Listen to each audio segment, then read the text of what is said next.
All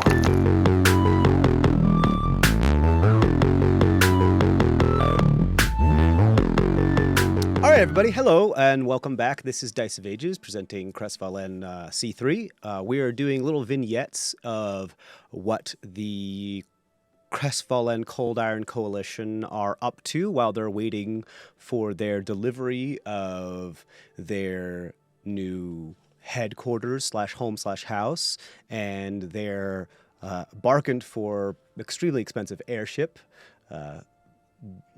Fade is off kind of dealing with that and figuring out all of the logistics with that and meeting up with the liaison a little bit outside of the city. But first and foremost, we're going to check in on Osfer and see what they're doing in the days leading up to the delivery of all these things. The group has time to discuss amongst themselves what house they want, and we'll figure that out come the next game. But for now, Osfer, you have anywhere between, however much downtime you guys pretty much want. I'd say like maybe a handful of days, somewhere probably between like 2 to 4 days is, and whatever you guys decide to use is fine. We're just kind of call it a wash and figure it out, because if you guys want to relax a little bit, that's fine.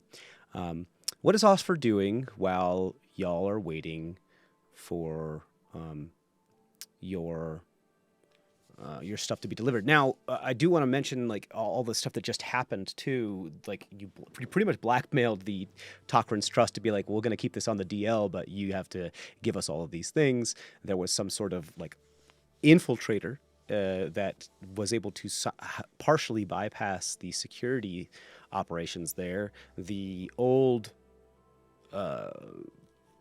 artifact of this arcane cannon that Fade had was apparently lost to it. The crystal brand showed up and was like, we're taking over this. This has become a Terrazine issue. And then the Luck Child showed up. And if I remember, was it you or Bast that made a deal with the Luck Child? It was me. It was you. Okay. So little persnickety dude showed up and was able to pull Fade from the like time stop or whatever it may have been, and you guys were mollified, for lack of a better term. So what are you up to? 2 objectives. 1, brew the rest of my mushroom potions. I think I've only got 1 of those Fey mushrooms. Let me just check. I don't think I've got any more. The other mushrooms, yeah, no more. No of the other mushrooms. And 2 is stock up on provisions and hunt for a bag of holding, because we've got lots of stuff, and I want to put it in a big bag. We constantly run into like too many things issues. Cool. So what you'll need to brew some potions is you're going to need facilities. To brew some potions. So you'll have to either find some, rent some, buy some. You'll have to find a location in order to do that. Yeah, I figured we'd just do that at the inn where I brewed the last set. Oh, that's correct. You did. You were able to like kind of set up some of, because you were able to like unload all of your stuff and be able to like set up a little mini lab. Yeah, that is what I'll say, just to make sure we're setting the precedent. That is enough for you to like, if you have room to and like the space to unload, and doing it while camping might be a little difficult.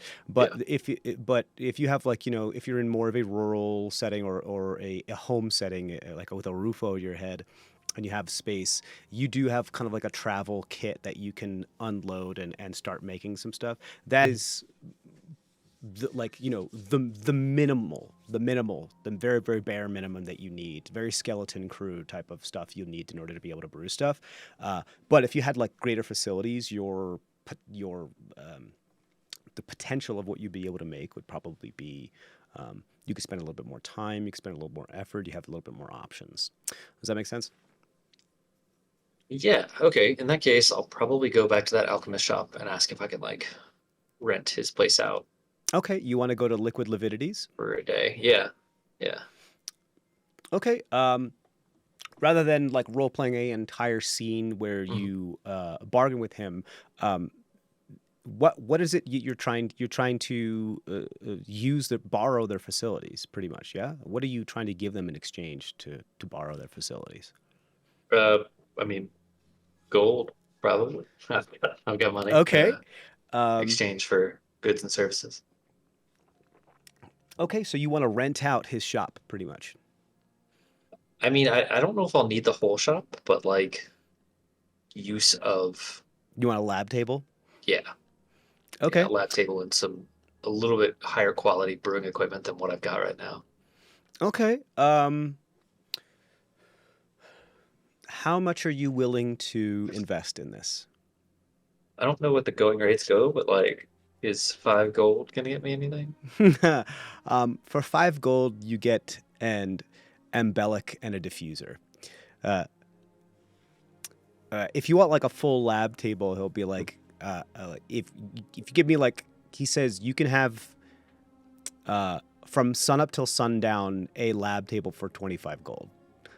Because what he's pretty much doing is that if you break any of my stuff, Yeah. I have to pay for it, and you're also messing with like I need to make sure that you're cleaning everything properly. I need to clean up after you, and this is expensive equipment.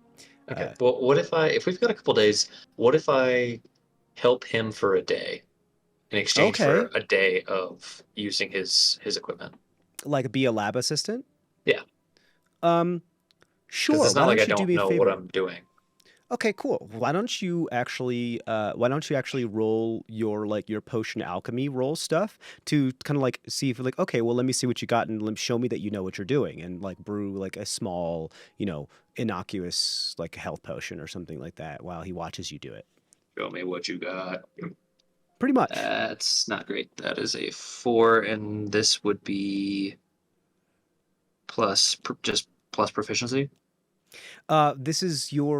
This would be medicine, I believe, either medicine or nature, depending on which one you're trying to do. Definitely medicine. Okay, so that's a 11. 11. Um, it's a potion.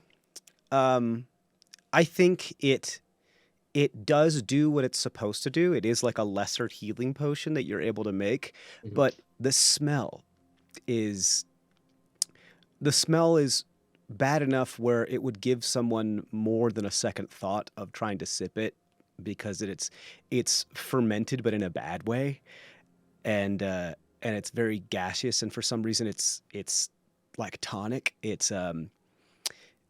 It's carbonated, and it like won't stop fizzing, and so it's gonna make you like burp really really smelly burps, and so it's not something that it would be easy for anybody to sell.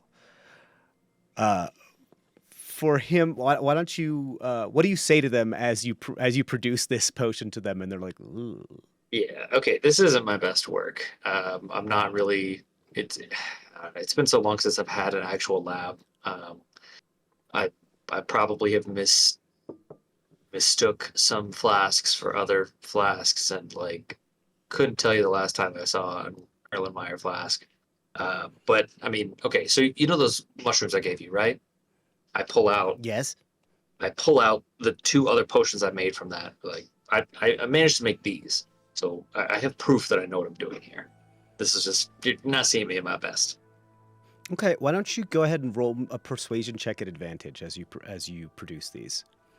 Because I think the Okay. persuasion check is you convincing him that you're the one that brewed these. Oh my God, I rolled 2 5s even with advantage. Oof. Persuasion is +1. Okay, Oh no! this die is it's done all it can for tonight. We're gonna You're see gonna about the put other that one. one away. I think Finju was like, how about this? If you can put down some sort of deposit so that you don't destroy some of my equipment, and you are somewhat supervised by me, then I will allow you to use some of the equipment while I am here. Uh, and that Understandable. way, and should you, for any reason, leave my equipment in a way that I am not happy with, then I will retain the deposit. Understandable. Very well. Okay, so we are working with thousands of gold worth of equipment here, so I will say that perhaps a 100 gold deposit would be suffice, and I will need you to, when you do assist me, do exactly what I say, exactly the way I say it, exactly when I say it. Okay? Okay, let's do it. Okay, cool. So you have 100 gold that's like in escrow right now with him. He's going to hold on to it until the end of this downtime. Does that make sense? Yep. So meaning if you roll bad on some of your checks, like if you roll very bad, your current rolls notwithstanding, but also not very brimming with confidence, that you could possibly like break some equipment, and then there goes your deposit. Yay. But yay. But like we're talking about like nat ones, twos, threes, those types of things. I re-roll nat ones, so you do. But like yeah. So we'll see. We'll see what happens. But you re-roll them only once. So if you do it again, but yeah. So we'll see what happens. What I'll say is that because they're keeping such a like eagle eye on you, you're only able to work. You're not able to work there after hours. So I would say you only would be able to get, let's say, like three days worth of work rather than like a couple days, like a couple 8-hour worths of work, because you have to help him during the day and you have to do your own stuff during the day at the same time. So it's a lot of stuff. So like over the course of like 4 days, you might be only really able to do like 3 days worth of work. Does that make sense? I mean, I've only got the one mushroom, so I don't imagine it's gonna take that long. Sure. Yeah, that's fine. And this is just the Fey mushroom. Okay. Yep. And you wanted to, I believe we spoke about how this could be either like used as a wild card for an ingredient, or it could like speed stuff up, or it could do other things. I usually have like a bunch of different potion options. Which one are you aiming for? The healing option is the only one I think we haven't done yet. Okay. Right. So here's what I'm going to have you do. Because this is a particular paradigm of this mushroom that you haven't messed with yet, what I'm going to have you do is I'm going to have you roll of 3 medicine checks, and you need to get 2 out of 3 in order for you to get what it is that you're doing, because you're basically this doesn't have a precedent yet. You're kind of on the cutting edge of people making this. So why don't you go ahead and roll a medicine check, and then but you have to we'll see. Go ahead. Now, at any time, you could choose to roll a nature check instead of a medicine check. 19. My nature is -1, so I'm not going to be doing that. Okay, cool. I would say if you do choose to roll a nature check, there is a possibility that you could discover something about this mushroom that you previously did not know about that may help in this, but it is risky. Yeah, do I have to... Can I choose what roll it is after I roll a die, or is it before? I mean, otherwise I'm just going to go with medicine because it's a +7 or a -1. I'll say you can choose after you roll the die, but before I tell you whether it's a success or a failure. Fair enough. Does that make sense? Yeah. I dropped a die. But that first one would be a success. You are able to at least split the mushroom into its stem and its bell, and titrate the bell for what it is that you need to, or whichever part I said was the healing portion. Cool. So go ahead. So we're going to do the second one now.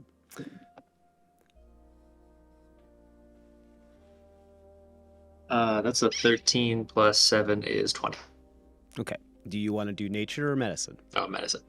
Okay. I'm not confident that that's high enough to take the negative modifier.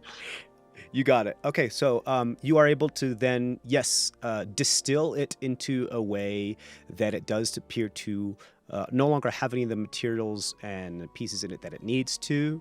Like all of the excess water and whatever it is gone, and you have distilled it down to concentration. Now the next step would be either to find out more information about it, or now make it into a solution that is edible. So this is this is technically you only needed 2 out of 3, but we'll see what happens. That's a nat 20, so I'm going to go with nature on that one. Okay, beautiful. So it brings you down to a 19, but it's still a nat 20. I'm going to say, as you are just, adding some flavorful ingredients to this point, just trying to make the potion now more tolerable when it's like in a solution, to make it react to like some sugar and some food coloring and those other types of things. You realize that it reacts to one of the ingredients that's supposed to be innocuous. Like you add a little bit of flavoring to it, like from some vanilla root, and you realize that it changes color. Like it does. It's not supposed to change color to vanilla root. I mean, some things change color depending on pH, but this is odd. And it doesn't change color once; it changes color twice. Like it's diffusing. It turns into this like dark purple, and then turns into this like glowing, like neon blue. Once you add the vanilla root, and it definitely catches the proprietor's attention as they turn around and like, what are you doing over there? They look a little worried as they kind of like go back on their heel, because usually something glowing when you weren't expecting something to glowing could mean volatile, and they're a little concerned. But you feel pretty confident that whatever this is not like evocation. It's not destructive. It feels different. And you were trying to go for healing. So I think what you realize is, actually it's up to you. Do you want to sample it? Or do you want to examine it? A teeny tiny. I mean, you got to taste your own brew. Okay, cool.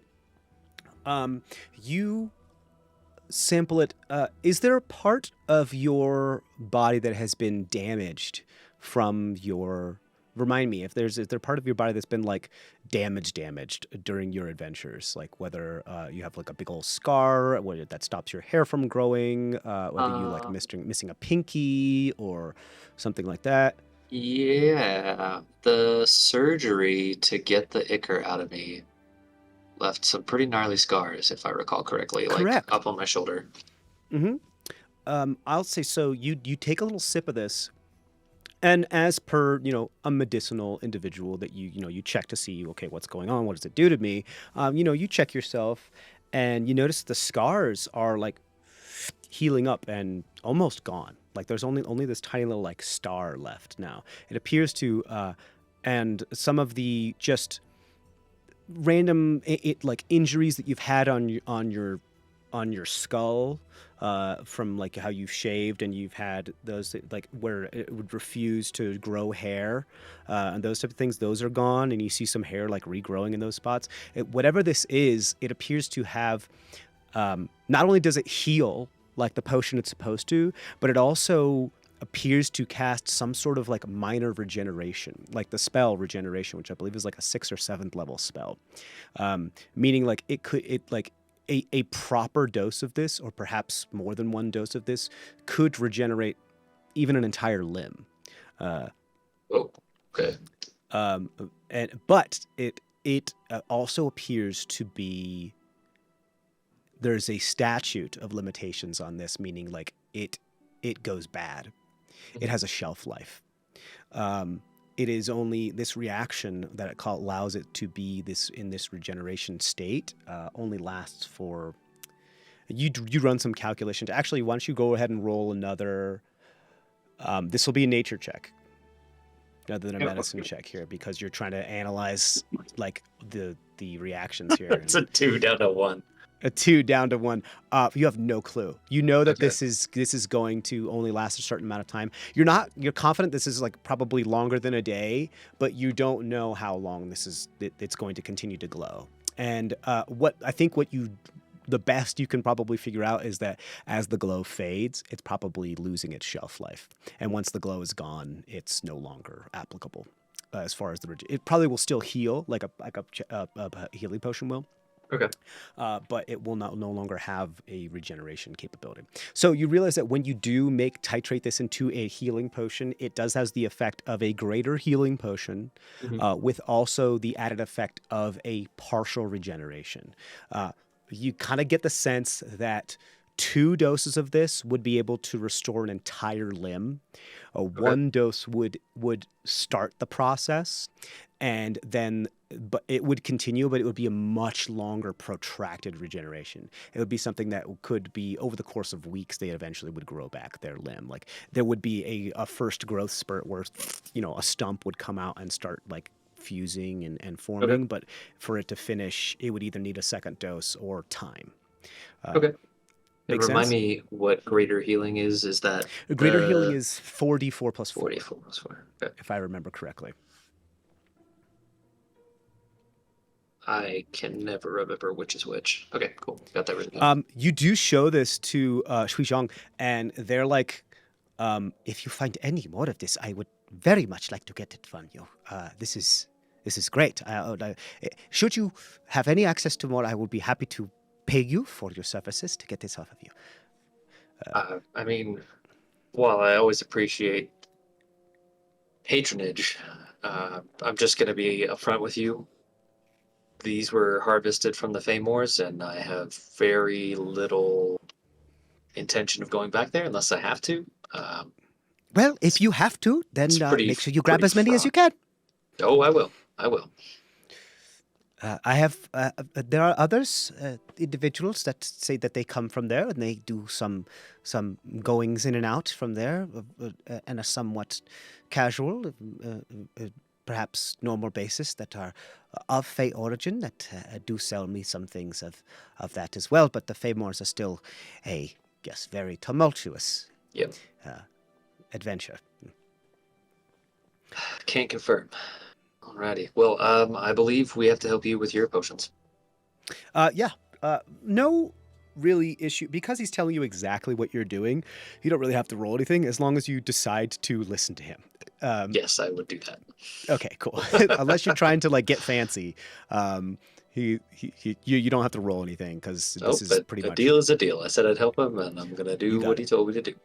So then, what we'll say is that your days during this downtime are mostly taken up by helping him, and you are able to create this now glowing, slightly regenerative, greater healing potion from this. Is there anything else you wanted to do while you have access to the lab? No, unless he just allows me to work in exchange for making potions or even just potion ingredients that I can make later. I'm all out of mushrooms, so. So I have a question for you then. Do you show him any of the ingredients that you got from your hedgecraft stuff? I mean, if he asked me about it, I would show him, but I probably wouldn't just like volunteer that I have. Is that any of the stuff that you pull out when you're like prepping your station? Yeah, I mean, I would probably set those aside. I mean, I'm saving them for creating a grove in the base, but sure, they would probably come out of my pack at some point. Right, if at the very least for sunlight, nutrients, those types of things. You got it. I think they. Well, actually, let me see. Yeah, I think they take notice and they say that, contrary to what you understand them as, they say that these ingredients, they're like, I have never seen those ingredients before. Is that also something from the Feymores? Oh no, these. I mean, while I picked them up in my travels, they're not from the Feymores. These are some magical plants.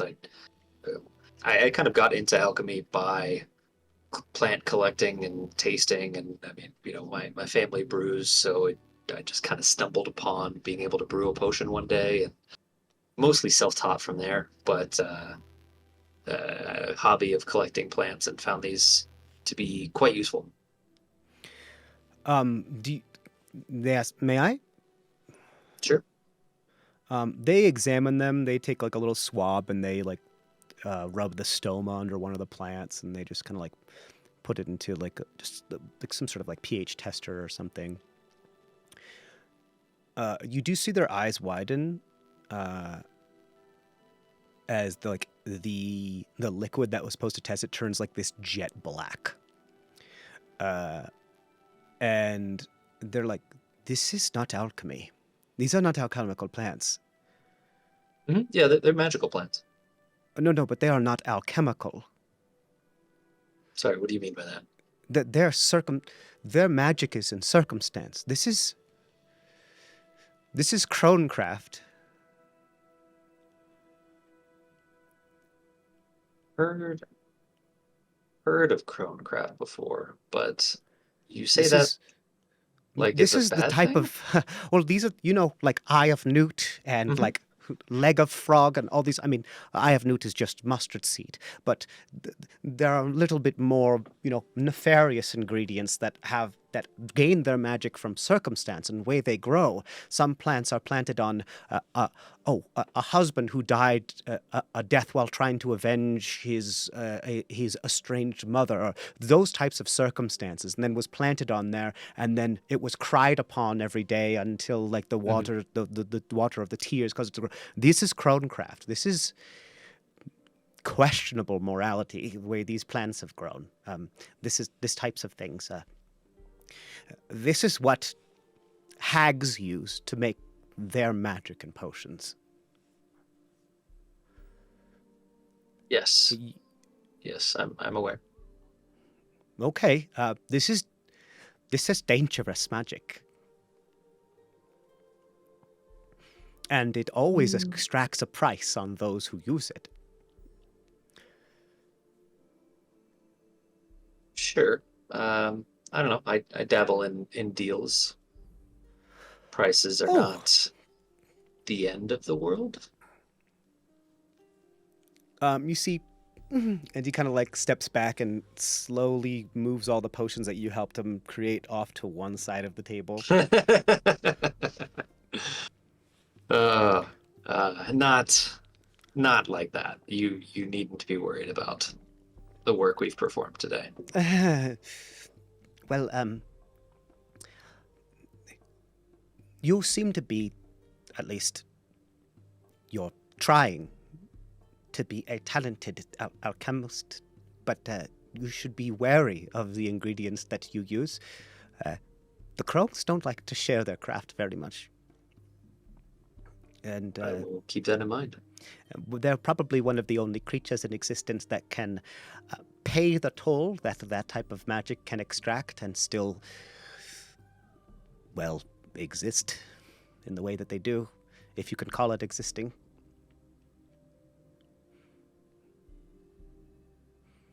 Curious. So I guess maybe this shows that I'm a little out of my depth here. The Well, if you were able to actually do magic with this, or do some chemistry with this, then you must have you either you're unable to do so without having pieces of you torn asunder, or massive parts of your psyche, body, mind torn apart, because that's the type of it's the old form of alchemy, where alchemy, where there's this law of equivalent exchange that will extract a price from your very soul sometimes. The old alchemy, whether that be parts of your body or your soul or your mind, they practice that. And from looking at you, if you've been doing things with this and you haven't, that means you must have a piece of a hag. I have performed magic with these, well, specifically this plant here, and I gestured to the old elvish rose. It makes weapons more potent, shall we say? But I haven't noticed any parts of my soul missing. Yes, there is an old tale about how everything's fair in love and war with the old elvish rose. And so spite, hate, desire, obsession is often input into whatever is used with the old elvish rose. So it makes very much sense. And you haven't found yourself smitten or torn asunder with your psyche over obsession while working with it? Okay, Nope. so I'm very well convinced that you must have... There must be a... Have you ever met a hag? They're getting very, very nervous now. Not that I can recall. Okay. Usually those who are able to practice cronecraft are the prodigies, or the predecessors, or what would be the learned individuals, the students of hags, those that they bring up to try to either become other hags or to then devour so they can continue their immortality. And you never met a hag and they never gave you, I don't know, a lock of her hair, one of her fingers, a toe, a navel, an eye, nothing like that? Not that I can recall. Okay, well, maybe you should talk to your friends that you came through here before and see if they have anything there, because that would be like a focus, as it were, to kind of absorb that type of...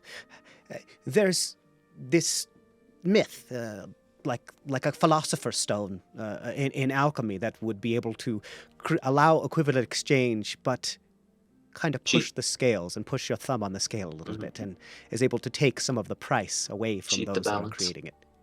Exactly. But unfortunately, the equivalent exchange is a price that no mortal can really pay, so whatever this piece of a hag that acts like a philosopher's stone is, takes the brunt of the force of the exchange. Well, you've given me a lot to think on. I appreciate your sharing your wisdom with me, which I... Of course. I mean, I'm terrified, but please be careful. And if you do find that you have a piece of a hag, keep it somewhere, and it wasn't given to you?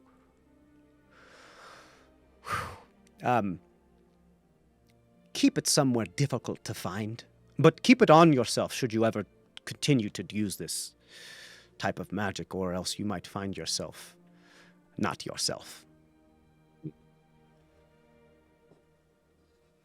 Or at least nearby. That has me thinking. I don't have a body part, but like, I do have someone's blood. Mm-hmm. I wonder if this is Tarkor's blood that's the focus of this. You also have some eyes. I don't have any eyes. I have an acorn vial. I've Not got the you, but the party does. The party has eyes?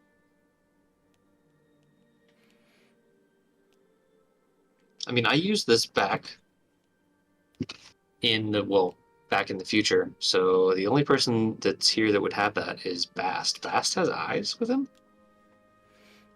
Don't you guys have Maeve's eyes?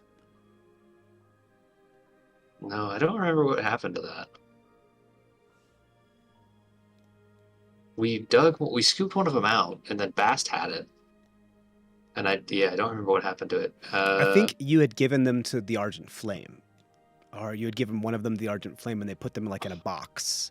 And they put them in like a bag, and they put that box in the bag of holding. But I wasn't sure if I don't think you had them. But the last time that you did this, yes, the last time you actually used your hedgecraft was in the presence was in the presence of something to that. Was either back in the way back past, which, if we're talking about druidic and shamans, like those types of people, those were, if you remember that one individual who had like those two faces, that master that was there, they were there when you were doing that type of thing. They were nearby. I thought I only used it once. I thought it was just the old Elvish Rose during that fight with Masha. Correct, but you harvested the pieces, if I remember from the past. If you harvested some sort of magical plants from the way back past in the old temple, correct? I cultivated some. You I, cultivated some. Correct. Right. yeah. Right. My mistake. But yes, you did use it during the fight with Masha. So the last Mhm. time you used it was in a fight with Masha slash Maeve. With a crone. Okay. So I gotta get my hands on those eyes. Um, over on what is it called? Above the table.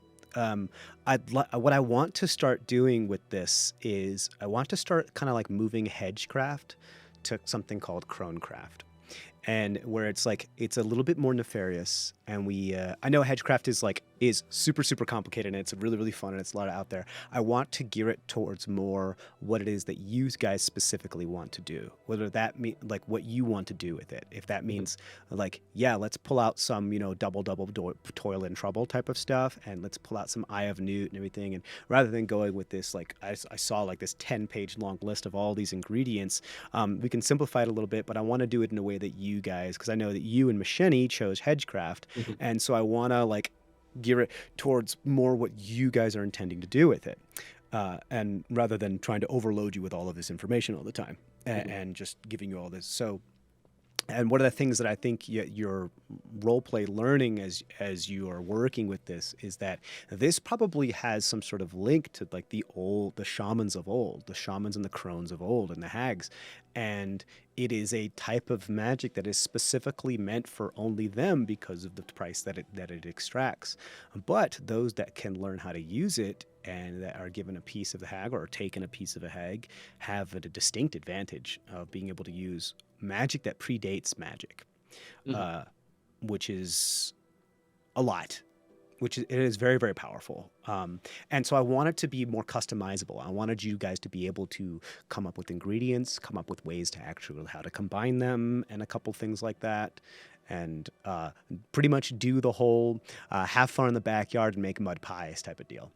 Uh, Wait, doesn't Bast have a lock of Maeve's hair? Wasn't that in the letter? I think it was some of her blood that she wrote on the back of the parchment. But it might Okay. have been a lock of her. I don't remember. You'll have to ask Yeah. Bask. I don't remember off the top of my head. Regardless, I do remember the blood thing, so Yeah. that's gonna be useful. I'm gonna get that from Bast. Yeah. So Yeah. there's a bunch of things like you're like how old was Maeve? How old is Masha? What happened to her? Like what are these things is going on? Like how is she connecting with this?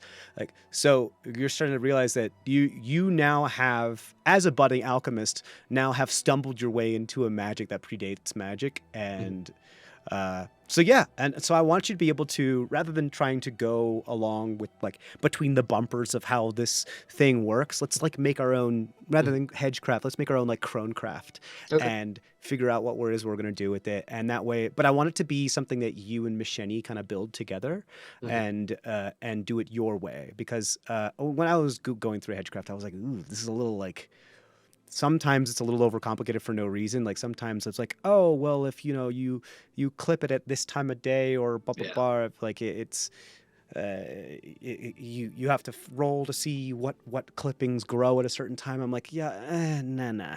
I'd rather it just be like, hey, if you defeat an enemy in the full moon that drank someone's blood, then the piece that's harvestable from it. So, I want it to be like circumstance based. Does that make sense? Rather than like time period based. Mhm. And that way, because that's very kind of cronecrafty, where it's like, oh yeah, this happened from someone's husband who died of a certain illness, and then somebody cried on their grave for like 100 days.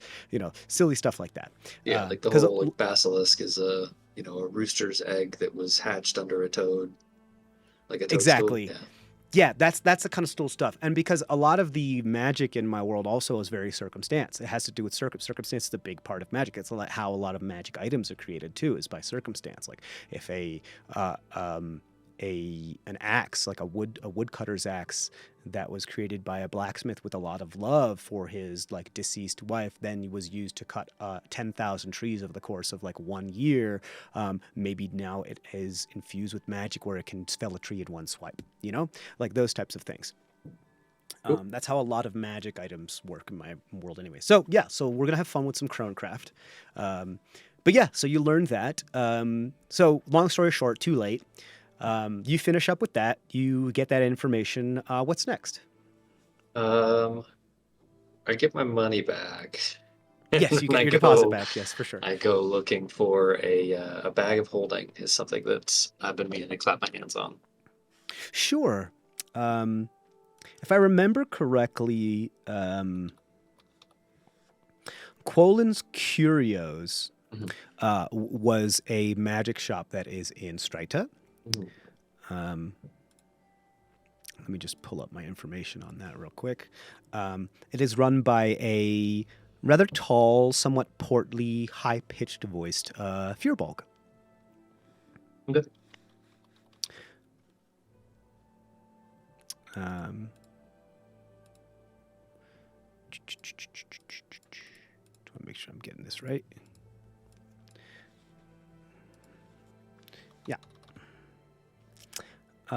So you walk in, and so there's two different places. There's like general goods, Mhm. and there's Colon Curios. As you kind of like walk around the city and you learn about things. Now, general goods has like all the supplies you could possibly need, and maybe some more like utilitarian magical items, like whether it be like a pan that makes things like taste better or whatever, a little bit more kind of like not more mundane, but just a utilitarian. There's no other better word to describe it. Whereas Colin's Curios just has a bunch of like very strange stuff. Okay. If you're looking for a like a proper, very like ha-ta-ta expensive magic shop, there is one like that that's on the north side. You also then feel your pouch and you're like, I don't know, but you're more than welcome Can't to. afford that shit. Yeah, but you're more than welcome We'll to see at if they least have what I peruse need it. first. Yeah, sure. So Cool. where would you like to go? Let's check out Colin's Curios first. Okay, cool. You walk in, and it's kind of looks like a pawn shop, without like the security Mm. veil, and there's just a bunch of like not really organized stuff to just hanging from the walls. Whether that be musical instruments, strange like worn boots that appear to move and like look at you as you walk by. Just it's not dirty. It's just and it's not disheveled. It's just Cluttered. kind of cluttered. Yeah, kind of feels if a hoarder knew how to keep stuff off the floor, type of thing. Pegboards galore. Yeah, pretty much. Like a bunch of stuff hanging from the ceiling. Everything's like bolted to the wall. Like it's just there. You can't see the wall. There's just so much stuff. Okay. Yeah. So I guess I would approach this for a log. You walk in and behind a kind of like a stitched patchwork curtain walks this very portly, very tall, like kind of like banana yellow or canary yellow Furball with pince-nez glasses. Goes like, "Hello, welcome to Colin's Curios. How may I help you?" I'm searching for a bag of holding, if you happen to have one. Oh, huh. uh, a bag of holding. You wish to store things in an extra-dimensional space that is larger on the inside. Correct. Yes. I have something like that. It's not necessarily a bag of holding, trademark, but perhaps I could interest you in a boot that fits 17 feet within it. I only have the two, so unless Perhaps I a can glove store. that can hold 27 fingers.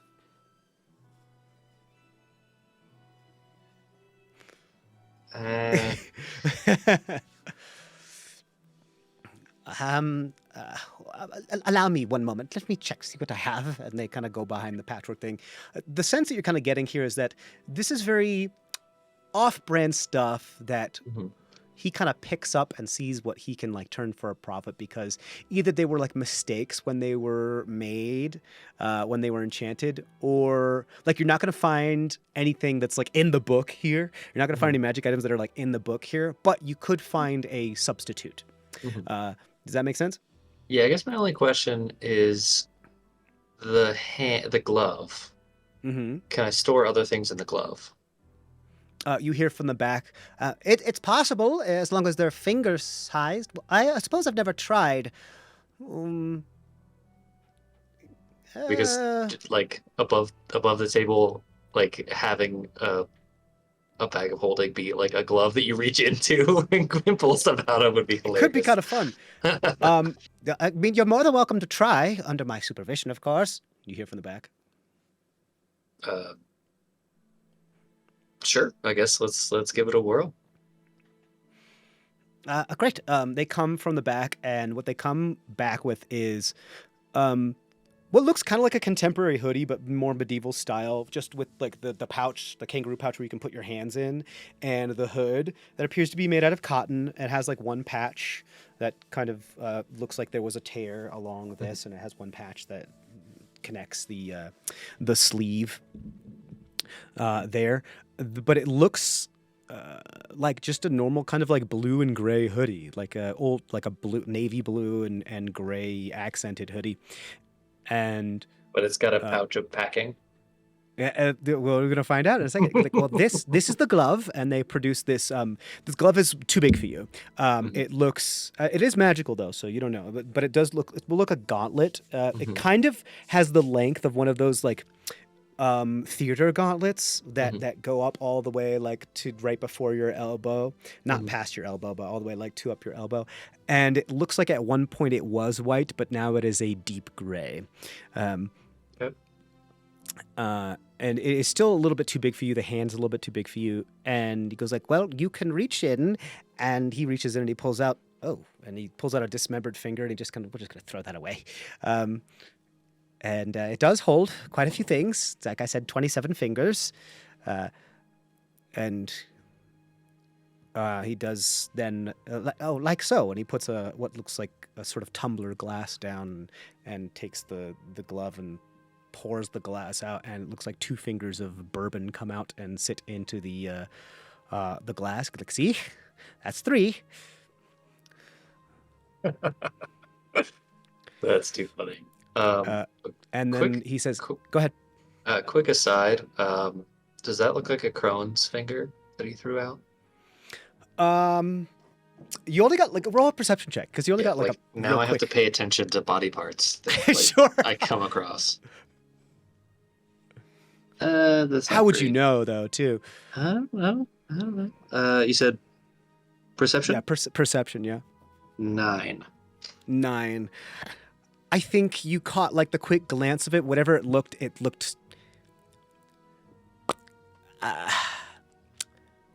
of necrotic flesh. Like it was rotting. Necrotic, yeah.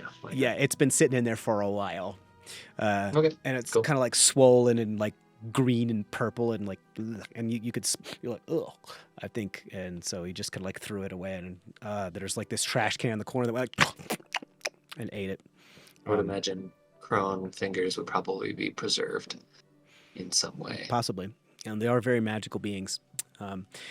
But cool. yeah.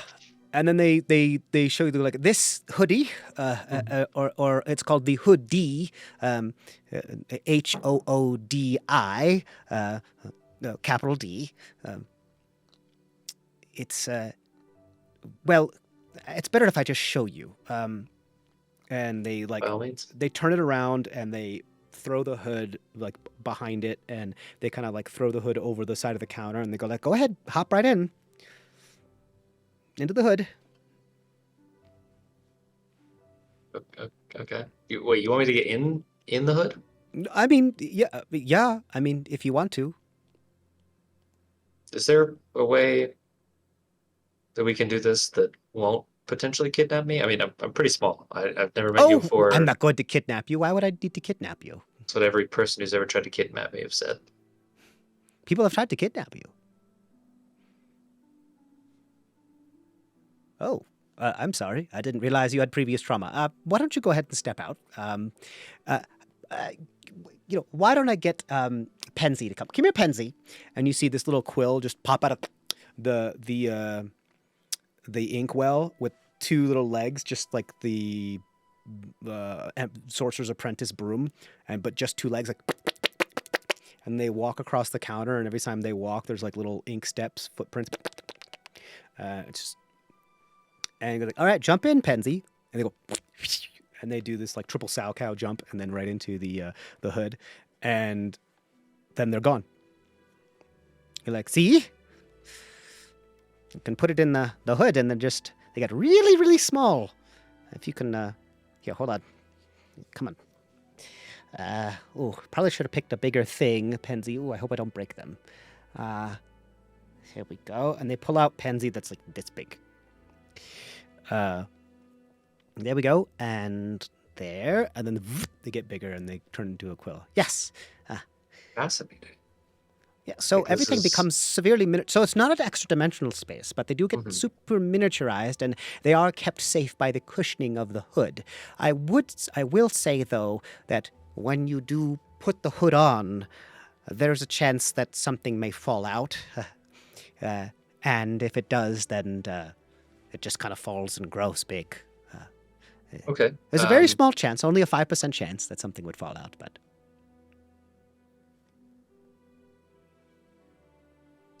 Make sure I understand the implications of that. So if for any reason, I don't know, not just me putting the hood on, but if this hoodie is turned upside down and shaken, things would fall out? Only if the hoodie is turned inside out. Okay. Otherwise, it's just putting the hood on? No. Correct. If you were falling and the hood just happened to go up and on your head, that's a little different. That's fine. It's more about the intention of actually putting the hood on and it recognizing ahead that it could possibly come out.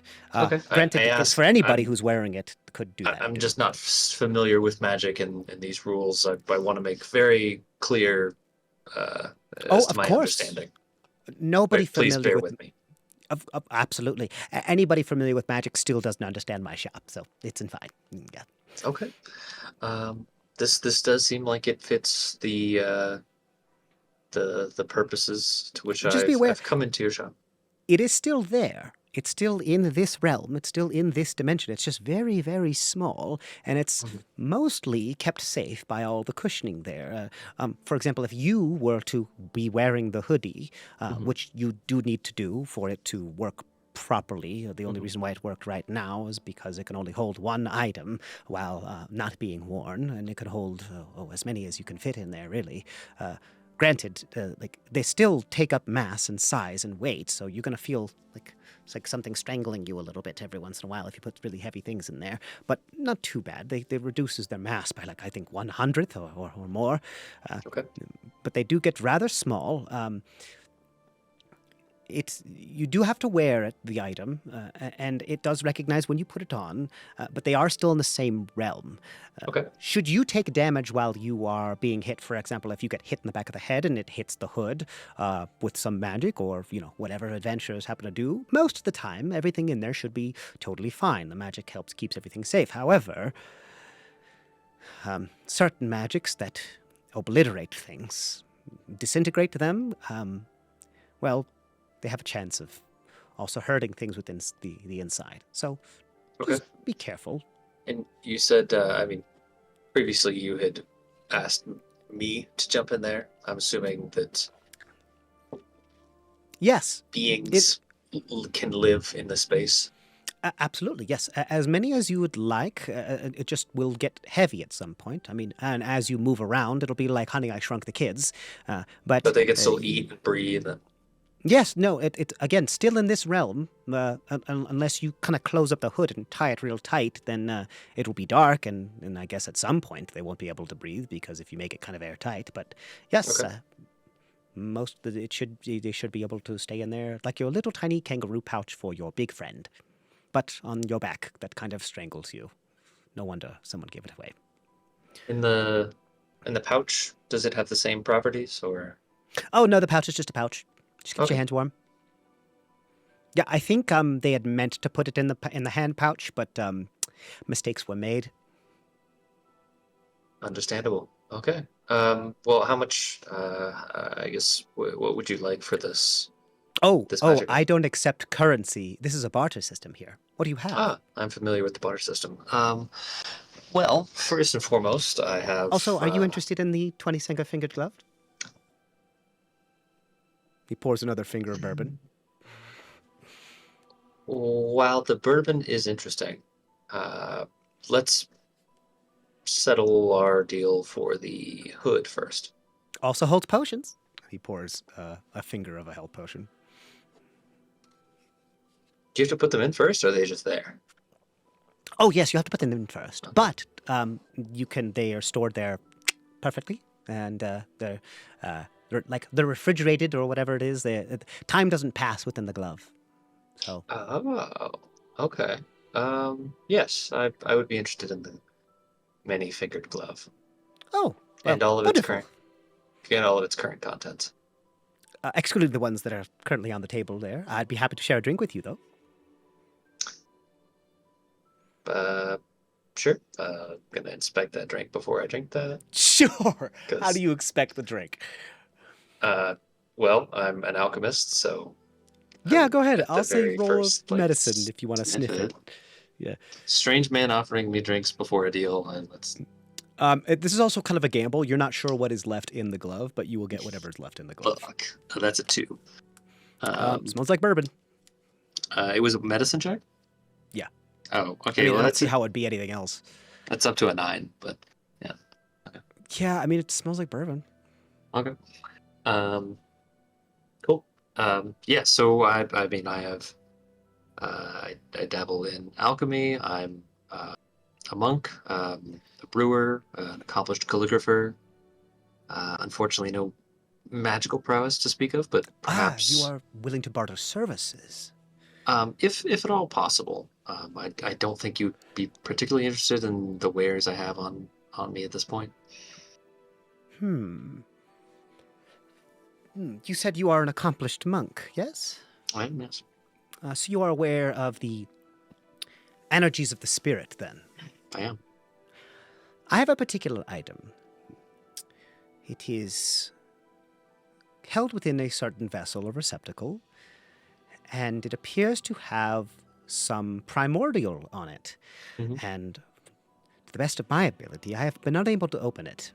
Okay. But from my many years of trying to look through it, I have been trying to figure out how to open such a receptacle, and my assumption is that perhaps some infused key in the right areas and with the right intent would be able to unlock said vessel.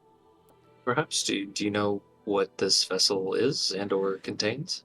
It is an orb that is partially flat on one side. It seems to be some type of chest that's not chest shaped, like a trunk, perhaps to hold a container for items, but meant to be very obstreperous when it comes to outward stress. It appears to have been made of a material of type of a bronze that appears to be somewhat spirit infused. I've tried everything. I've tried minor spell work, crowbars, everything, to try to open it, but it refuses to relinquish what is inside. And from what I've been able to see, from the very few primordial translations I've been able to understand, is that there are 3. Well, I'd better just procure it for you, yes? Yes. And they go into the back. I think one of the things that you notice while you're just kind of thinking back while they were doing that is each time he poured something from the glove, he grabbed a different finger. Hmm. So like each finger can hold a different liquid Hmm. or a different item or whatever it may be. Like the pinky can hold healing potions. The Mhm. middle finger can hold like soup. The ring finger can hold liquor. Or it can hold ale. Like, and then it can just do up to like 27 portions of said thing. Does that make sense? Yeah. I'm just thinking that puts the stopper on the time ticking for the regeneration potion. It very well could. He does say that no time passes within the glove. Yeah. That would be useful to kind of have in my back pocket. Okay, cool. It also means that you could like tell somebody, hey, pour this out and it will give you the thing, and they could possibly use the wrong finger, and you could like trick them into doing something, like there's a bunch of different fun ways to mess with this item. Okay. So they do procure this, like they come back and there's this, it's kind of like it's about yay big. It's about like 2 feet tall, and it's basically a sphere that has a bunch of like brass and bronze filigree all the way around it. It's almost shiny that it looks like gold, but it's not gold. and it has kind of a shaved off bottom that allows it to sit flat rather than roll around, but just a very little bit, just so that it can sit in one spot. And the filigree looks like a flowy type of primordial. Some of it is just like there are runes that don't necessarily like they have a spirit of something, but contextually and like syntaxually they don't really mean anything like sentence wise. But there are a couple things around 3 different spots around the midsection of this sphere, and each of them has a palm, a fist, and a like a spread out hand. Okay.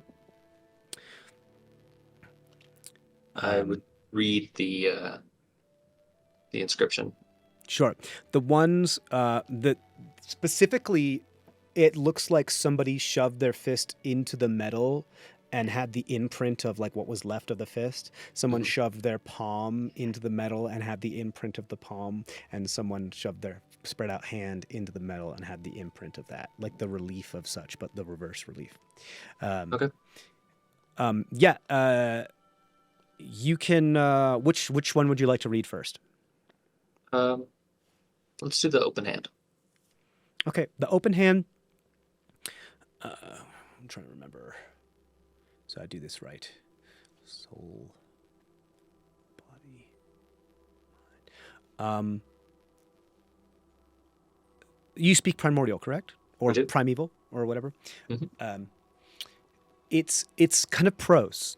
It's definitely, it appears to be a very old dialect. So you only kind of get the gist of it, not the exact translation, but you think that that's enough. It says something of the ways, in order to free the mind, one must confine it within itself.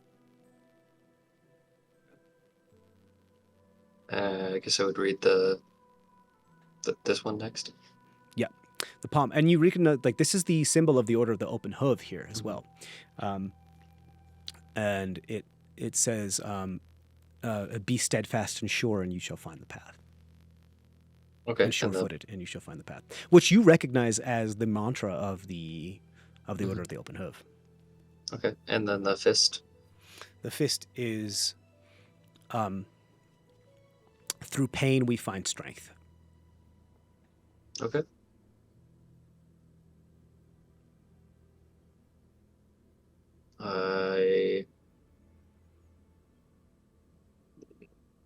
I guess I would like mess with the key and try to infuse some key into these hand placements on the orb. Sure. How would you like to go about doing that, and which one would you like to do it to?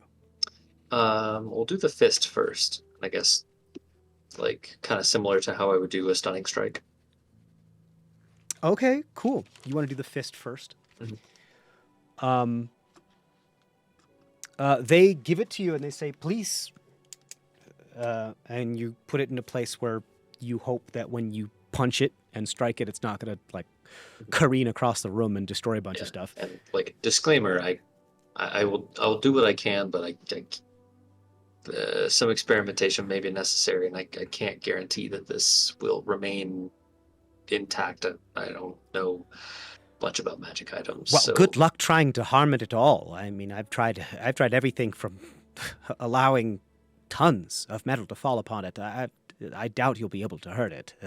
But please, I understand. Should you be able to open it, I'd be happy to give you what it is that you can, but try what you can. Okay.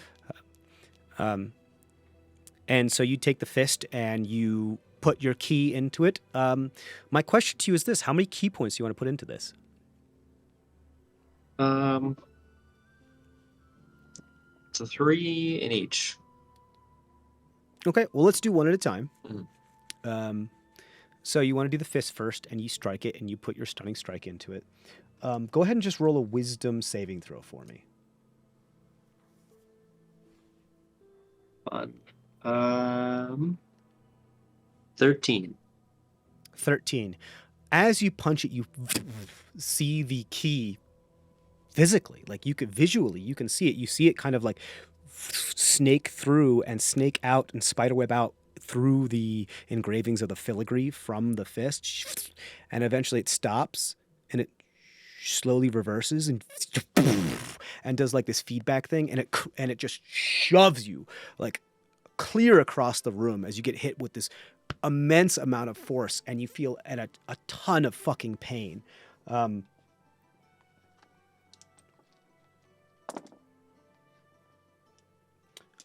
You take 31 points of force damage as this thing shoves you across the room, and you hit the wall, and you hit where those boots were like watching you, and they go and they go and kind of screech as you fall to the ground, and they're like, "Oh dear, my goodness, are you okay?"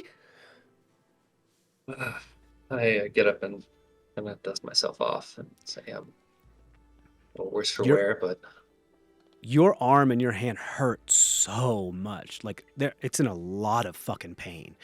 You do see, however, where you punched, there is, there appears to be, now that you notice, there are the circle that appears to be like the emblem that appears to be like kind of like the latch or the lock that's holding this, that then has the fist imprinted upon it, kind of like a wax seal, as it were, but in metal. A third of it, along the circumference of it, has like popped open, and there appear to be like two other like pieces of it, like it's a spiral of 3 pieces creating a full circle. okay. I guess same thing for the open hand. Sure. How much key you want to put? 3 key into this one as well? I'll do 3. Okay. You do so, same type of effect, and it goes back into you, and you feel something travel up your arm, up your carotid, into your mind, and you black out. Awesome. You feel something catch you, like, oh dear, and then like reality fades as like Quolan's kind of caught you before you fell over, and you enter a familiar dreamscape. You see before you, in this field, in this kind of like thrush, as kind of like a verdant thrush. There's this bush before you with 2 trees arching over, and hidden in this bush there's like kind of like a dark spot, and in this dark spot you see these 2 yellow and like red tinged eyes, like a predator just kind of staring at you. And you're familiar with what these eyes are. This is like the eyes of your inner wolf that are just staring at you. I just stare back. You stare back at it, and you feel yourself like, you feel, actually go ahead and roll an insight check. Okay. 10. 10. There's something about how, remember how I was talking about like you feel like the prey now, you feel like the predator now? There's something about this moment where you feel like the prey. This predator seems to have the full roam of this area, not contained, free to roam, but has you within, kind of like you're being herded by this thing, and has you like trapped within this grove. And there's this moment where you like hear the growl, and the snout comes through the bush, and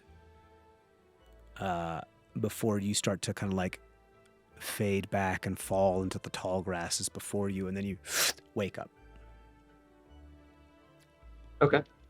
Unsettling. And then you see the 1/3 of the pop open. And what you're kind of like learning by looking at this is that you've only done 1/3 of each of the locks, or at least these 2 locks so far. Like this is a lot.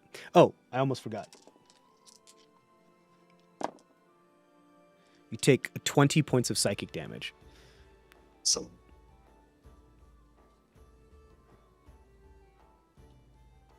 Okay. I've only done 1/3 of 2 of the locks. So like you've done, if there's 9, if each lock has 3 parts to it, you've only done one of those 2, so you've done 2 out of 9. Mm-hmm. Fun. Okay. Quillen goes like, "Are you okay?" As he kind of like shaking you awake, and you wake up to like this. Yeah.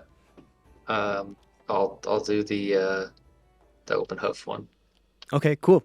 What do you think when you do the open hoof and you see the mantra of like, be steady and sure-footed and you shall find the path? I think of the sure-footedness it takes to climb the endless stair and how I would do that time after time after time after time after time. And like think about the bighorn sheep like perched like seemingly precariously on the rocks, just watching me, just like I can stay here for days. Mm-hmm. Cool. So you do that. You put those 3 key points in there, and your mind, you're kind of like, you feel like astral projected, like you're thrown out of your body, but your body's still standing there, not falling over, but just like stuck in that now sure-footed pose of that horseback stance that you do. Even if you would lose consciousness, your body would still stand up, sure-footed. And you see that image of you now almost real before you, of the endless stair just winding all the way up into the clouds as the bighorn sheep stand there in judgment. And what would be a nigh impossible, daunting task to nearly any others that are not part of the open hoof, you say in your mind, like, I got this. And you have this moment where time passes a lot faster in your mind than it does anywhere else. And you climb the endless stair once again, and you feel all of that turmoil and that like tumultuous physical strain as you're going up there. But you've been training for this. You've trained for this for so many years, and you find your way to the top of the stairs, and your body gets sucked back into your consciousness, gets sucked back into your body, and you find yourself standing there, and you kind of feel the quiet judgment of the bighorn sheep just kind of nodding in reverence, and you see all 3 of the locks on the of the parts of the lock of the open hoof one snap open. You don't take any damage from this either.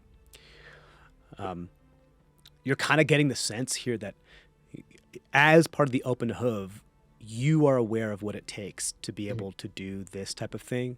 But as you are not part of the other temples, it recognizes that you are a monk, but you don't have the type of training to be able to do what is meant to be done here. It's like this lock was made to have 3 like adept members of 3 different temples in order to be able to open it.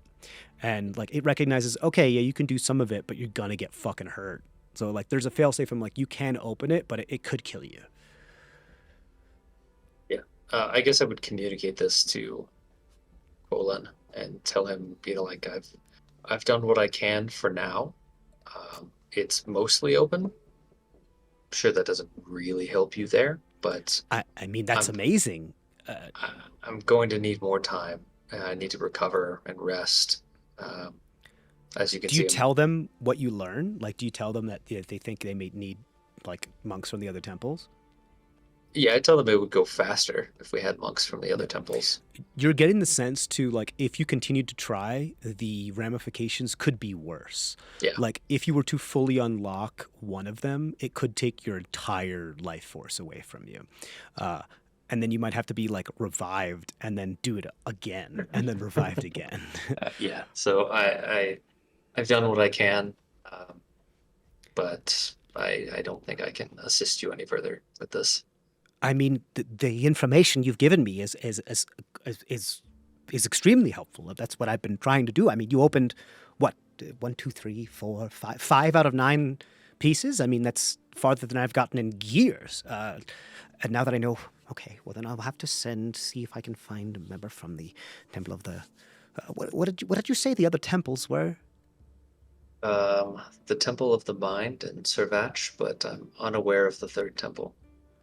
Or I guess, am I unaware of the other temple? I don't think you ever found out. Yeah. Yeah. Okay. Cool.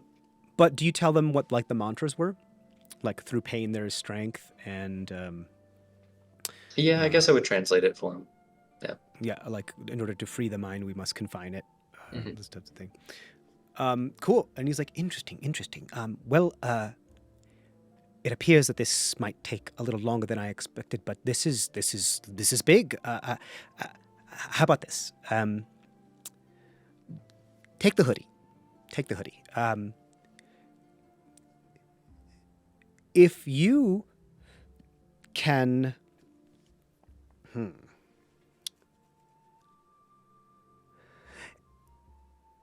if should I reach out in the future to use you as a reference to try to get in contact with any of these other temples, would you be willing to allow me guest a guest pass, as it were? Um, Potentially, although I would ask that before we open this, I'm worried that it might release something into the world. Now that I know a little bit more about what this is, it seems like it was designed such that 3 adepts from the 3 temples are required to open this. So that's not something lightly made or lightly done. Hmm. I should consult my brothers and sisters at the temple in regards Fair to enough. this. I If you would understand. like, I can take it with me. We're headed in a few days hence to the Temple of the Open Hoof, um, Um. and have them examine it, and perhaps we can get to the bottom of what this is, what its purpose is, if So it's this is safe, going to be if it's safe to open. this is going to be difficult because you're asking something that's obviously very valuable Mhm. to like just give to you and hope that you're going to go take care of it. I mean, they have somewhat confidence because they know you're a monk and you're able to do stuff, but Mhm. they're businessmen. And this is still like you're asking them to give you something for nothing, pretty much. So go ahead and roll a persuasion check Well, for me. I'm not asking them to give me something from nothing. This is also for their From protection as his well. Yeah, but Yeah. from his perspective, Hmm. that's what he sees it as. Yeah, but Because he's losing something and he's not sure if he's ever going to get it back. that's how I would spin this. Is I want to make sure Sure. that now that I know how strenuous it is to open this and how like of a big deal it is to open this, there might be something in here that's best not opened. Like a prison. So yeah, maybe something is being kept in here that needs to be kept in here. It needs to stay in here.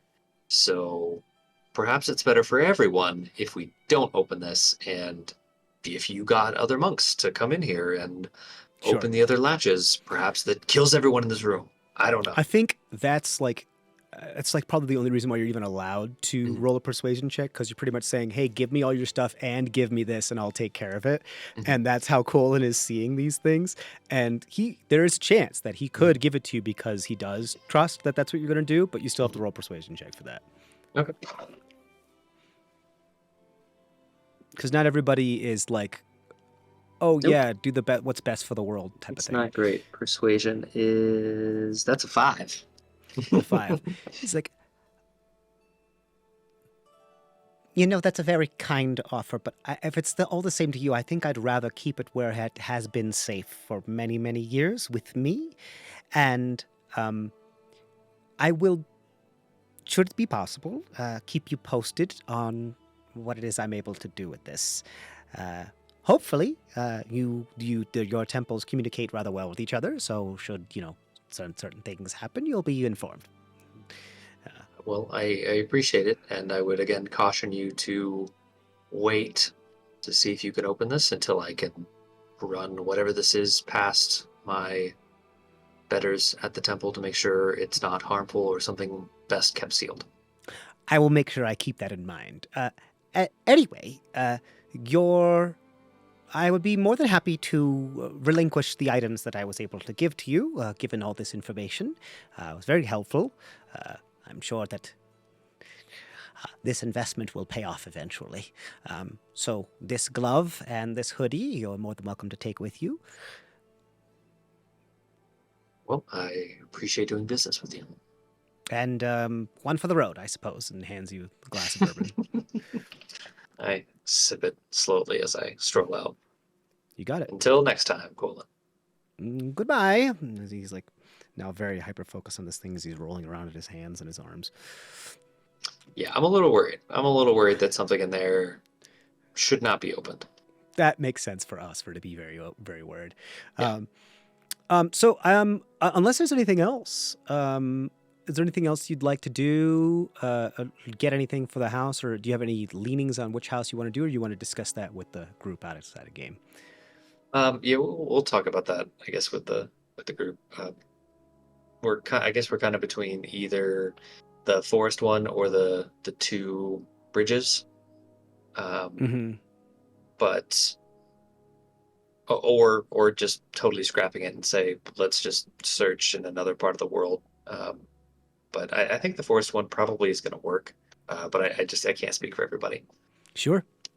Yeah, Um, so I mean, I think that's all the time you really have in the city, unless there's really anything else you want to do, any last minute things. no, well, I guess I would go find a temple to the goddess of luck and make some prayers there. Sure, there's something called the what is it? I think it's like God's Row or let me find um uh yes. It's called like there's the row of Dawn Point and then the road that goes along it. Why don't I have my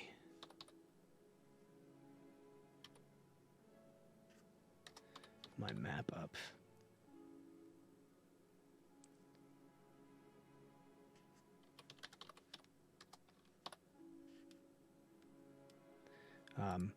Yeah, and so you can go. There's a bunch of temples around the northeast quarter of the city, like near Dawn Point.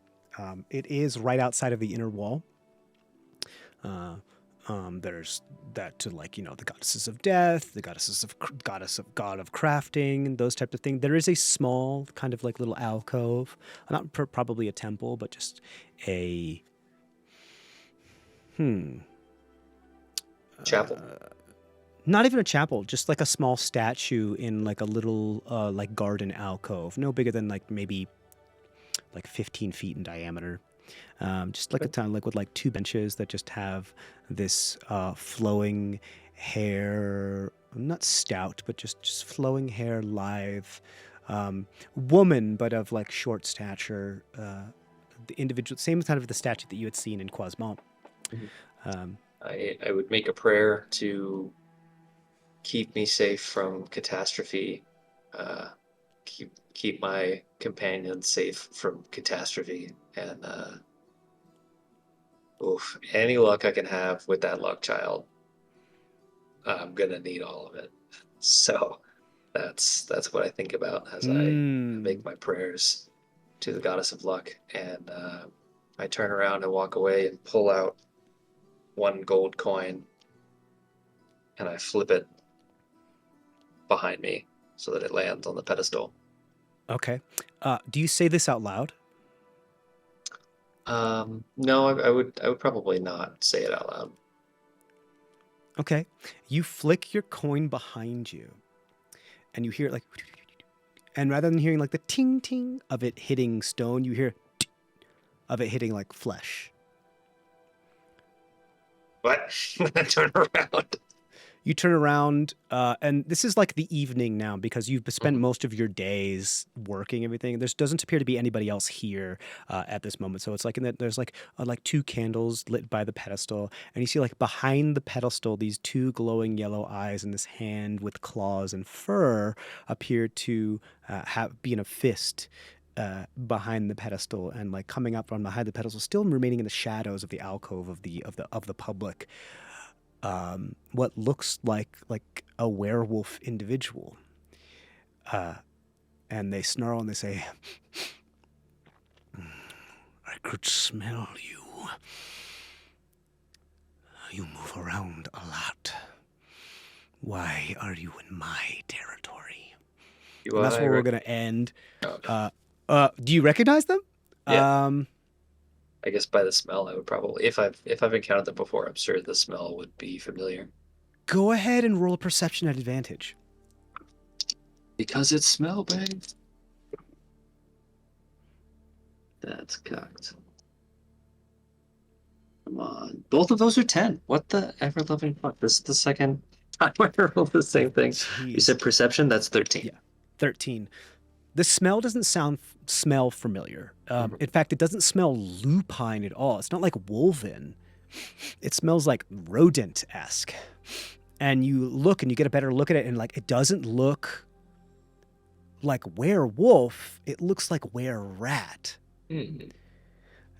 And they appear to be a little like shorter. They're kind of like like when you transform, how your statue is different than like a human transforming because like you're just a short halfling. Like they appear to be also small, and their ears appear to be like longer and kind of like curved.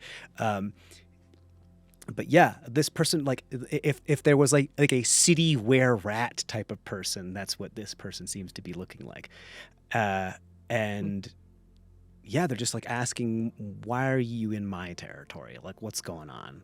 And that's where we're gonna end it. We're gonna pick it up with there, and in our together session. I think what we'll do is you and I are gonna have just like a quick 5 minute aside before the beginning of the next session, just talking about like, hey, what did you talk to this person about? And then we'll Okay. move into it about you guys coming back together. Does that Cool. sound good? Sounds good to me. All right. All right. Thank you guys very much. We're going to move on to the next person. And as always, stay safe out there. Bye. All right. And welcome back. We're going to be doing another vignette with, does your character's full name again for me? Just make sure I'm pronouncing Neya Tesoto. Neya Tesoto, which is the Arbent that is here. We were just talking about how the seed, which was well, it's going to be better if you role play it too. What I will say is what had happened in the vault was that you don't really know how that resolved. Now you know that the crystal brand, like things are still like super slowed down in there, and the luck child went in there and like pulled people out or pulled Fade out, and but you know the crystal brand is like, no, we're gonna like purge and like incinerate everything in that room, and like because there's Terzi now involved, and we got to do that. And thank goodness there's time thing. You never witnessed that. They're like, no, leave now. So you don't know what actually, you don't have confirmation of what has happened in there, but I mean, what else would happen except they're incinerating? Meaning you don't know what happened to the person in there. You don't know what happened to the stuff that you were dealing with in there. You don't but you made a good point of logic would dictate to you, it would be, not a improper assumption to assume that whatever was in there is now lost. That wouldn't be able to survive incineration. Now, given that it was in like the ancient, like old decayed piece of an arcane cannon, it is metal. There may be a chance that it might be able to survive incineration, but with how old it was and all messed up, you don't know. And like the chances aren't great. Which made Fade very angry because he's like, I want an arcane cannon, and I'm like, well, you can't build. It's an art. It's a relic. It's a museum piece. It's a fossil. But yes. So you made a good point about Onea being like, well, she knows what that is. And you didn't tell the party what that was. No, I did not. I think Onea is still getting to know everyone. And I think she doesn't quite know who she can trust yet. Anyone who's not actually Timberwolf, she's not quite sure of. And what she knows of Fade and the others, I mean, Bast, she kind of helped him fight, and so she's seen him in action and knows that got to know him a little bit. She's still getting to know Fade, and what she knows so far is that he seems very focused on the value of what he lost without realizing what he actually lost. Mm. Like he's focused on the compensation for what he lost, and he has no idea what he had and what a gift it was. Right. And I think she's grieving the fact that there was a seed in that room and it has likely been destroyed. She might go back to the bank and see if she can assess whether anything survived after the terrazine, but I know it has to cool down or crystallize and then see if there's anything recoverable. But everyone was saying no. And so I think in her head, she's just already started a grieving process of there was a seed and we have lost it. And they're too precious to not take care of. Hmm. So I think she's sort of sitting in this place of despair is not quite right. It is deep sadness and wanting to take action, but not quite knowing what to do next. Mm-hmm.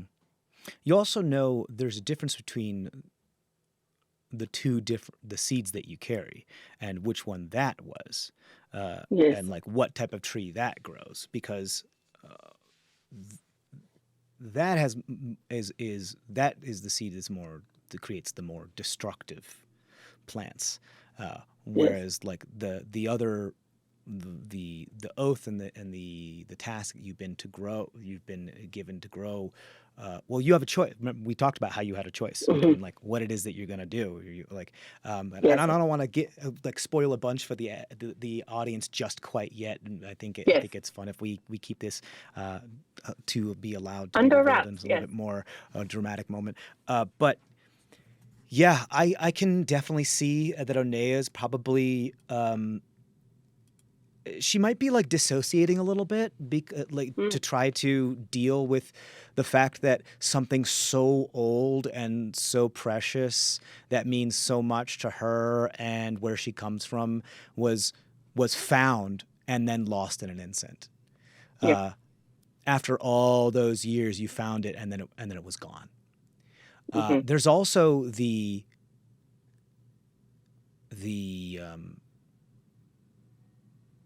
it's worth mentioning that whatever individual had infiltrated that wanted that thing.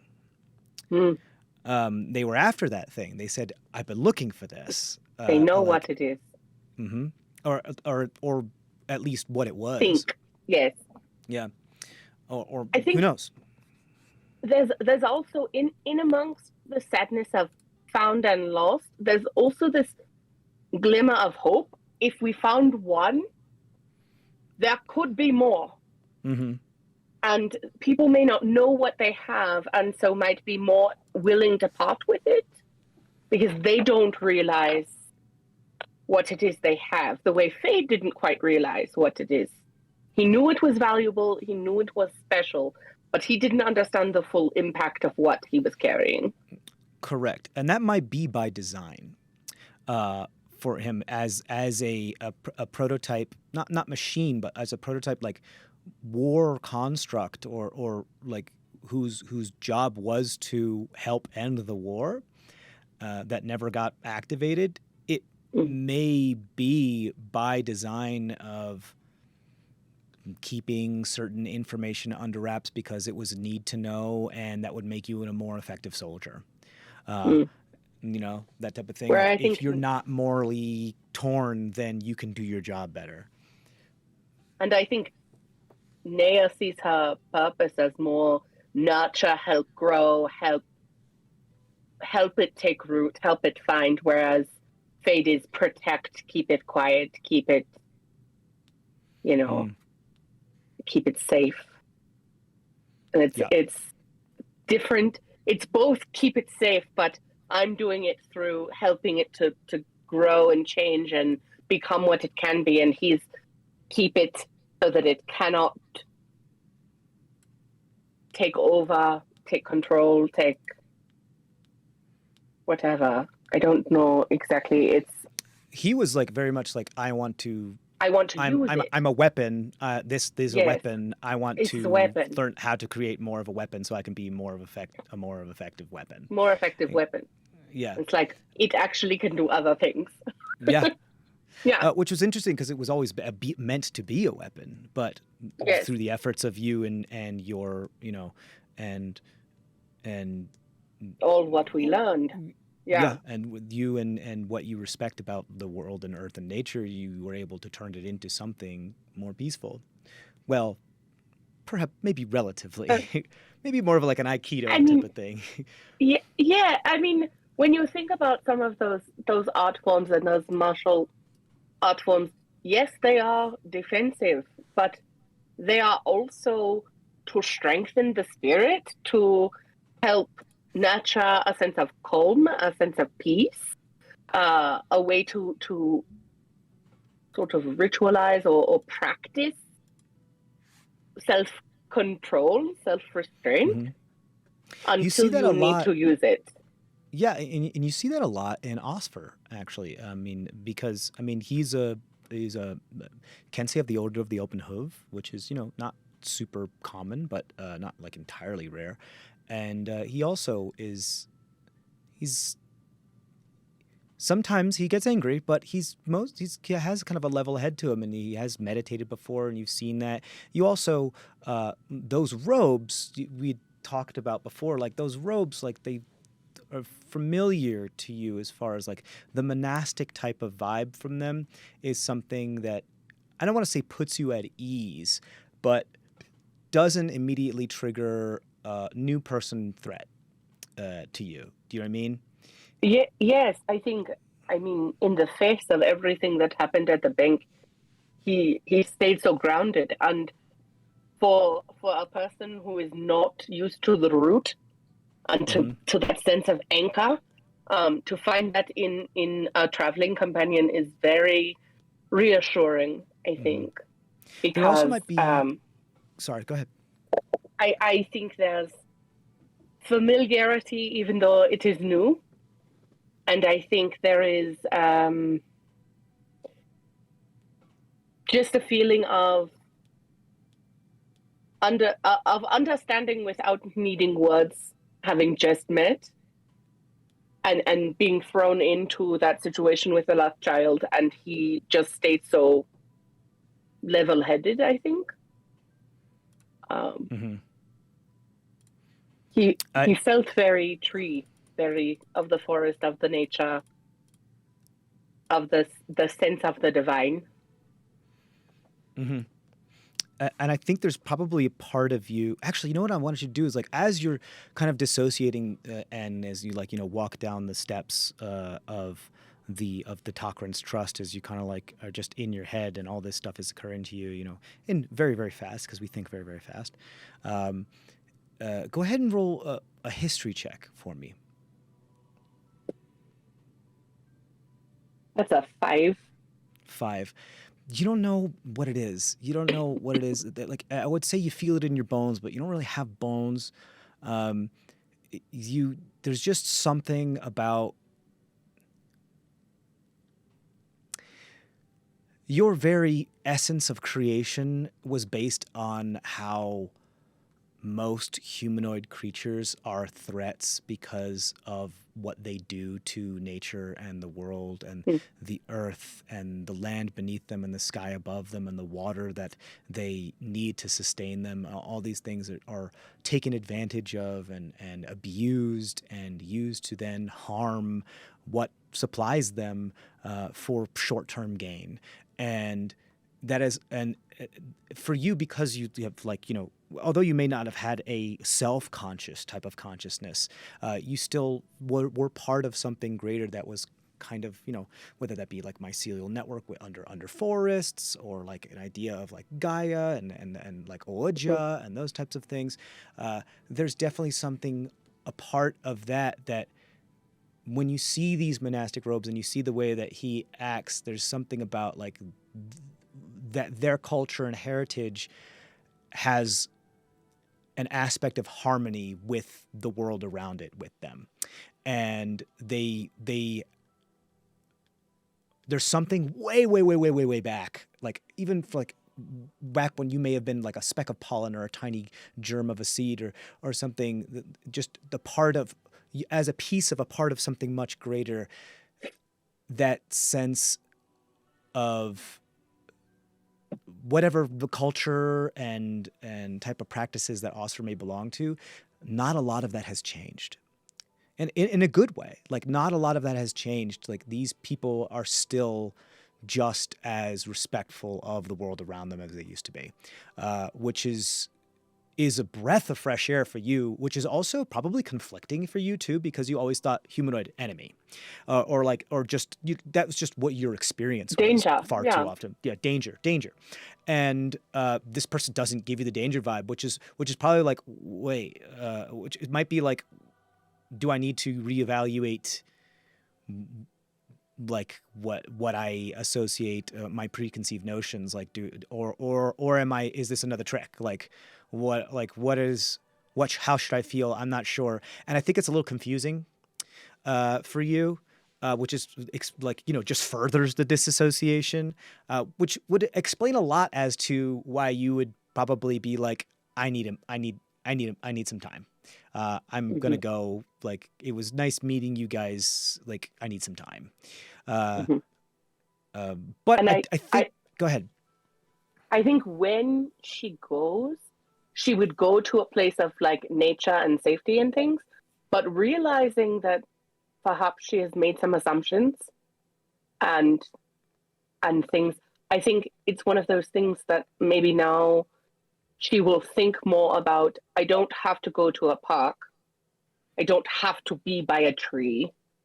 Perhaps I can be near a temple of that order. Perhaps I can be, perhaps there are people who value the things I value, who are connected to nature in a deeper way. It does not have to be a plant for it to feel safe. And so I think that opens her ability to perhaps see things in a new light. And I think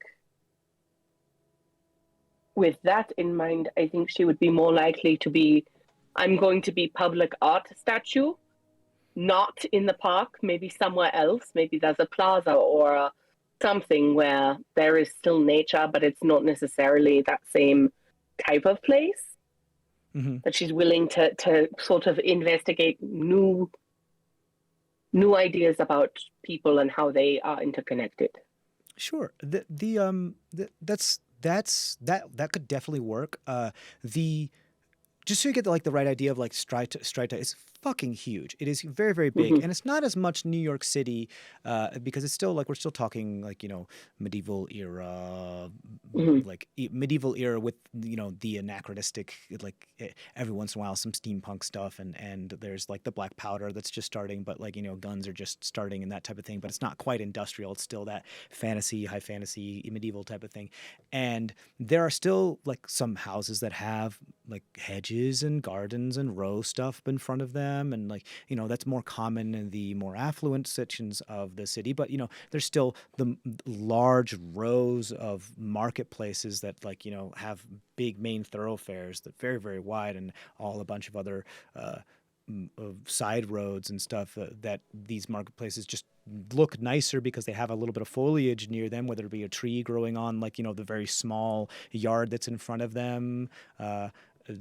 just to kind of create curb appeal, all these types of things. Like nature is still here. Sometimes there's even like dividers in some of the pedestrian walkways that are just gardens, like you would see in like big urban centers that kind of like revitalize the space. So it's not just always stone and wood and Tudor and brick, and it's not that cold all the time. There are definitely parts of the city, quite a few, that are like that, but there's as you've seen, like they did a good job making sure that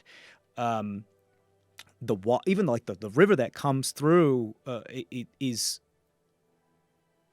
like watering all these things, feeding these things. There's probably offshoots, tunnels that like enrich the soil, that aquifer like under it, and like kind of spread out. There's probably more like a spidering type of aqueduct under the whole city that is able to do these types of things. And there's just like the main the main one just allows the river to continue so that they're not building like a full dam and affecting the ecosystem downstream as much. So the city itself, which is quite interesting, and I think you're noticing this as you're walking around, thinking, and just kind of like automatically walking, and just keeping your mind open and your eyes open for a place that you might be able to. That might be a place for me right now, type of thing, and I think you're noticing that whoever was like the city planner or the constructor of this, it definitely happened in stages. Your experience from like going from the inner wall to the outer wall, like at one point it was just the Athenaeum, and for some reason people decided to build a wall around the Athenaeum quite far from the Athenaeum, which is also like, and like, it is also center where they're like the big wizard. I'm like, okay, well maybe they wanted to keep their distance. Who knows? And none of that field there, like fields of gold that are there with all those like, obsidian troughs and like dug out divot and amphitheaters are like are touched. Like none of that is developed. And then they have like the inner wall, and then obviously the closer you get to the center, there's more affluent once you talk about like the inner center and then the outer center. But it was definitely built in stages. Like there was the inner wall built around the Athenaeum, and definitely signs of people trying to get into the inner wall. So at one point, the inner wall was just that, and then the fields of gold and the Athenaeum, and that was there for quite a while. And then you see the development on the outside of the city, and people started building buildings outside of the wall because they didn't want to build, for some reason or another, they didn't want to build buildings inside that wall. And there became a point where they're realizing, oh, we need another wall. And so they built another big wall, and it was huge. So you can see that the newer portions of the city are the ones that are further closer to the perimeter. But this is over like, who knows, hundreds, thousands, who knows how many years. And so this whole city is still very, very, very old. You definitely get senses of, well, actually, I want you to go ahead and roll another history check as you're walking through this. This is going to be difficult for you because you don't have a ton of experience when it comes to humans and architecture and like, humanoid peoples and architecture. But go ahead. It's a dirty 20. Dirty 20. Okay. I think you definitely sense you can see the way that the construction subtly changes to incorporate more advanced types of like thought when it comes to constructing things. Like the walls are, rather than just being cobblestone, are like, milled and quarried stone, and then it gets, it just gets more advanced as everything. It's still like stone and like hardy stuff or other types of materials and metal and whatever. But you could definitely, I think the inner wall specifically, like the inner wall, the one that's just surrounding the, you specifically also get that feeling of like human people who knew how to harvest the stones that wouldn't affect the ecosystem. As you remember walking past them and you saw like these stones like weren't like big old river stones that they took from the river and then affected the flow of water. This weren't things that were like dug up and then used. Like these were like boulders that were on the surface and served no purpose. They were made of certain minerals that were like lichen wouldn't grow well on them anyway. Like these types, like these people, like there was thought put into making sure they didn't affect the earth, like the world around them, like Vontiria itself, like the nature around it. And I mean, which would be an endeavor. But you get a lot of like human influences out of this, and it kind of harkens back to like that whole like kind of like monastic, like those types of like people trying to be in harmony with it. And as it gets more and more further, you see that the like the social agreement, the social contract of the sacrifice of as industry increases and the need for more and more and more and more gets greater and greater, the line of what it is that they're willing to compromise on for like damaging the ecosystem becomes all like less, like, well, more, they're willing to compromise more and more and more and more and more until a point where they're just building cities and they don't really have any care about what's around them. So you definitely feel more of a closer connection when you get to the middle. And I'll say one more thing because I've been talking a lot.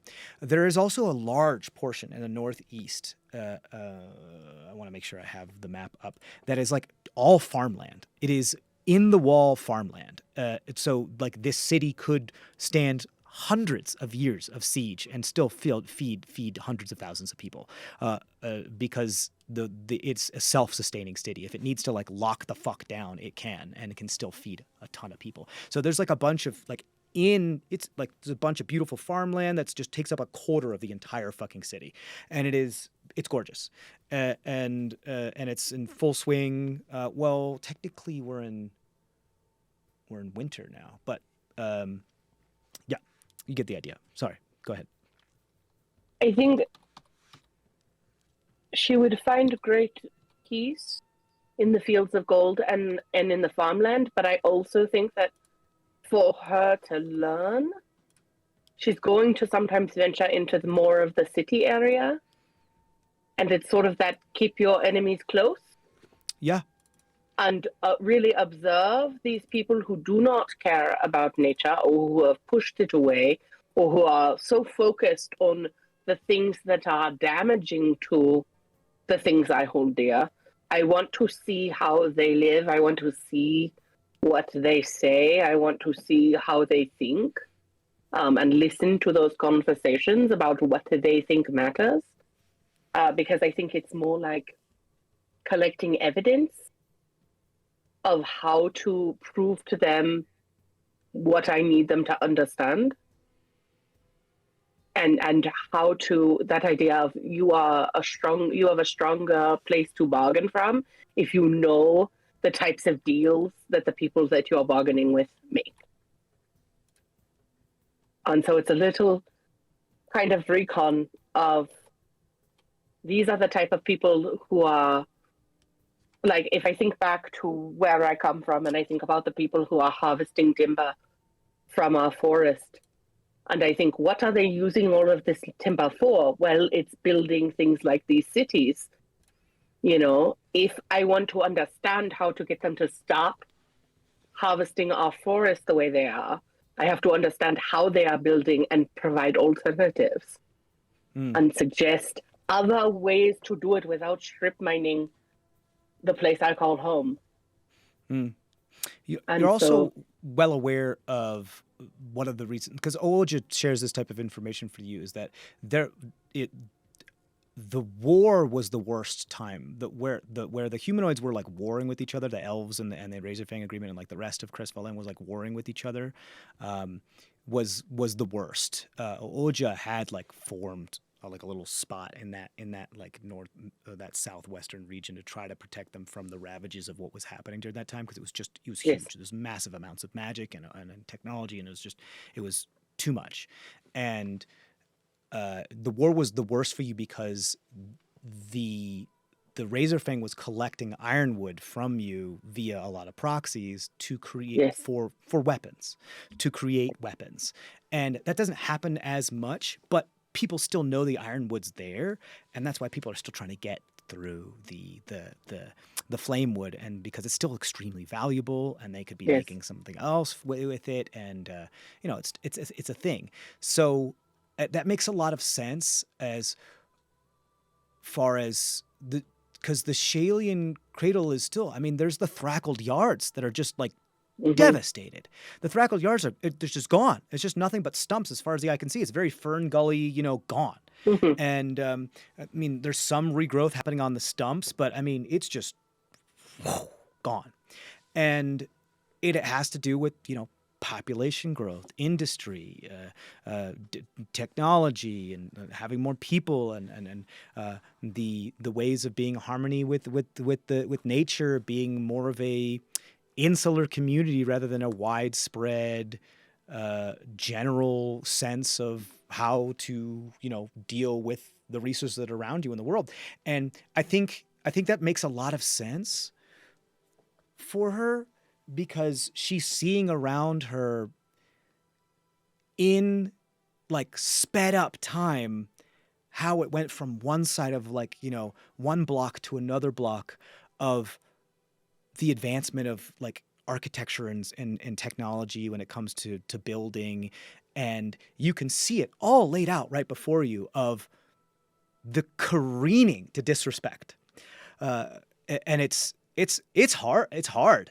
It's really hard, and you also see all the people around you that are entirely oblivious of this, because their lives are but a whisper in the hallelujah chorus of Handel's thick book like this, and so they are entirely oblivious of what's going on, and it makes you sad.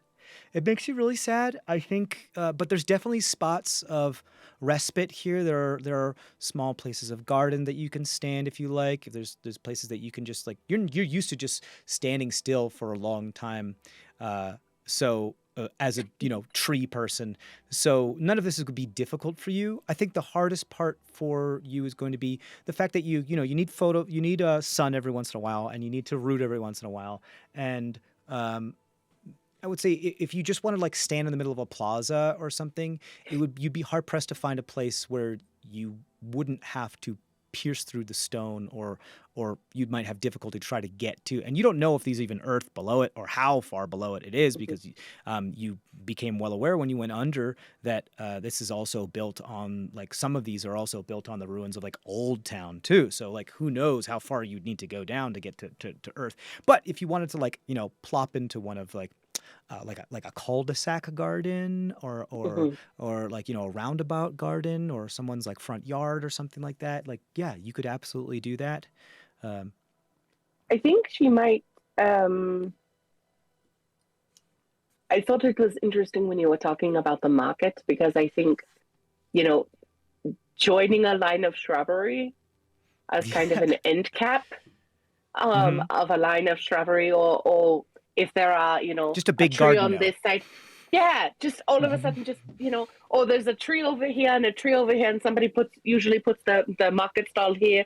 Maybe she stands next to that one tree, so now there's a pair of trees. Yeah. Something like that, because I think she wants to still be where people are going to be congregating and walking through. And You I want think to people watch. I want to people watch, yes. Yeah, you want to sit in Starbucks and drink your coffee and look out the window that's facing out into the street. Yes, I want to, yes. Or at least sort of that place where, maybe there's a little bit of a market or there's something, and she just casts a little bit of shade over a corner, Sure. and like just that all of a sudden, like she's, standing across the plaza one day and she notices like a fruit seller or something. And, some of their melons are ripening a little too fast because there's no shade. And I see her look worried. And maybe the next day I'm in the corner providing a little shade to that corner of the fruit sellers. And she's like, she won't know who or why. Just all of a sudden, oh, look, there's kind of a tree here who makes my corner shady. You're engaging tree mode, which is Oja does this all the time too. I mean, she does oh, they're nice people that are like traversing through the Shailene Cradle, and they're like they're not being disrespectful to nature, and they're a little chilly, and they need more sun and everything. Maybe I'll just open the branches a little bit, let a little bit more sun showing through this clearing of where they're camping. Like something very, very subtle, which you'd never be able to notice, but she has compassion. And so like, I think you automatically as a part of her also kind of have that compassion, and I think you just automatically do it. Yes, I also would love to be, if there's, a corner near a school or a center of learning, just as a place to like lean against the trunk while you read your book, and like she would totally read over someone's shoulder and just quietly be present, watching people, and for her I think that feels like a very kind of community type feeling.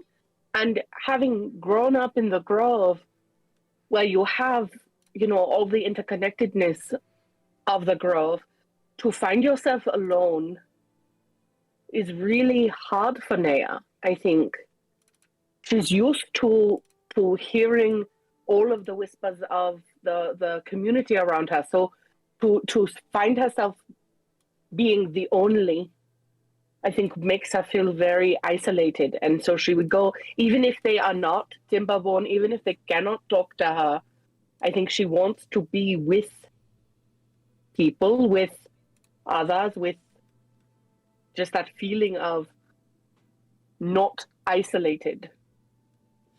Right. Although you're not surrounded by a bunch of voices of your fellow kin of Mhm. flora and fauna, you're still surrounded by voices in a different medium, Mhm.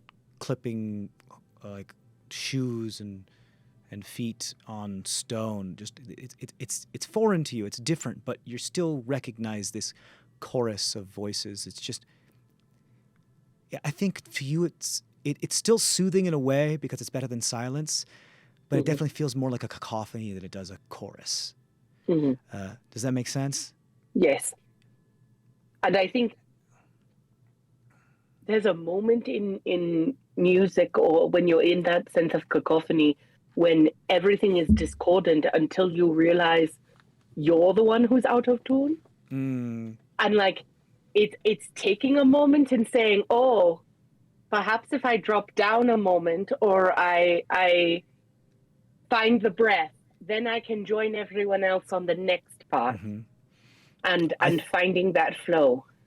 I think as you realize this, I think you cry. I think there's a moment where you realize that you are the one that's out of place, and that you are the one that's not in harmony with what's around you right now.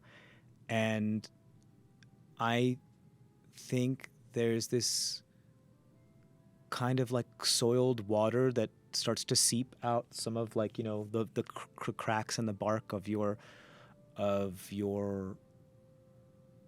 face, and like this kind of mercury like sap begins to like kind of like on the and like tip tap on the stone, the smooth stone below you. And there's like a young couple that has found solace in your shade, because at the moment it's like lightly flurrying, because we're the dead of winter, and so like it's lightly flurrying snow, and there's not enough snow for it to really like stick to the ground, but they just embrace each other for a moment, as you're like quite a bit taller than them, and they're just trying to not get their clothes wet, and they just kind of huddle together and like smile and hug each other. And I think the book that he's holding up against his head up over his head to like try to stop the flurries and stuff is like gets also hit by some of like this sap and this water. You do find that you have set up probably near some sort of some educational establishment, but like the actual schools and universities, like the War College here is one of the big things, like the up in the northern west thing. That's like where the Crimson like the Crimson Guard, the Crimson Crests train, and they're taught how to like be the town guard, and that's like a big part of that industry. But there's still like spot every like day schools, and every once in a while small educational establishments. It's not as organized as we have our own public school system. It's more of like it takes a village type of like, oh, are you on this block? And we're like and like it's a lot of it has volunteers, and if you volunteer, then like the government will recognize you and give you a stipend, that type of thing. And so they just go to people's houses. So they're not like school houses. They're just people's like houses that are like often ends up being like some of the older generation that are trying to. Anyway, you have this like smaller, like older house with this near this like probably in the merchant district where you're near this tree, and you have this moment and you cry, and you. How do I describe this? I think there's this. It might just be me, but let me describe this the best way I can. Sometimes it might be an ADHD thing, but sometimes there is a crowd of millions of voices in your head, not like voices telling you what to do, schizophrenic style. But there's just a bunch of ideas that are speaking out loud in your own voice or in other people's voices in your head are just noise. It's just noise. And even though you know what each one of them is saying, it just still sounds like noise. And sometimes they all like line up for a moment. It's like a bunch of metronomes going at a bunch of different speeds, but there's that one moment that they all click at the same time and then they get out of sync again, you know? And so there's definitely this moment, and it's extremely fleeting. You can't find it on purpose. The people that find it on purpose are the people who can meditate and like do something on purpose without, like the monastic people are really good at this type of thing. But I think you have this moment where this, again, like you said, this cacophony becomes harmony for a very fleeting moment. And I think it's the sound of that two tiers on the top of this like leather-bound book that are those two clicks of that metronome, where the clopping of the block heels on the stone, and the criers telling you what the news is, and merchants clinking coin and saying get your beef sticks here, and the creak of wood and iron of wheels that and the clop of hooves, all kind of create this and this kind of rhythm, and they all hit at the same time, and there's like a chord that is struck, and it feels like you got punched in the gut. It's like someone like a big old stone boulder winded back and hit you straight in the sternum, but you got like Final Fantasy spirits within your soul just got like pushed out of you for a moment and astral projected before it rubber banded back to you, and you can feel it, and I think you lurch for a moment as you have a physical visceral reaction to this, which causes the couple that's below you to kind of like take a double take, not realizing that you can move, and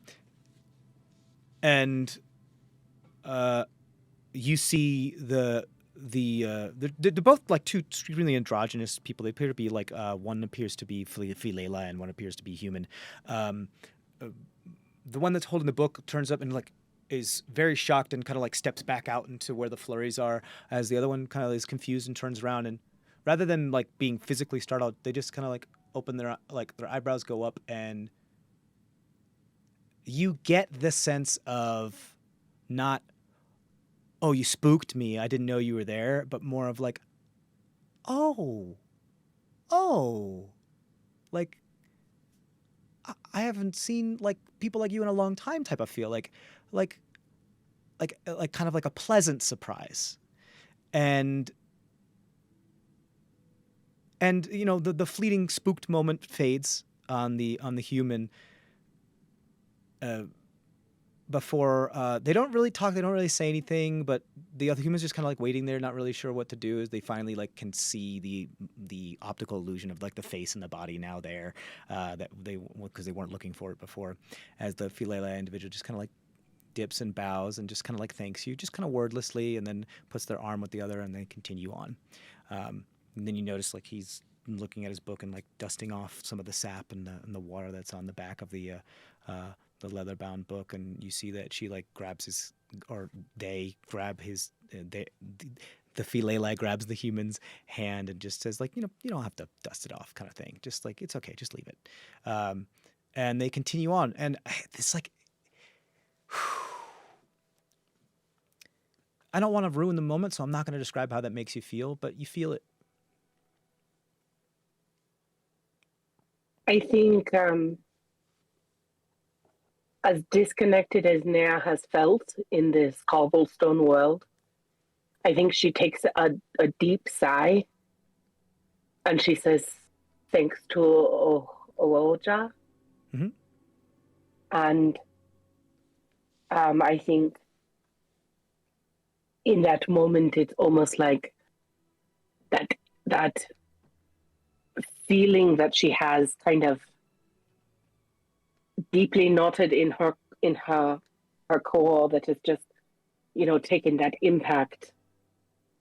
It touched her heart, and when the Philaela turned and she was seen, but it was like, you're not just seeing me as I'm a tree, It's you see who I am and you recognize and acknowledge. And that is so validating in that moment, in this place where she does not feel connected, to have that moment of connection.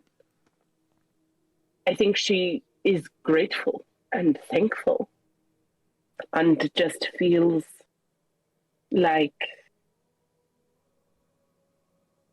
there is this spark of hope that what she thought to be true may not be, and that she still has the ability to see more and is open to grow, even though she thought her job was to help others grow.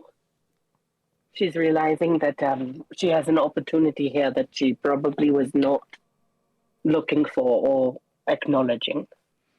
I think at this moment, as you feel all of these things and you become more aware of these things and you slowly begin to come out of your dissociation, you become keenly aware, like full body awareness of two of the most heavy things on and in your form.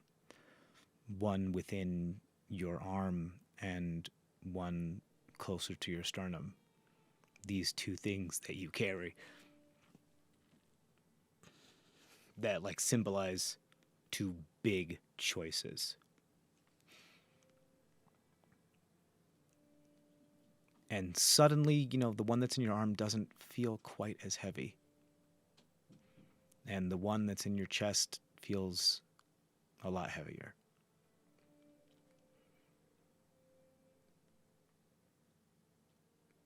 I think there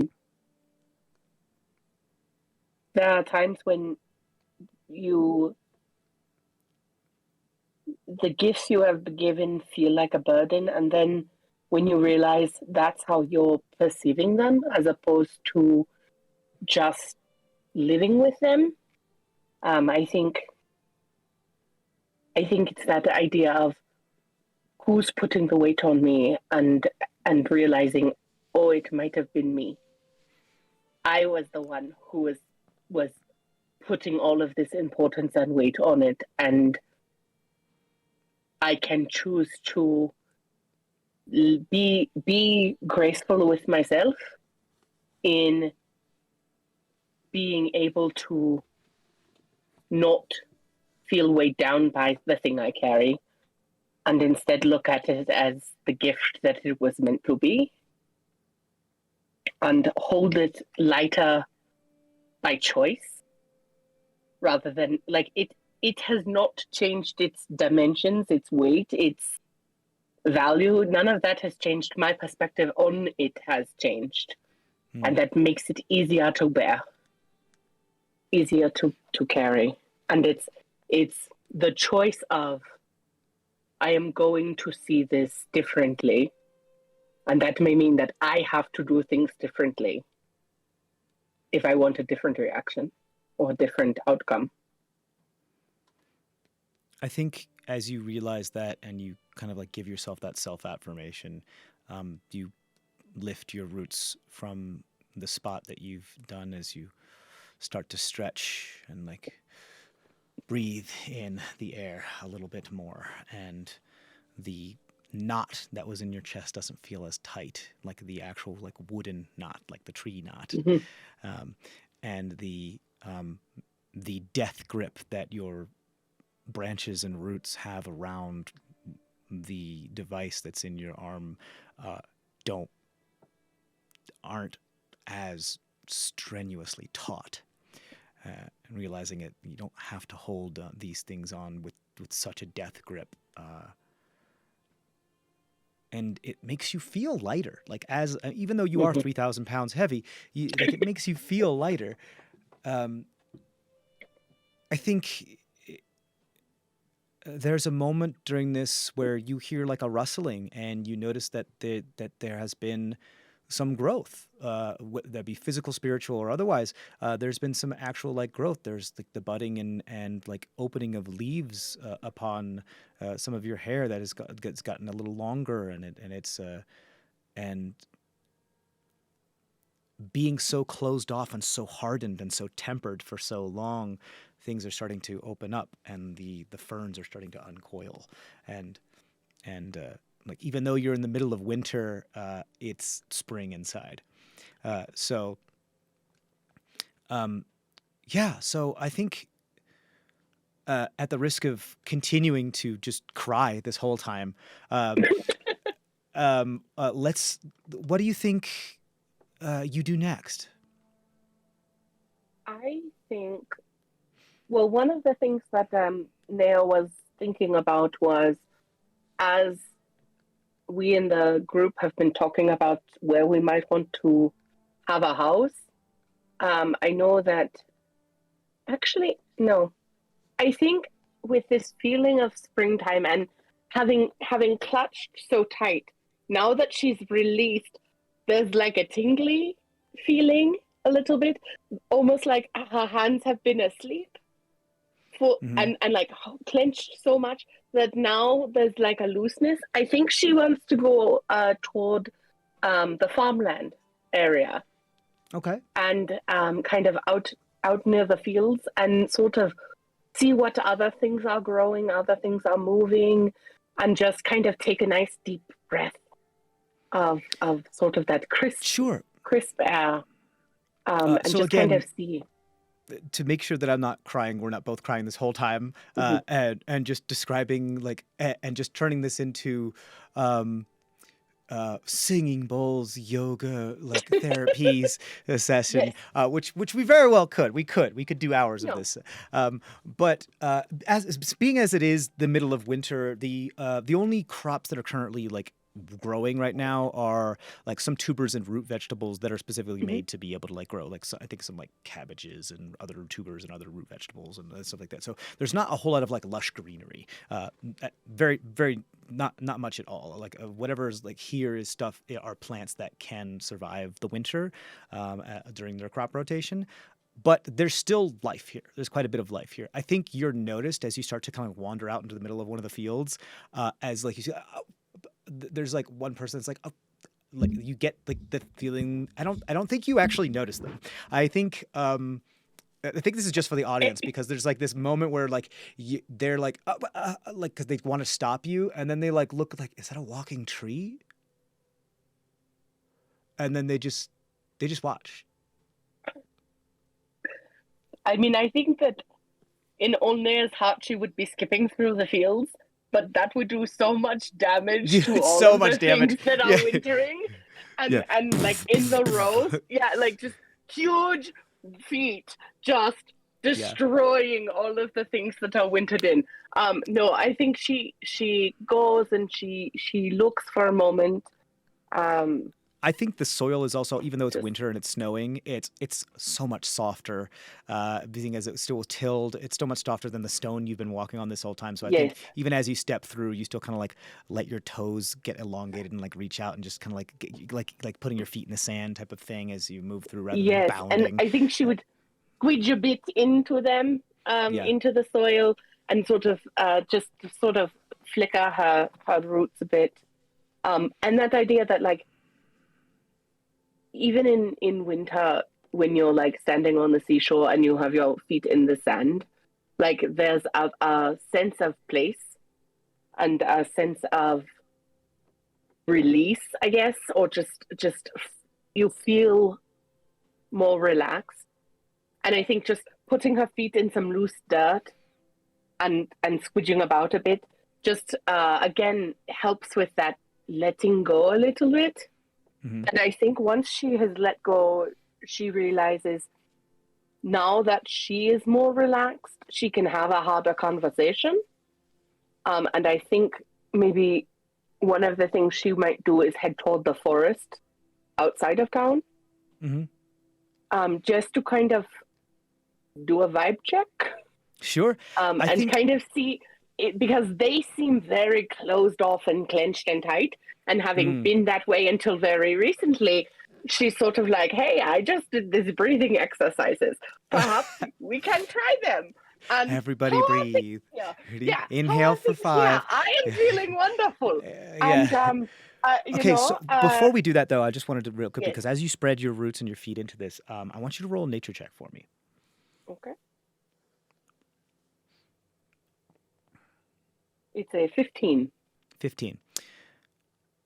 You feel the soil, as you reach out to it, it's very nutritious. Like what they're doing with the crop rotation is they're doing a good job. Meaning, like, and they're caring about this land, and they're caring about, and they're like, it's not quite a food forest, but it is like, it's farmland that they're doing a good job, and they're putting nutrients back into the soil and stuff, and it's very nutritious. It's too nutritious.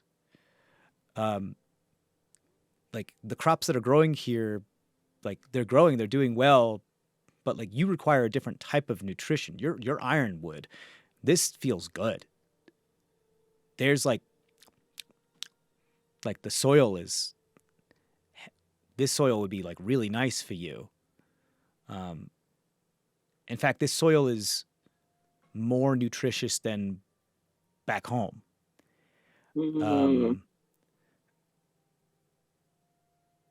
And I mean, your ironwood, like you need iron in the soil to be able to, like, constitute your constituent parts. And there's definitely something like penny, metallic, irony in the soil. And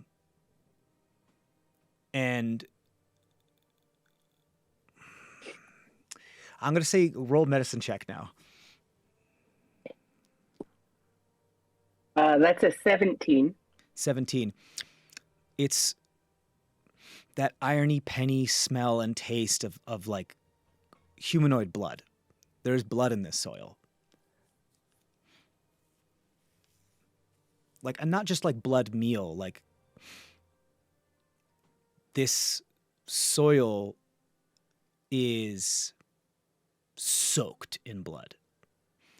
Not necessarily like wet, like fresh blood, like something that's happened recently, but like whatever this soil is, it's either like naturally producing its own blood, or it has been drenched with blood for so long that it's just part of now this like piece of this landscape.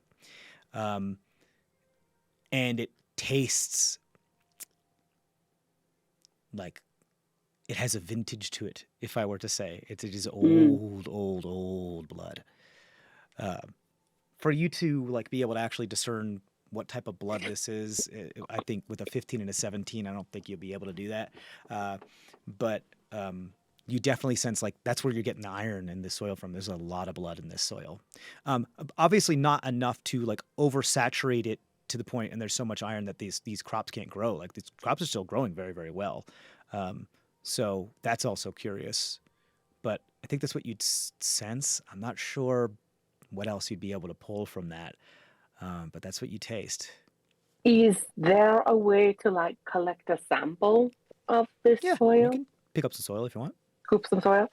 You can grab a scoop. Because I wonder if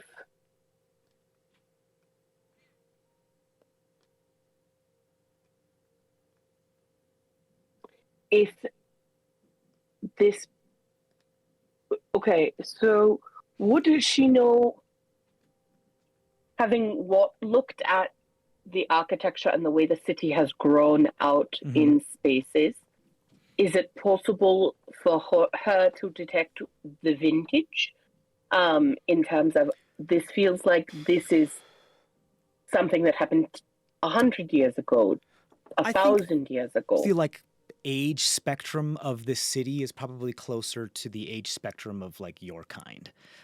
Something that like lives for a protracted long amount of time. Like we're talking about the more like longevity centered races of like maybe elves, like like stone people, tree people, like things like druids that live for like a long time. This city has been here for very, very long. We're talking like probably thousands of years. But that's the kind of like, I mean, an exact number or another zero here here and there is really difficult to determine.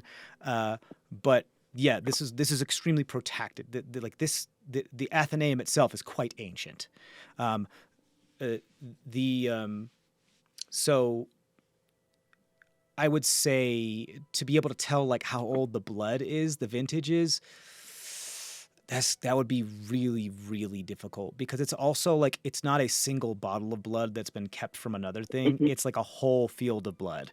So who knows if it's like a blend or whatever. It could be mixture of more contemporary blood and some ancient blood. Like it's really, really hard to tell. It just definitely has more of like a musty vintage flavor to it, meaning like there's a lot of it, whatever. If blood has been being put into the soil, if that's the case, it has been happening for a very long time. Is it possible to find out like the lineage of this farmland? As far as what you're learning is like this is definitely like human architecture. Strita, the capital of Strita, technically it's the human capital. The Greater Protectorate is technically it's old term is like the human nation, the human capital, but it has become far more of a melting pot of veritable assortments of a bunch of different lineages and races and everything like that. But there's still you can still sometimes notice that there's like a decent, maybe just like there might be more humans here than there are any of the other races, but not by a whole lot. I think it's just because of it was for the longest time. There was a time where only humans were allowed here, of which, like, you've talked with Osfer about some things, and other races weren't. But this definitely feels. You don't know about the blood, but the city itself is more human-centric. Mostly human. Okay. Yeah. I guess I'm curious now that. Okay, so now the more curiosity of Neya is, if in order for us to get enough iron into the soil to be super yummy for ironwood seedlings, it needs to be doused in blood. Her question is, blood makes the best yummy nutritious dirt for the seedlings. And so, like, the agriculturalist would be like, okay, what species do I need to harvest? Seedlings. Yeah. Yes, here are all the seedlings. Oh, this is gnome blood, not so good. This is, and like trying to figure out, it's like that. I think like that would take you experiment, a little more time to try to figure that out. Whose blood is the best for seedlings? I think that's a creepy question. Yeah, no, it's fine. I think that Osfer is like an amateur alchemist. I think you took a sample. I would write that down. It's technically the dawn quarter, but I just want to make sure I'm saying the right thing here. Just want to make sure so it's called the churned quarter. So you could say soil from the farmland, like a sample of the soil from the farmland in the churned quarter of Strita. And you can just like grab a hand and like store it in like a hollow part of your body if you want, or on some of your clothes or whatever it is you want to put it on. And like to titrate it and try to figure out more, you'd probably need some sort of alchemy thing. Taste, only like even like sommeliers, like the sommeliers that are like really, really, really good can say, oh, this is from Italy because it has hints of this, it's full body, those types of things. You're not a sommelier of soil, unfortunately. You are a tree, right, but you're not a sommelier of soil. Or blood, more rather, than I would say that's soil. So, do we know any vampire alchemists? Because a vampire alchemist. Do you? I don't think you know any vampire. I don't think I do. I wonder if the group knows any vampire alchemists, because a vampire would at least have this like sommelier knowledge of blood. I think probably the only reason why you know what vampires are is because you're familiar with the kind of the feral, instinctual, like leader of the hunt type of thing that the werewolves have, like the lichens, because the lichens are there are packs of lichens that are known to roam in the Shalian cradle, and there is definitely there's a history between them and vampires as they talk to them about, like, they reference them as life leeches and others, things like that. Not too much as, like, I don't want to get too stereotypical with it as a bunch of other kind of lore does, but not as much kind of like the animosity between, like, oh, vampires and werewolves, rivals, like cats and dogs, rivals since the very beginning. Not really that much as they're still kind of the same, along the same type of, was something at one point and then hybridized and became something else, and has now, like, their longevity has increased, and so these types of things. So I don't think you have actually ever encountered a vampire, or maybe you have, and you just didn't know it. But that might be something you might want to ask Oja about. So yeah, that's what you notice. I think, and as I said, like, the reason why it tastes good to you is because there's a lot of iron in blood, and you need the iron for ironwood. So, yeah. I think then. I think the other,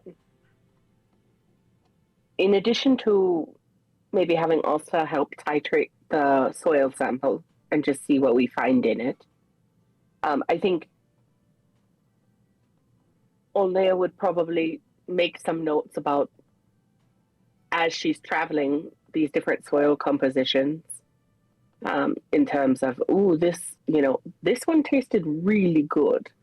And here are some of the components as we kind of look, but also that idea of where else can we find a source of iron that might have infiltrated or saturated the land. Blood is one source, but also,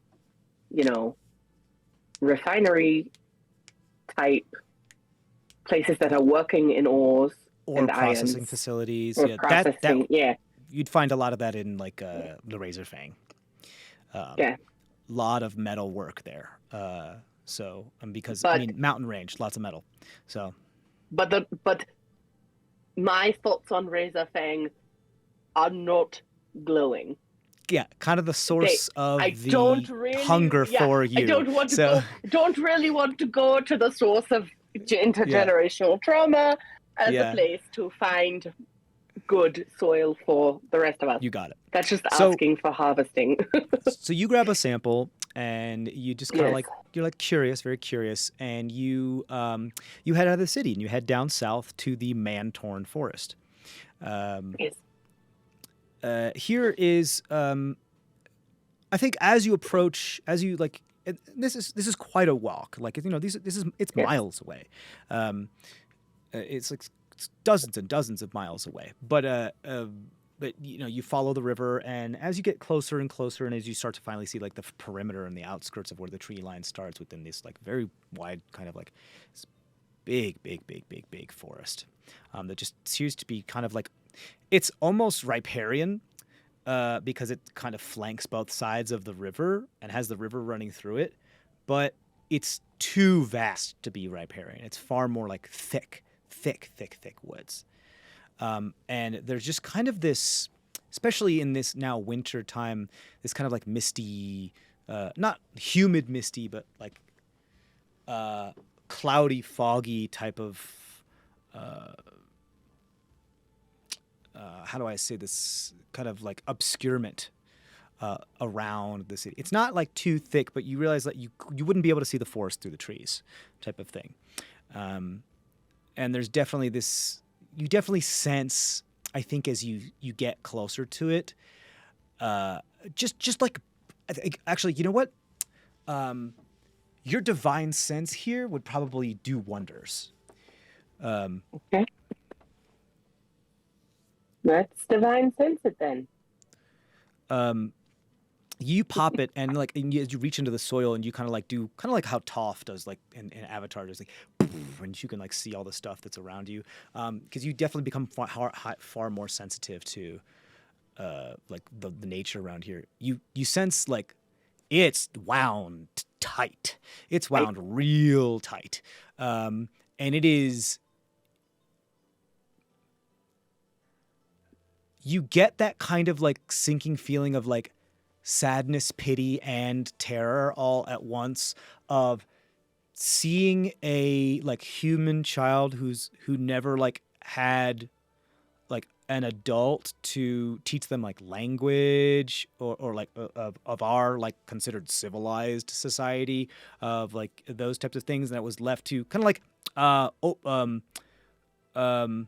Jungle Book type of Oblio, or Mowgli, right? Mowgli. Kind of like Mowgli, kind of like a Mowgli aspect to it, about like was left, and not that it's a bad, but this has experienced trauma, so it's kind of feral.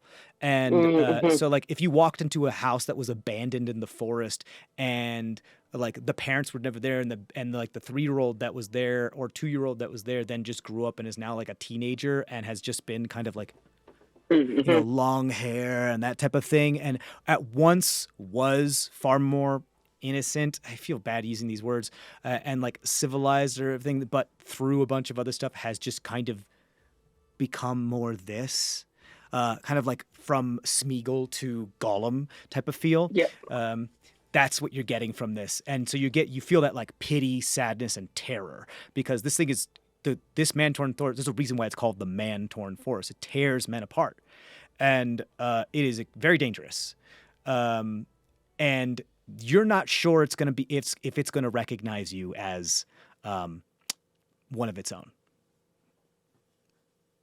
Because it doesn't have that, perhaps, capability. I think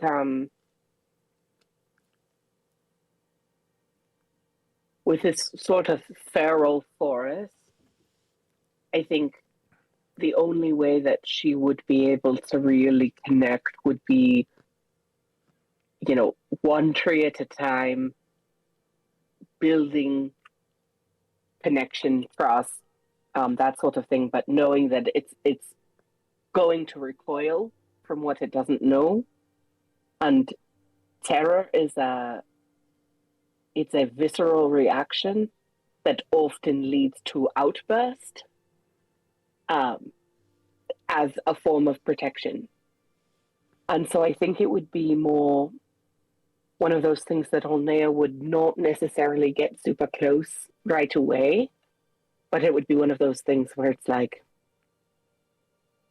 she would stand, you know, in a glade in sight of the tree line and watch, and let them watch her, and just sort of show that she's not going anywhere, but she's also not asking anything. And one of those things that it's like she would wait for it to acknowledge her in that place of like curiosity. Sure. So I think you probably like she's got start walking the time. perimeter.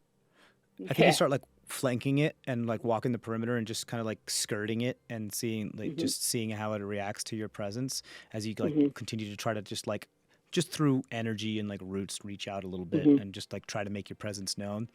And there's a moment, I mean, this happens for a while, as this is a very slow process. But there's a moment that like, you know, some of the underbrush begins to like and shake and get disturbed, and like there's this big old boar that seems to come out like these big old yellow eyes, and then with black all on them. It's just tusks that have like pierced through the top of the skin, and it's like curled all the way around.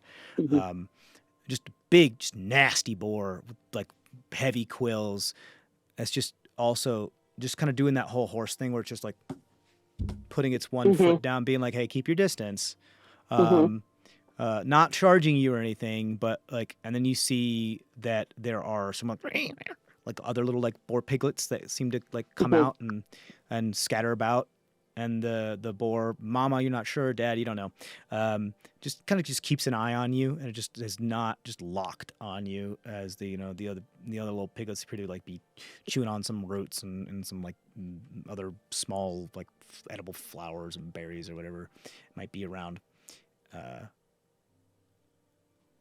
And go ahead. Uh, I was going to ask, does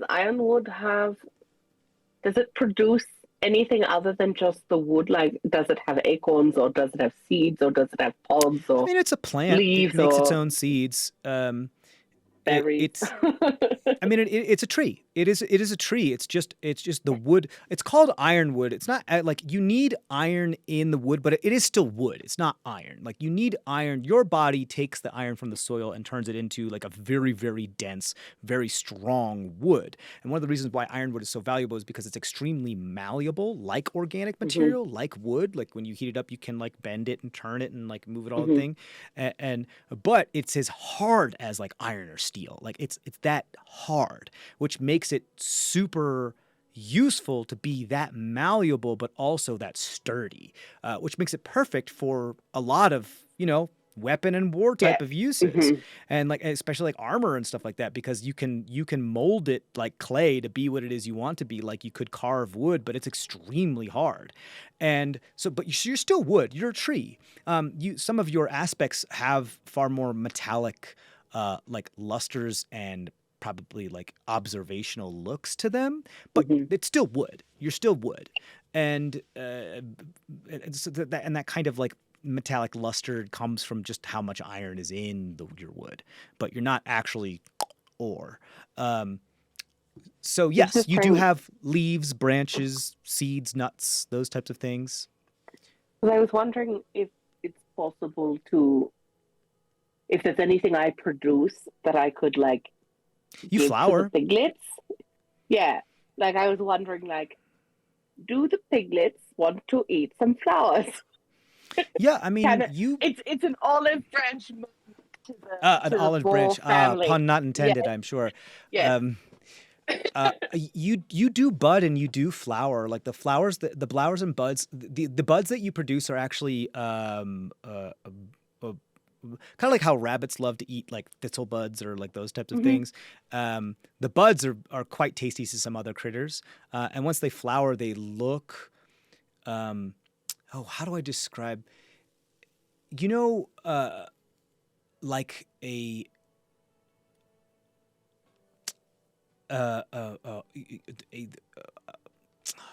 amorphophallus flower, where it's actually like a flower colony. It's one of the largest flowers in existence, and it's like this big center of it, and it kind of like folds off, and it looks like it's like wearing an upside down dress around it, and it's like they're like 4 or 5 feet tall sometimes, and they have this like large kind of like phallic cone in the center of them. And then that like kind of splits open. Okay, you Google. Yes. Well, like, and then like the center like splits open and like a bunch of like flowers and like stuff comes out of it. So when you have like little tiny buds that like form between your like the splitting points of your branches, and those are quite delicious. As far as like they have like kind of a sweet penny flavor to it, kind of like how vinegar is sometimes delicious. Yes. And but when they burst open, they have this kind of flower colony, and when that bursts open, your seeds or pollen are more like spores, where they're these tiny little seeds. Now, once they've germinated, they form like a hard protection around them, like like an iron shell around them, like a hazelnut or a walnut. And that's the thing that's one of the ones that you carry with you, one that's like ready to be planted and that's safe and that's good for travel.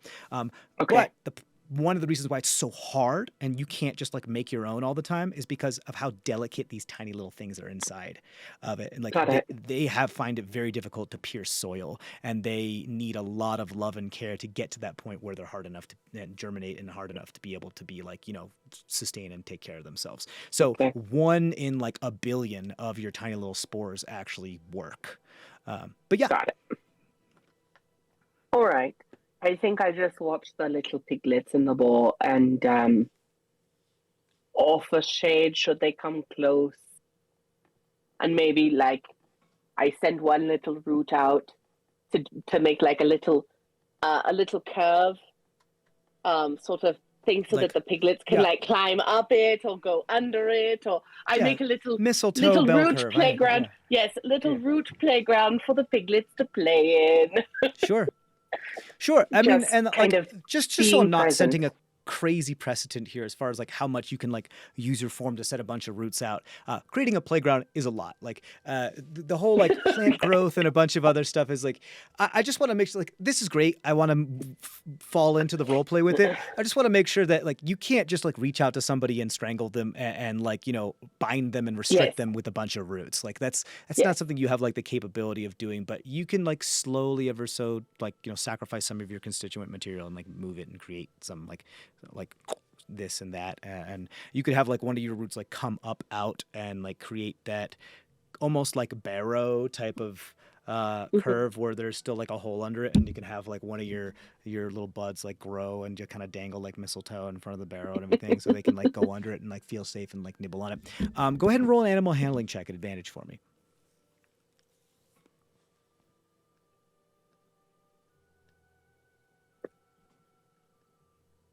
19. So here's what happens. The little piglets are far more curious and adventurous than the mama boar or whatever it may be is, hog or heifer or whatever it may be. And there is a piglet that does approach and start to sniff it, and then the boar like and like kind of almost tackles the piglet out of the way because the boar's probably seen one too many snare traps, and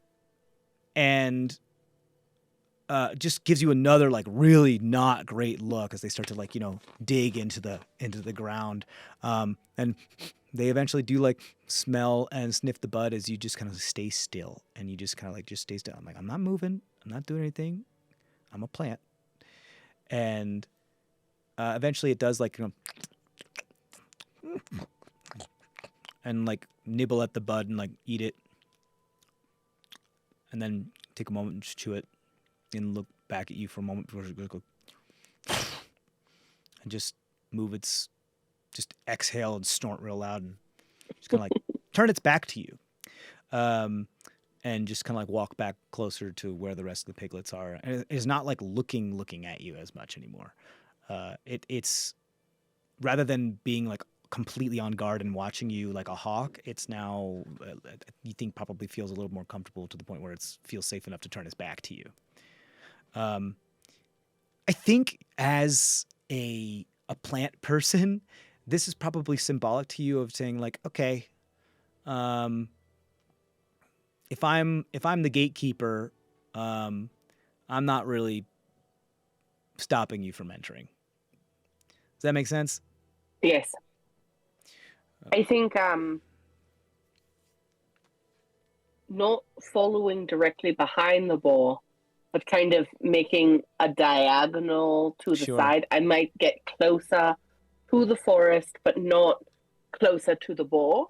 You got it. So there's still that space that they have that I'm like, okay, you're allowing me to enter your space without being in your space. Yeah, you can Into the easily just kind neighborhood. of I've gotten permission to come near the neighborhood. Yeah, exactly. But you give them their personal space. So you move through, and it quickly becomes like the fog is not like a dense fog. It's just kind of stuff that just hangs there. The air feels like not humid and thick, but just like it would be impossible for you to see for very far, just because it's almost like the forest itself is keeping you somewhat blind, so you can't plan ahead very well. It is like the forest is reserving the right to surprise you. Does that make sense? Yes. And I kind of welcome it. I kind of am excited just to let that unfold. What does this soil taste like? You take a moment to dip into it. Go ahead and roll another nature check for me.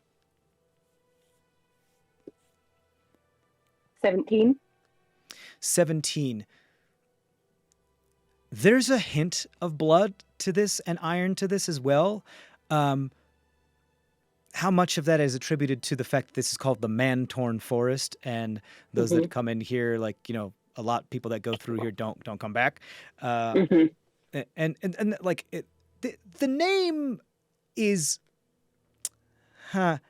I think the more you spend time in here, the name is more of like a tall tale to keep people away from something that could be dangerous.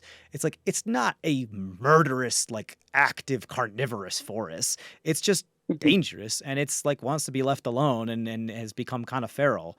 But it's like, it's not like, oh, you walk in there to grab some stuff and immediately the tree comes down and rips you into pieces. That's not what happens here. So it's a legend. It's kind of mythos type of feel as far as the man-torn forces. You do sense some blood here. I mean, there's been quite a bit of bloodshed in this forest. Nowhere near as much as the farmland, though. Okay. The soil also tastes bitter. Mm. Yeah, just bitter.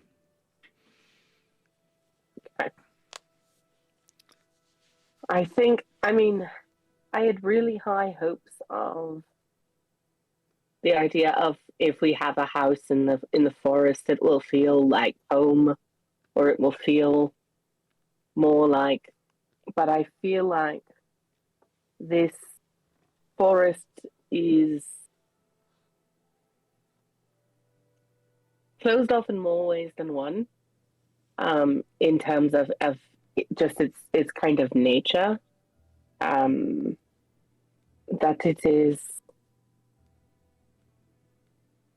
it would need a lot of work to feel like this is a welcoming place. Whereas I think as like you're about to kind of like sigh and kind of be like, okay, I've seen what I need to see and exit. And you do start to hear like rustling in the area, because I mean this forest is full of life. There's a lot of stuff going on, and what you hear. Actually, roll a survival check to see if you can kind of tell what's going on here. 17. 17. It's bipedal. Mm. You sense like well, it's not quadrupedal. It's like fully bipedal. And then what you hear is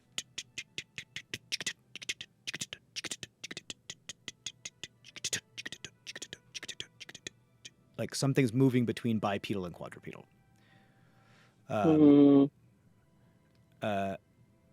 it seems to do that whole thing like you were skirting around the perimeter of the forest. It's kind of skirting around you. I want to see what is making the sound. Okay. Go ahead and roll a perception check for me. 18. 18. You eventually like see like from the brush, just kind of like a dash of something like flesh, humanoid flesh, but just kind of like just a quick blur before it like is behind a tree and then from, if you were to follow, like if you were trying to get a bead on something moving around you, the next glance you get is not of flesh but of fur, and long ears, like tall, like jackal-like ears.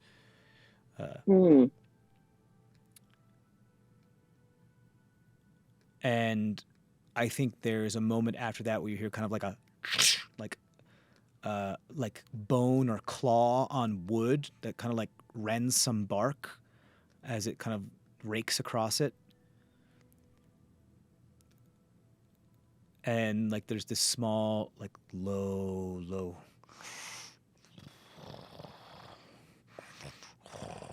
kind of like growl and breathing. Whatever this is, you get the sense immediately this is a predator. This is also a very skilled predator, a very smart predator. What's odd to you is that you've been in a quite vulnerable position this entire time. If it had more than ample opportunities to get the jump on you. And it hasn't fully revealed itself. I think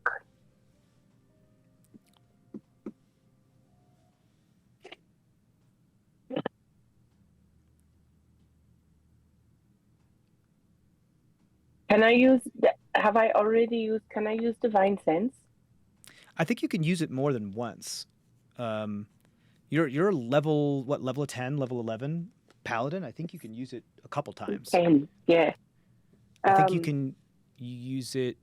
What is it? I think equal to your charisma modifier, or I'm not sure. I have to double check. Let me pull Okay. up. Hold on, let me see if I have it. I think I would want to see. I'm trying to decide. I don't think this thing wants to harm me because it would have done so if it did already. And I know that I'm not like things it may know. But I also know because ironwood for so long has been used to make weapons, the very smell of ironwood may make some creatures feel defensive. Because they only know ironwood as weapon, as attack. So you can use the divine sense equal to 1 plus your charisma modifier per log rest. 5. So whatever. Okay. So if you have +5 for your charisma modifier, or charisma's a +4.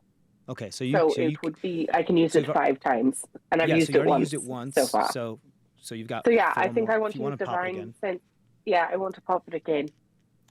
Just Okay, to so see if it's possible to feel anything from this.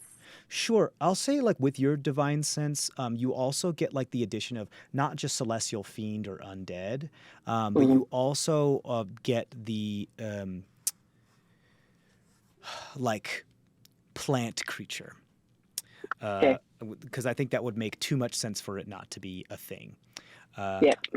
I also think that, and I think you should write this down because I'm absolutely going to forget this, but I'm going to make an exception to you as well when it comes to, like, if you want to use more than one charge of divine sense at a time, like, although your first one would, like, just one might also be able to sense flora, putting like 2 into it, really trying to, like, really pay attention, would allow also you to sense fauna. Like, you would also be able to sense beasts as well. Okay. I think you're well aware of that just from being in nature, like, your entire existence. So yeah, I want to see if I can identify what this beast might be, and if there is anything I might know about that beast or creature. Yeah, you got it. Do you want to use 2 of them then? Yeah. Okay. So you're gonna use 2 of them. It's odd as you kind of do this type of, like, release kind of like pollen and bird song and, like, the rustle of leaves, and allow it to kind of, like, echolocate, and just how mycelial networks speak between each other and the forest can talk. It's one big organism. You try to kind of, like, connect with this one for a moment. You definitely it's like jacking into a computer that's not yours, and it's like, who the fuck are you? That it's kind of reacting in a type of way, kind of like how the Avatar thing, like where they, like, pull their braid out and they try to, like, shove it into another being and, like, kind of enforce their control over it, as much as that's supposed to be all harmony. I'm not sure how really.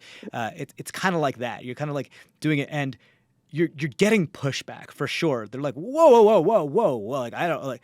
And but I think you still, because it's just a blip. You do pick up that whatever this is, it's not. You get a beast sense from it. It's not full beast. It appears like you get beast adjacent. Like, it's got a flavor of beast, but it's not just beast. But you definitely sense, like, there's some feral ferocity from it. I think, you know what? Go ahead and roll an insight at advantage then.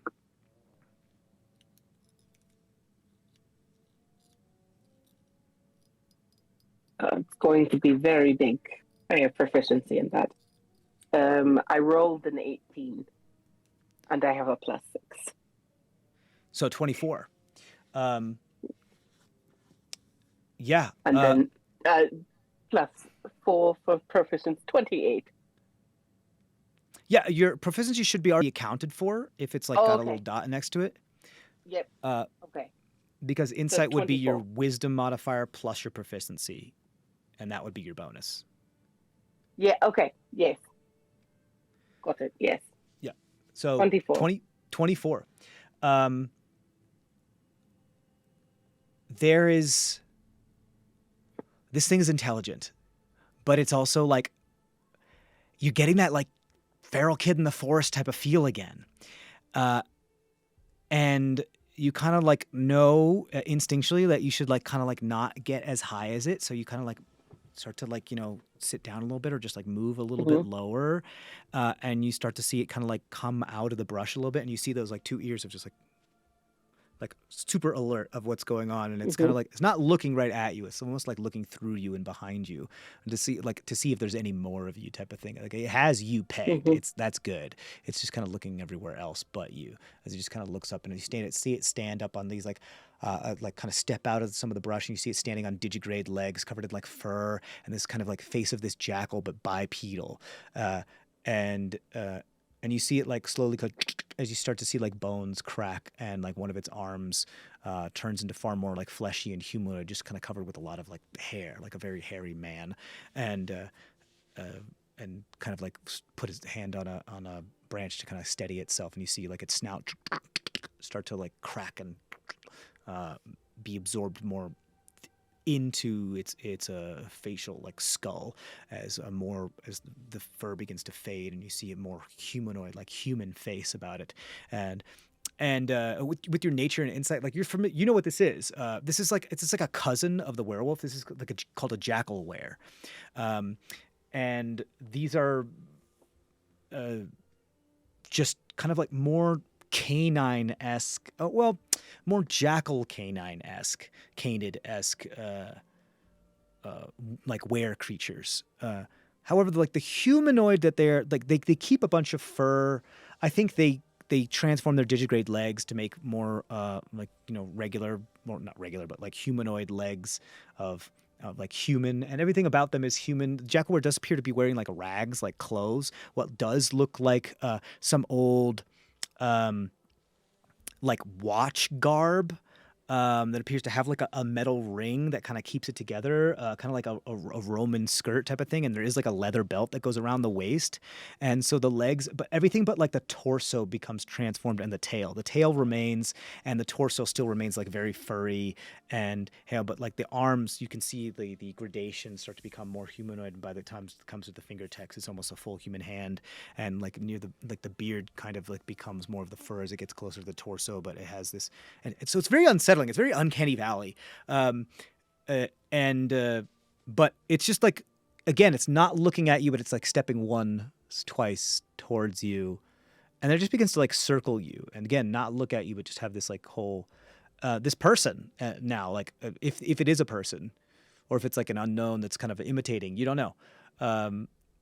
But it's jackalware. And you're also familiar that, jackalwares are people. They're intelligent people that are just, whether it be by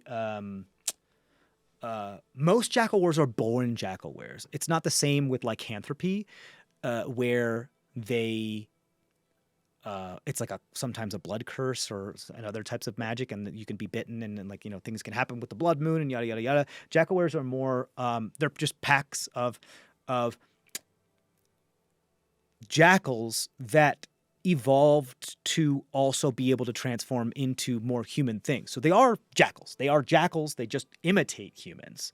But because they have that ability to transform, their physiology is very intelligent. So they don't always speak, especially some of the more, dare I say, feral ones. But this one seems to have their wits about them. And it's just kind of continually circling you. I think Neya does not. She's sort of in that. She's not fully extended to her full height. She's kind of almost in a bow, or like a kowtow. curtsy almost. Mm. So she's sunk.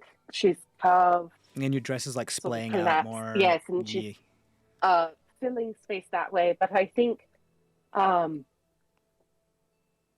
she would talk to this jackalware.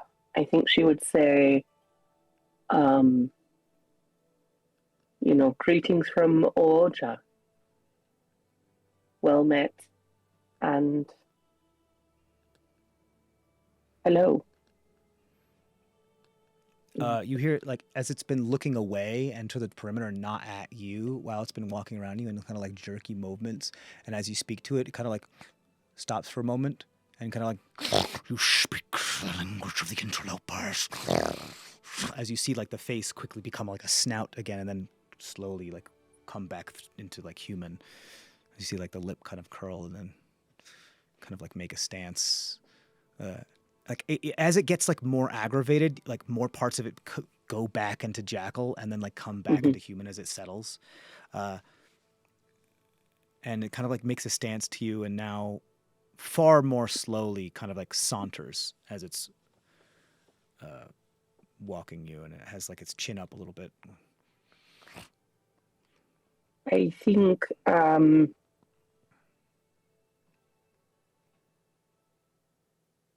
she might. What will she do? I think she, since speaking regularly seems to irritate it, I think what she might do is something simple like just rustle her leaves. Cool. All right.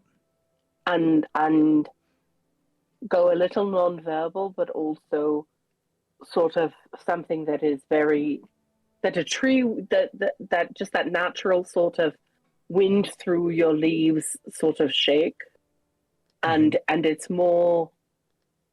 Yes, I speak the language, but I also am of the forest, just not this forest. Is that and I think the gist of what you're trying to say with those movements? Yeah, and I think Okay. I think it's more just that idea of as she sort of gives herself a shake and there's a rustling of her leaves. I think maybe one or two leaves shake free and float towards him, just so that the smell of her forest Right. it becomes more evident. I think as you do that and the leaves kind of like towards them, they just kind of, and as like human face, like, but sometimes like the snout, and they like sneeze, and they start to get closer. You can just do the whole like kind of dog thing.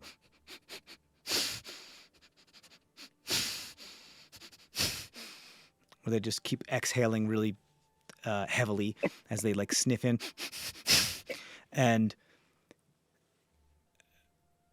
they're doing a lot of like canid type of like, checking you out type of behavior. And I think you're starting to like, as this keeps happening, as like you're sending that thing out and you hear more of the sniffs, I think you start to hear past the sniffs and like you start to hear the language. And it's a dialect of primordial you're not used to hearing. But so often like Terran, Ignan, Aquan, and like Orin are all like different. It's like how French came with Romance language from Latin, and how like Latin is the root. And they're all like forms of this where like Ignan can often sound like a crackling fire and like. Oh, and like Aquan can sound like something or crashing waves. Primordial can be like a lot of all of those aspects, but also like, the flowing leaves. And sometimes Primordial has a little bit more of a tongue linguistic to it as well. But there's different dialects of primordial. Like the primordial that you've heard Osfer speak is far more like tongue linguistic, because a lot of these sounds and things that you're doing with this language aren't capable of being formed by the human tongue. And so they do their best to try to like do their own dialect of it. You're getting like a very core, like a mixture between as they go like as they sniff, and you start to hear, even though like they're not actually speaking, you're starting to hear through the sniffs that these actual words, and you hear them speak primordial, and they're like, pretty much what they say is, "Why do you smell of so far away?"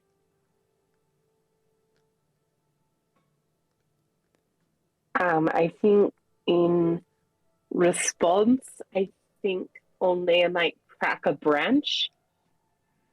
Okay. Or like, and I think part of that is when there's a dog sniffing around a tree and suddenly a branch snaps, it pauses what it's doing. And that is more just, I think Neya's crack of the branch is more like, I am not threatening you, but you do need to give me my space. Right. I think there's that moment where it does that whole like pointer dog thing where the one leg of the four is up. It's like, and it has like its jowls caught on its teeth. So it's like, yeah. And I think Neya would be willing to crack the branch and kind of look at the reaction. And I think she'd be willing to perhaps let it drop near him. We're not going to play fetch. But just this moment of like, I see you, you see me, and check yourself for just a moment before you get too personal.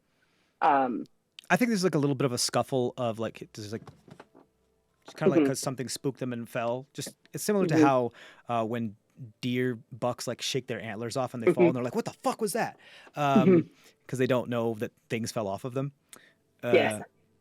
It's kind of like that, and they kind of do that, and then like you see like the tail kind of wag back and forth, like kind of like swish, and then like they go, they lick their teeth, and you see it like start to be slowly move back into a little bit more human as it starts to kind of like N4s kind of like start to stand up and then kind of like sit with one knee down and one foot on the ground in human form and just kind of like get close and just give you space. Like the length of the branch between you is like there's 3 lengths of branches between you, and just kind of like keep the branch in between you as it just kind of like sits down, not really making eye contact with you anymore, just kind of looking like all right, what's up? And I think for a moment, but it will feel much longer, Neya is quiet and just letting the wind blow between them and kind of watching their posture a little bit to see that moment when they lessen their stance ever so slightly. And then once they've kind of lessened just a little bit, I think she will again talk with them using words. And we'll what see. Language do you use? I guess kind of a mix of the primordial in terms of branches and sort of the sound of wind crossing bark, and that idea of sort of almost a rhythmic type instrument where it like just a little yeah not quite cicada but similar, just a really natural sound, since using actual words seem to really cause a negative reaction. I would rather try and speak, even if it is not full sentences, just travel Sure. So you do some tongue Searching, primordial yeah. and some like nature and more like Olaja-esque primordial. Mm-hmm. And I think like and they look at you and they hear you and they kind of like look down and they respond in a little bit more of a tongue primordial because the current form that they're in is like human, and but they seem to fully understand what it is that you're saying. What do you say?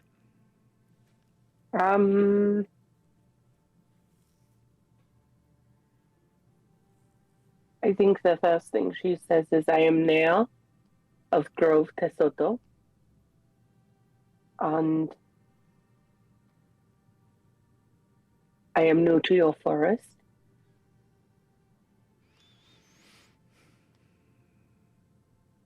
I am just visiting. They say more of like, as they swallow, are you sister of Magnifique of Grove Temptation?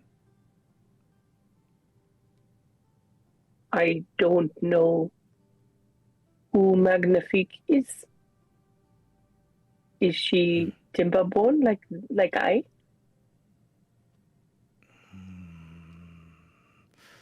Some, maybe. Not sure.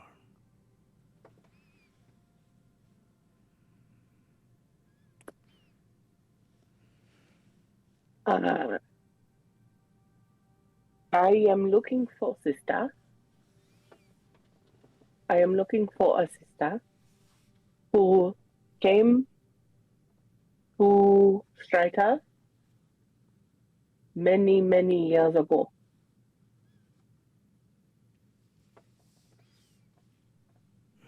Moons passed quickly, but have not seen Magnifique in a while.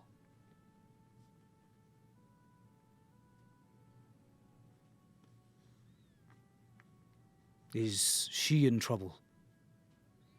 She is kind. Kinder than most.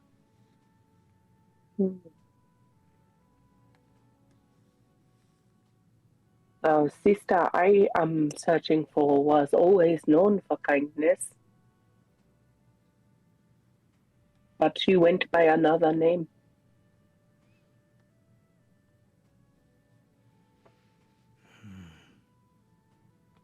What name?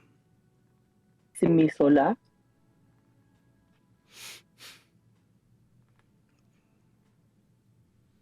You hear like you hear like yipping, like kind of hyena yipping from farther out in the forest from behind. Go like, we know this name. It is one and the same. She prefers Magnifique now.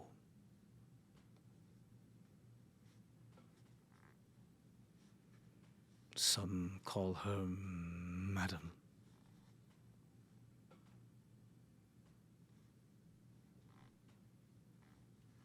She brings us treats of sweeter lands.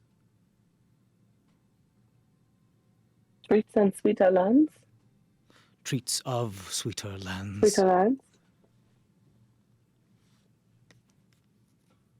The fruit here is bitter.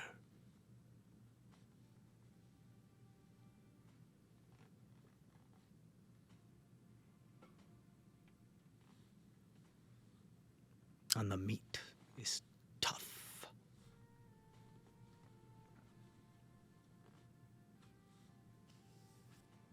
What is your favorite treat?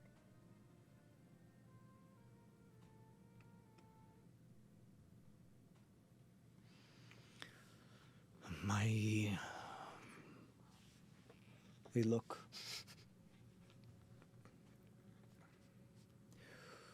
We like sweetgrass. It smells of the buzzing insects and tastes of honeysuckle.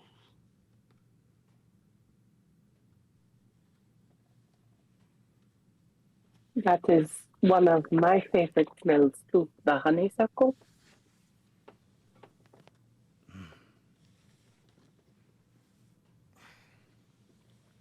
But you said, Magnifique, you have not seen her so many moons? I do not count anymore, but she comes and goes. She is careful. She tries to make sure that we are not as angry as we used to be. It is difficult for us to agree. But she is welcome. And her welcome has not been revoked or invoked soon or lately.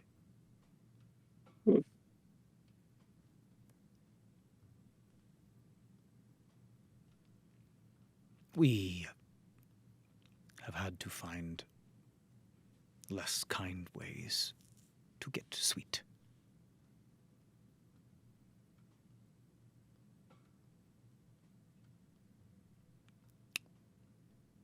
If I were to bring sweetgrass, might you help me find Magnifique? You hear a couple yipping from the brush.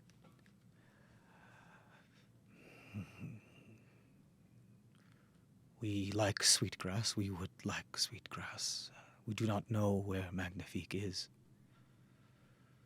We heard her scream.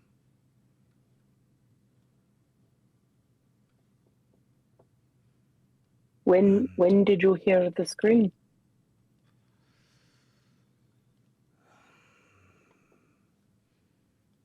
Before the harvest moon.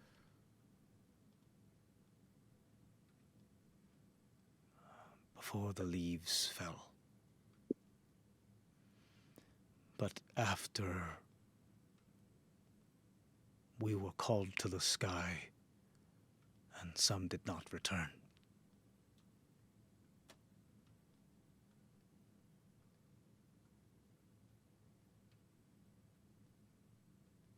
I will bring sweetgrass.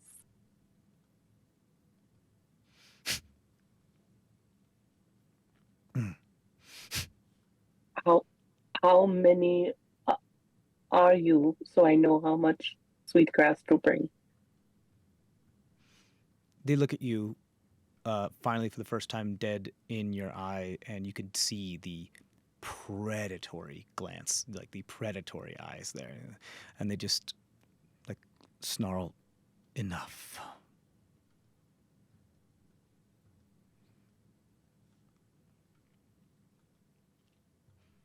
There are enough of us.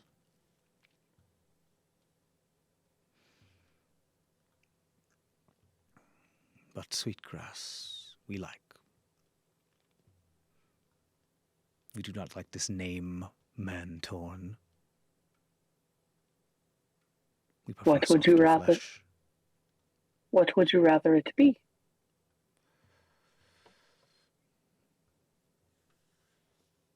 We like squirrel torn better. It is a good name. You hear like yips of protest of like of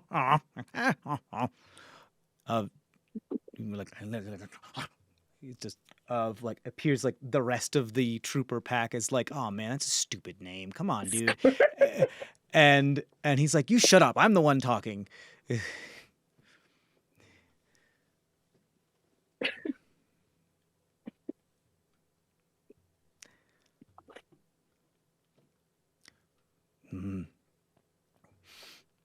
There's...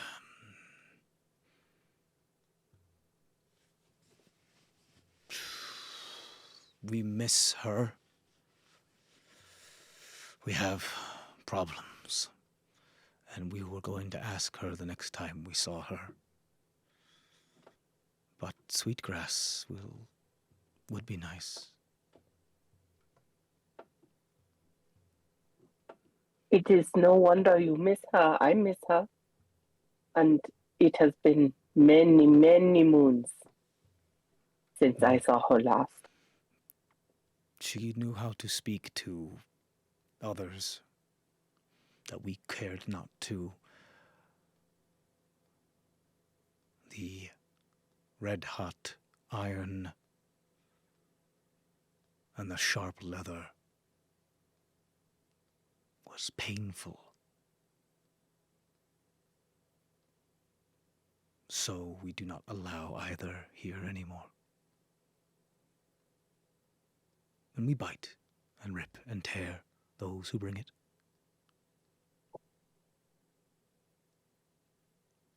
But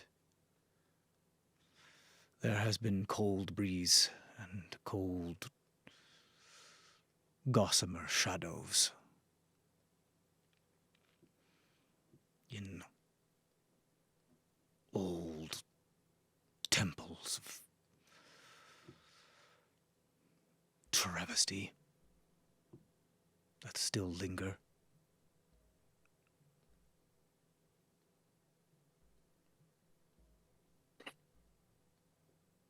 And we were going to ask Madame to quiet those voices and moans.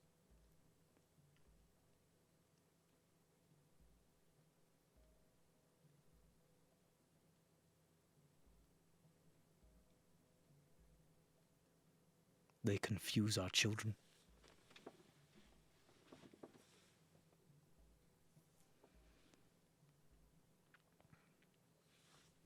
But Sweetgrass may calm them.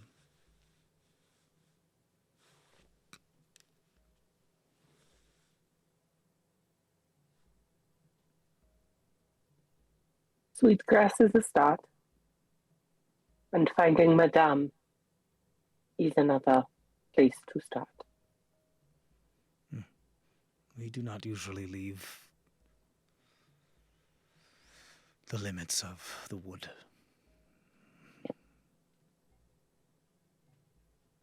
I have friends who are waiting for me in the city. But now that we know Madame is missing, perhaps we can look for her as we go on our travels. After I bring you your sweetgrass.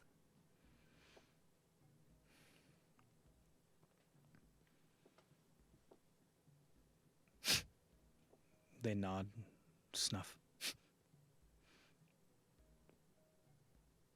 You said Madame is from the Grove of Temptation? Is that far from the temple? Temptation is in a jungle of stone, wood, and metal.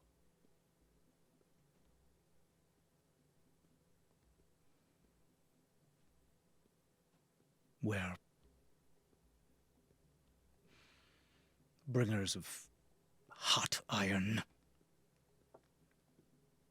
and sharp leather breed like hares and stomp like cattle and boar and spread like locusts.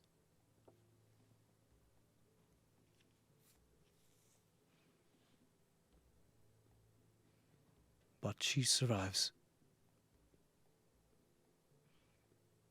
A weed pushing through the stone.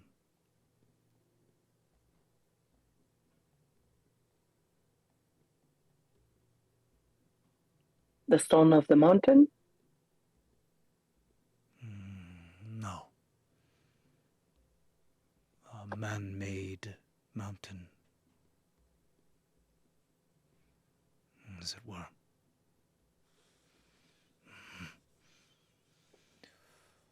Walls of earth and wood.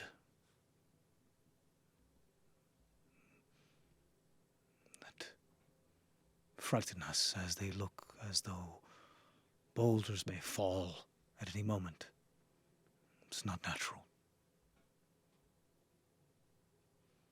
Cliff sides,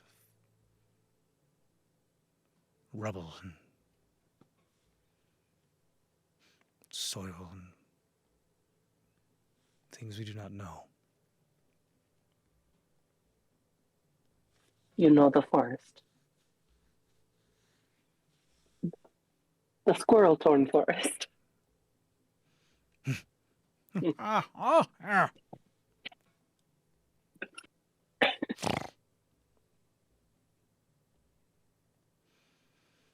She is nearby, or was. Her grove.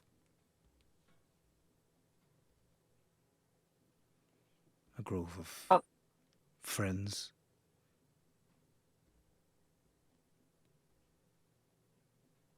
If I bring the sweet grass, can you show me to her grove?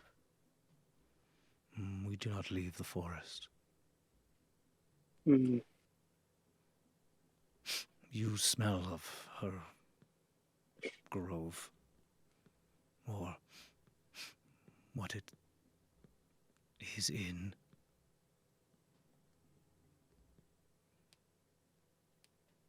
You smell of smoke, of dry rock, and spiced meats.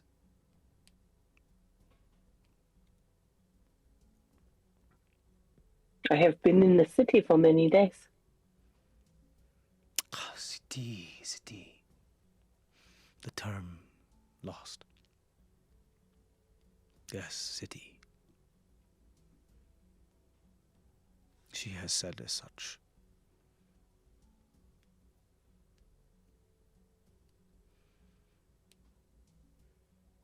She has an abode within the city, a home, a grove of temptation.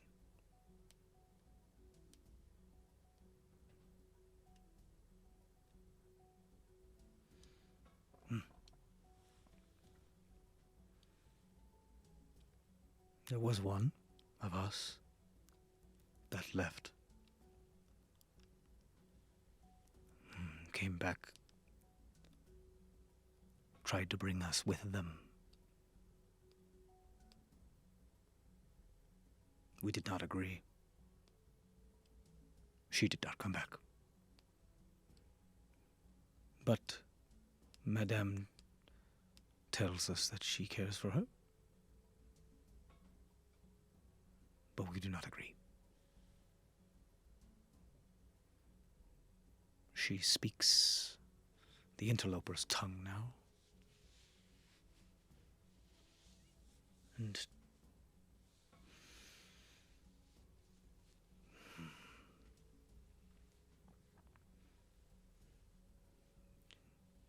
she pleases herself and others.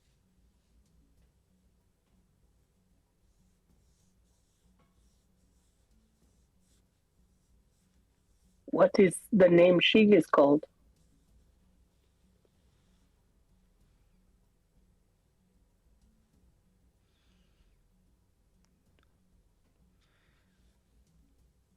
You see, like, they're really hesitant, and their shoulders, like, keep going up, and their tail against, like, well, they don't have their tail open right now, but, like, their shoulders just kind of keep going up.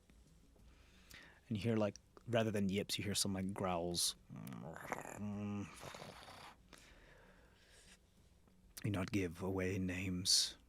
Names have power Our in this language, in our tongue.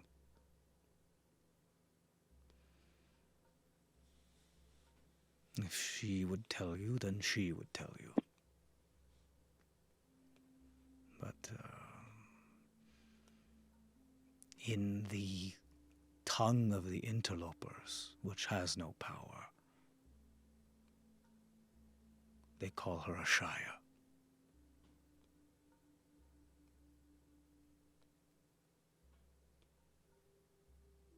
Chosen name by her. She finds it pretty. apple blossom.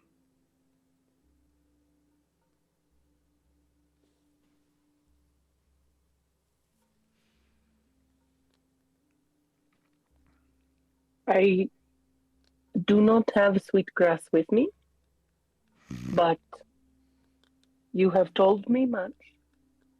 May I make you a gift? And Neya pulls some of her blooms and blows them out on the wind.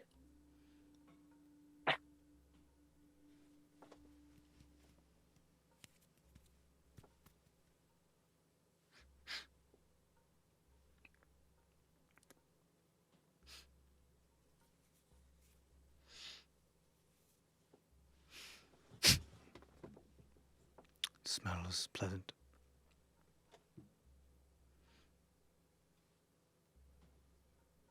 You hear like a snarl from the side of... Mine. Mine.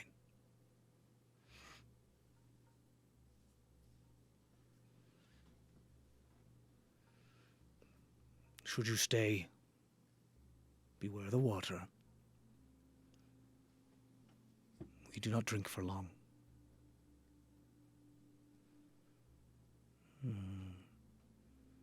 The fish are large. I have seen one fish who is very large and very bitter. They do not chew, they just swallow.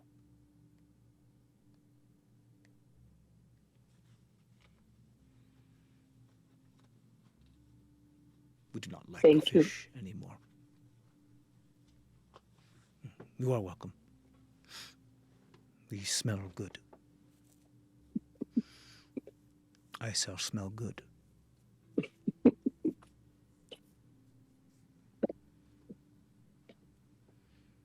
you start to like get up and stuff them into their like drab draped garb as you see as like the bones begin to crack and the digitigrated limbs return and the wraps around the arms begin to strain as the fur begins to grow under them and the snout returns and the jackal ears pop up and one just continually faces you as the other one kind of radar keeps going through and then they just kind of nod and sniff and you hear as they go into the brush and you're And left at peace. I think she would stand and sort of stretch a bit as she has been in her crouch for a while for the conversation.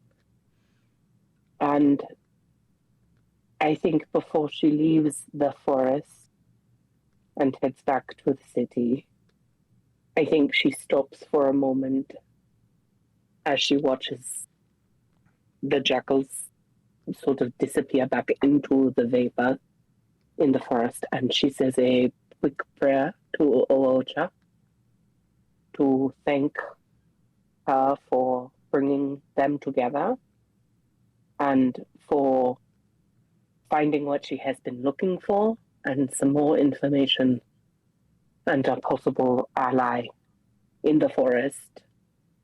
And she prays to Oocha she can find enough sweetgrass to appease the jackals and allow her to return to the forest. Cool. Go ahead and roll a religion check as you're praying.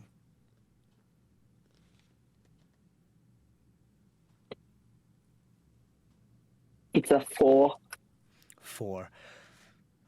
You reach out and you say your prayer and you're like, okay, thank you very much. And you say your prayer and usually you're used to her being all around you or them being all around you. Mhm. and usually get like confirmation in a type of way of being like, I hear you, baby. You're welcome.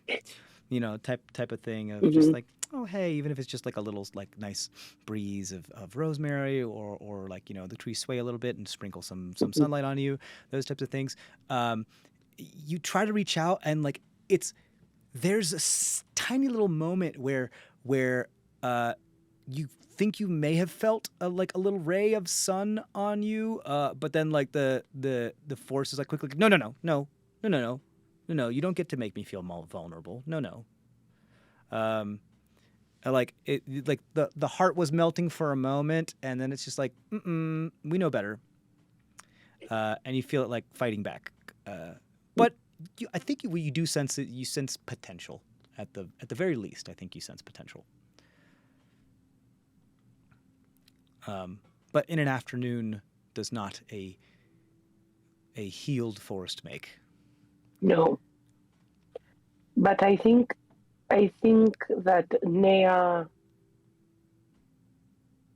having felt recently despair and sadness, there's something in this forest that she relates to. And what she knows is that the person she was looking for has been a ray of hope for the jackals, and they miss her. And so I am not a substitute, but I might be a foot in the door, a chance. And if I can support them in ways that she has done, it is one step closer, one more possibility. And I think that is something that she wants right now. In particular, you know, some people, they mourn by staying very busy or being very active, and some distance themselves from any sort of memory or connection or anything because it is too painful. And I think Neya stands with her feet in both of those places, in wanting to do something different, and being with the jackals is different, and in wanting to find a way to be closer to something that is comforting in looking for Simasola. So I think there's definitely, however reluctant the forest may be about it, there is an empathic link between you two, at the very least in this moment. But there's definitely some guarded there, but there's some tender bits under this very thick, very hard exterior. And I think the forest is doing its best to not show the pulp of its tree, because I think it knows its nature, and it's like overcompensating by being as hard and vicious as it is. But there's still there's definitely potential there. I mean, they don't want to be the man-torn forest; they want to be the squirrel-torn forest. I think, yeah. They don't want to have the reputation that they have. Yeah, they want to be more the reputation tender, they don't really care too much about, as much as like right. The reputation they don't really care too much about. But but correct, I think they would this, even if it was just that one little sprinkle of sun. It's like you thought you saw a crack of smile, and you're like, no, I won't be happy. Type of thing, you know, it's that type of thing. Like, you know how they really feel, but they're forcing themselves not to feel that way because there's trauma there and they're hurt. But yes, I think there's definitely potential. I think you saw that with even just the fauna of there, the jackal wares here, just like who are usually, you know, quite vicious. You've seen jackalware tear apart people who've made it through the Flamewood to be like, you know, try to exploit the thing, and then just like shred them, actually shred them in instants. So like these, and they didn't do that to you. No. And they didn't do that, and they took my flowers and made themselves smell pretty. Like. You know, but it took us a conversation and being quiet with them Mhm. and letting them come to me instead of trying to force them to be something. So I think Or for you specifically, the forced ears are open and the claws are retracted for the Mm. moment. But there was Mm. still that moment where the Jackalware looked at you and as you said, how many of you are there, and made you know that there's still not people to be fucked with. yes, Then when they said like, no, there are enough of enough. us, don't you Yes. worry. Like, so yeah, I think you should be okay. I think you feel like you're somewhat safe in the thing, but just be as safe as you normally would in a forest. There's still wild animals and stuff can still happen. Mhm. So, but yeah, I'm a little worried when it comes to the red hot iron and the sharp leather. I think if that is a big no-no in this forest, we might have a problem with Fade.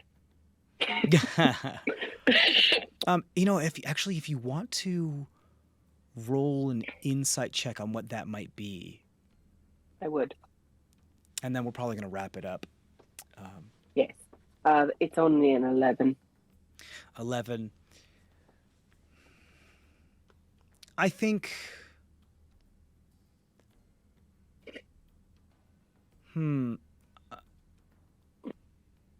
These things are. Leather is man-made, and red Yes. hot iron is also man-made. So this might be something Yes. to talk to ask your party about what those might Yes. mean.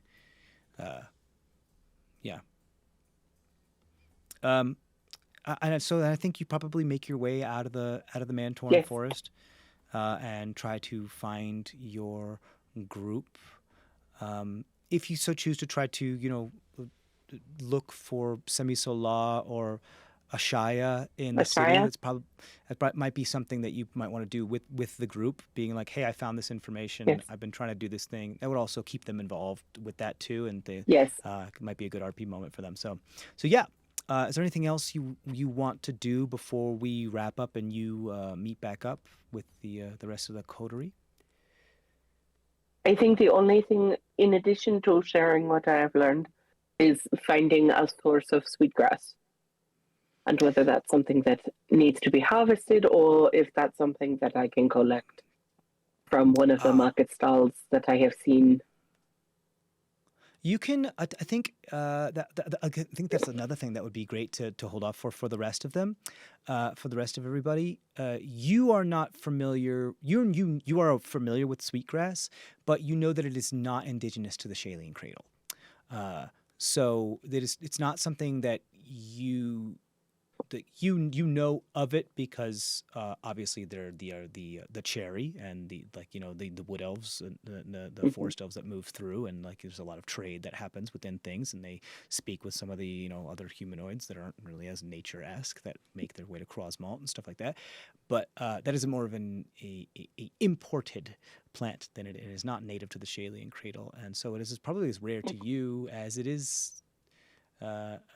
Which is probably why you enjoyed it so much when you did see it, but you're not sure. Again, probably something to ask the people that have been around these areas a lot more. Yeah. Anything else? I think no. I think I do want to talk to Bast about the fish. Sure. That swallow. I think that's an interesting thing, and it felt like it was not a specific fish. It wasn't the fish. It was fish. And Right. it feels like perhaps more than one is here and has made them afraid.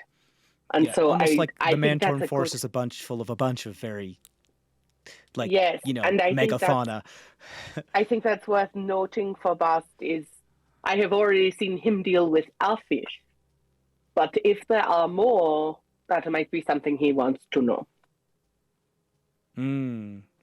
Great. A lot of stuff, a lot of good stuff to bring up when the group's back together. Yes.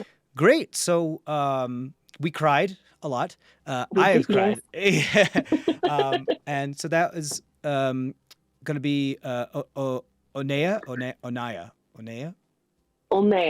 Neya. It's going to be Yeah, it's going to be Neya's tromp around Strita and its outer lying And the territories. forest, yes. Yeah, and heading over to the forest, and so yeah, so just the only thing you didn't do, like you didn't see what was supposedly going to be like the manor within, like the Yes. abandoned manor within the thing, but who knows? Maybe you might check it out when I you return with some sweetgrass.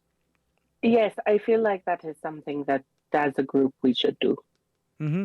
Sounds good. All right. Well, we're gonna wrap it up with this one, and we're gonna head over to the next one of the party of the CrestVahllen Cold Iron Coalition. So as we move over there, don't forget say goodbye to Rachel and stay safe out there. Bye. Hello, y'all. Welcome back. Dice of Ages, CrestVahllen C3. We're now here with Adam, who's we're going to do his character Bast and find out what he's doing in the Greater Protectorate capital of Strita, and what you've been doing for the past. So you guys, again, you have a couple days. We'll figure out exactly how many days. We'll just kind of fudge it and be pretty loose with it. While pretty much that whole thing that happened in Tokran's Trust, and then the whole thing with the Luck Child, and then pretty much at the steps of Tokran's Trust, you see that Neya kind of starts dissociating and just kind of walks off on her own and just kind of like needs some time. You just showed up and walked away. But Osfer like lets you know, like, hey, I'm gonna go see if I can figure out some potion stuff, and they go do that, and then Fade is still like figuring out some paperwork and like directions while they're still in Tokran's Trust, and you guys plan to meet back up, and so however many days or whatever, we'll eventually just round it out. Depending on how much downtime he needs. But so what's Bast doing? Okay, so first, I want to see if there's sort of like a temple district or like an area where the religious houses are in town. So there's a part of the town. So if I haven't mentioned before, and I know the people watching this are going to hear me say this like 100 times, but the town is split into, it has the outer wall, and then like, you know, all of the big quarters within that. And then it has the inner wall and all of like, you know, Old Town, Palace District, Willow Grove, and Dawn Point. And then it has another wall that doesn't really show it on the map, but it has another wall that then surrounds the fields of gold and like wheat and barley of that have all that obsidian kind of like divots and amphitheaters that surround where the Midnight Athenaeum is. So in just within the inner wall, up in the northeastern quarter is a place called Dawn Point. The road that's just outside of the inner wall from Dawn Point is known as God's Row. And that's where a lot of the temples are. And there's a lot. Everything from the Forge Keeper and the Great Anvil to like, you know, the Mistress of Corvea to some more nature-esque deities. There's like the Bringer of Light. There's you do notice that like the Mistress of Death and the Bringer of Light, although they might be on like different, like kind of like dark and light, kind of, they are like right next to each other.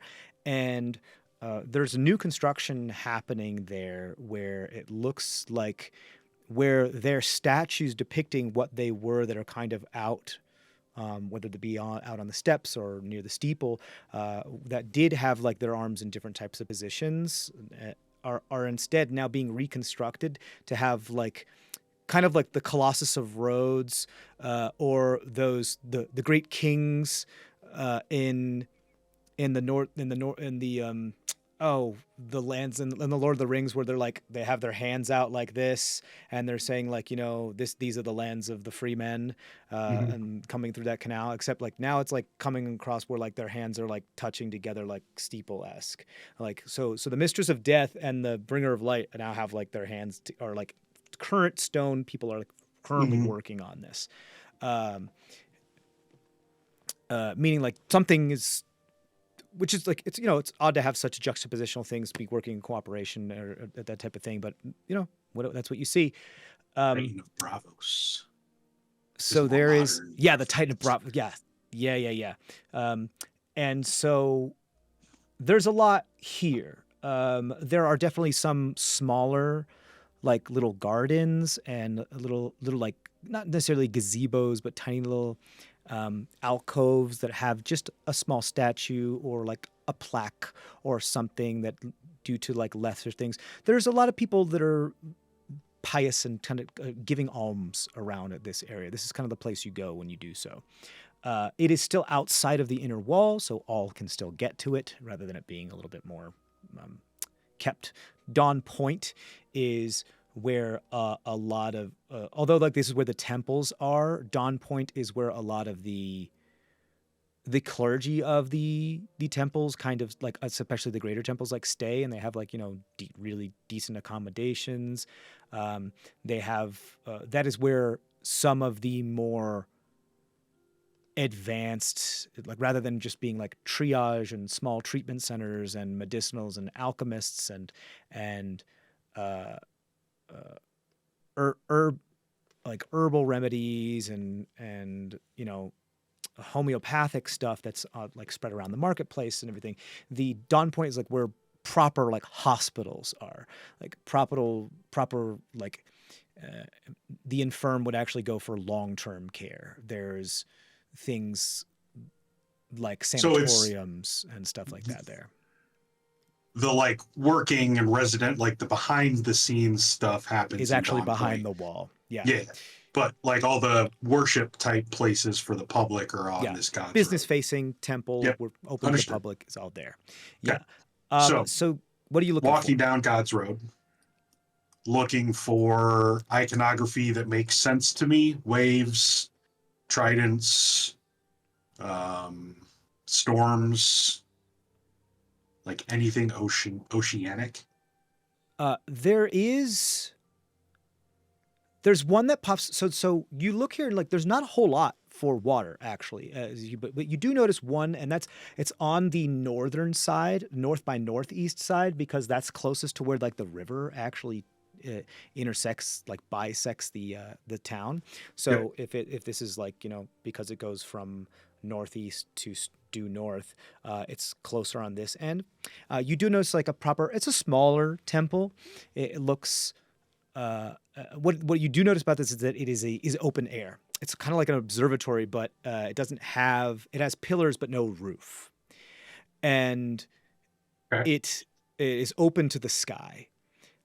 And what you do notice is that on some of these pillars there are large copper or bronze, you're not quite sure, like rods, kind of like long cone rods that kind of stick up from these. Some of these pillars that go really quite high. But the temple itself is not very big. It looks more like a pavilion without a roof. But with these like nice Roman pillars without anything onto it. So kind of like oh God, what is it called? Not the Oracle of Delphi, oh my God, the Greek ruin that is now just pillars and was a forum. I can't remember. Like the Parthenon, kind of like that. And so and you do get some water iconography here because it looks like there's a lot of, from the best you can tell, basins that collect rainwater, and like barrels that collect rainwater. And there's also this kind of Petra relief carved in some of the side of like one of the very few walls that is like, because again, this whole area is very open to the air on one of the sides that just has this almost Hieronymus Bosch like depiction of the Tempest.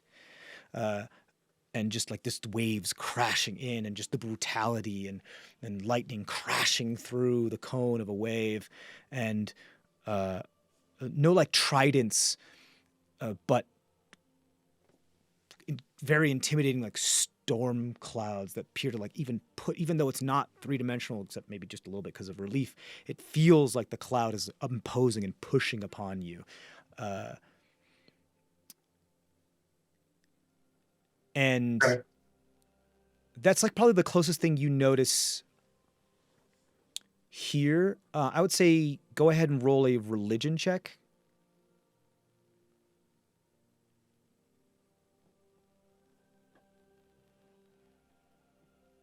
Ooh, that's a 19 plus 2, 21. You know of this. I think you start to listen with a couple of people that are like, praise the Stormbringer, praise the Stormcaller, praise the violent tempest, those types of things. And like their term for it is not your term for it, but it's pretty much like, whereas your deity or patron or whatever was more about the ocean itself, the waters, the depths, and those types of things. This was more of like the tempest, what happens on the top of the surface of the water, that is just often very, not violent, but exemplary of the power of nature, especially when it comes to like storms and tempest and crashing and lightning and clouds. And it's like there's no like king or queen associated with this. It's more of just like the liege of the tempest, and very non-denomination or non-gendered type terms when it comes to this. Stormcaller, Stormbringer, those types of things. And so there's like, oh, they're like talking about like the tempest god. Yep. Which is like, I mean, it's related. And then it like starts to click. It makes a little sense. You're like, oh, they don't have a roof because that way they can see the clouds, they can see the stars, they can like, oh, the copper, they're lightning rods. It's collecting like when there's a storm, it collects lightning, and like because lightning is sacred. Oh, the rain barrels is collecting rain because storms. Okay, and you do all these connections. And you're like, okay, cool. But you're specifically looking for a more primeval entity.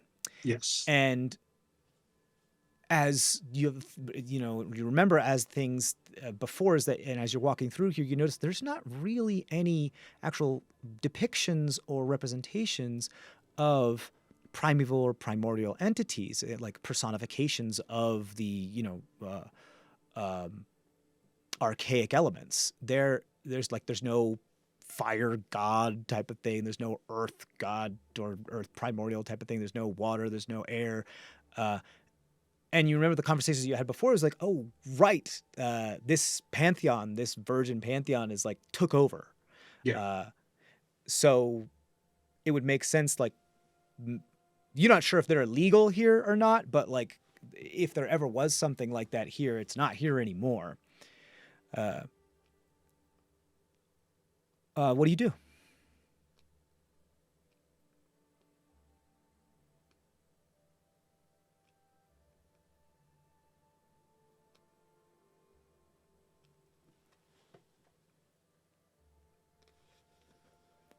Sorry, I'm looking my thing up. No, it's okay. I saw the wheels turning.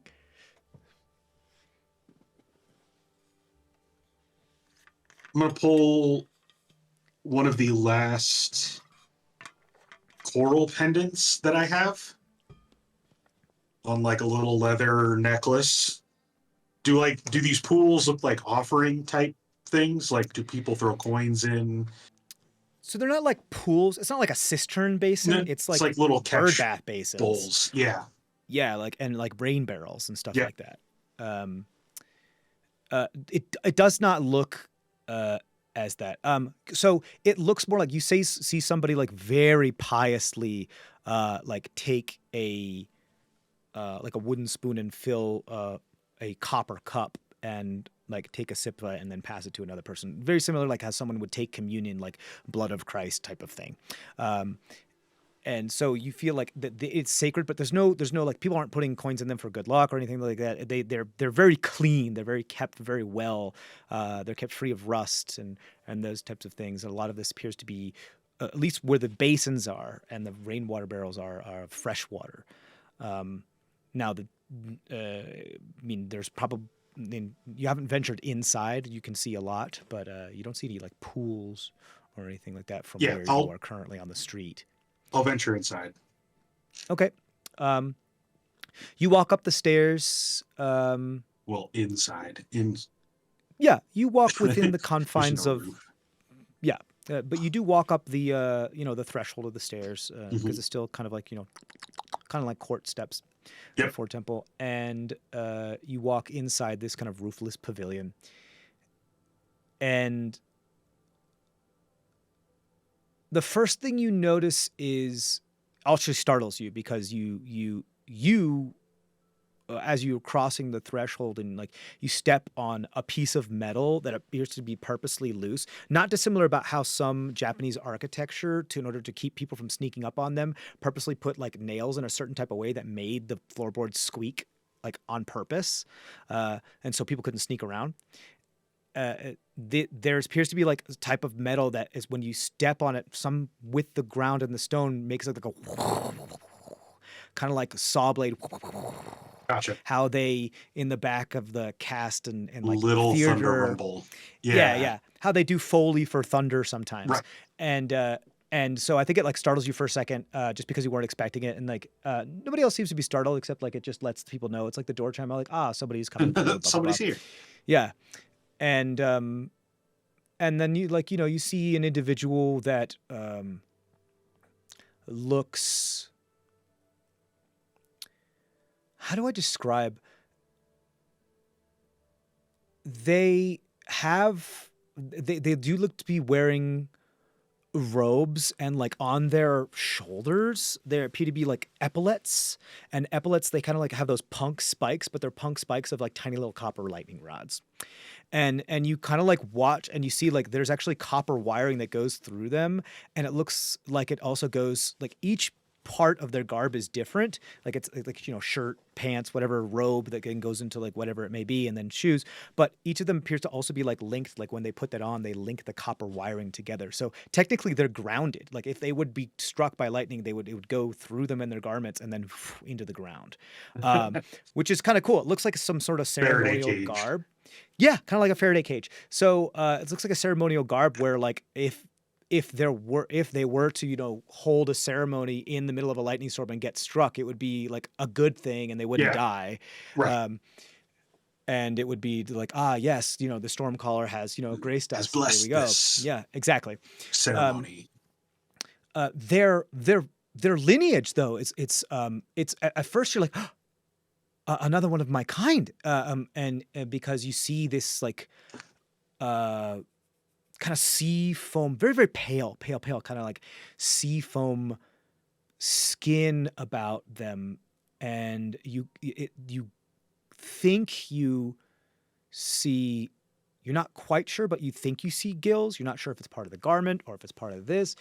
And your first thought is like, well, it's not me. Then what is it? What is it? A Triton? And you're like, no. The features aren't accented enough. And then, because you only notice them after they've noticed you, but like they appear to have, you're not sure what this is. But they do appear to have some subtle sea elf features. Okay. Was it just that one person that had the specific ceremonial garb on, or do all of the priests, the officials, have that on? Priest probably isn't the right word, but sure, like official clergy, yeah, clergy. Perhaps. Do you see others that may have also like robes that appear to be more officiants when it comes to this type of thing. And I think it looks like each of them have like different grades of how much like accoutrement is on their shit. And I think one of the other things is that it looks handmade and woven, like they did it themselves. So each of them has like its own personal flair to it. Like there's a lot of cultures that you make Copper your wire own braids in different Sure. ways. And Yeah, you make your own garb, and that's like, the part of love, and doing it that way is also like, an absolution, and like, your alm, that type of thing. So I would say there are a handful of others. You're not sure if all of them looked at you because you were like when the thunder thing happened, so you weren't like fully aware of all your surroundings.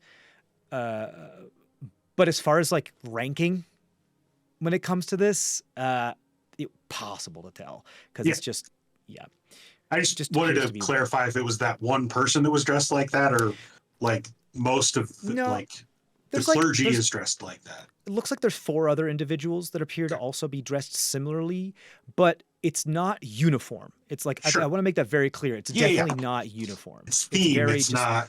Yeah, it's vibe, and that's about Yeah. it. Okay, I do want to approach They're not the. even the same color. I do want to approach the bluish skinned one. They're walking towards you. Okay, They yeah. notice you, and they're walking towards you. I'll meet them. Just walking casually towards them to meet them wherever we meet.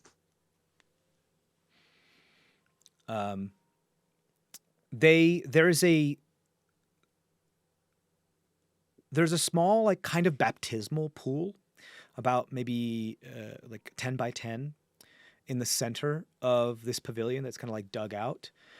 And I think one of the things that you notice about it first is that it's acting like a wave pool, but you don't see anything like moving in it, like to create those waves. It's just constantly has like little. It Magic looks waves. like a satellite way like view of like one square of the ocean, Gotcha. and it's Yep. just constantly acting like that. So like physics is breaking just a little bit, but it looks like kind of like a representation of like a nice big old square of ocean. And so like the waves are happening like that, the crests happening like things are breaking. Every once in a while you swear you see like tiny little minnow fish that kind of look like dolphins, and you're like, and then they kind of fade. The harder you try to like really discern it, the harder it is actually to see these things. This individual does. There's like a part of the side that has a mountainside, like steep Irish cliffs, like or Scottish cliffs. Those just like sheer fucking cliffs that obviously look like they've been eroded by the waves. And so it's like it's not just the ocean of the tempest that's all the storm. It's like there are other parts too. You see that then it lides into like the edges of it are like cliffside, and there's 2 parts like. These edges, the flanking edges, are like cliff sides. It looks like a topography. It kind of looks like the sets that we make, It's that type of like railroad type of train set type of scale. But the like the top and the bottom are like sand. And sand, like not beach sand that has probably... Well, actually, roll a nature check for me.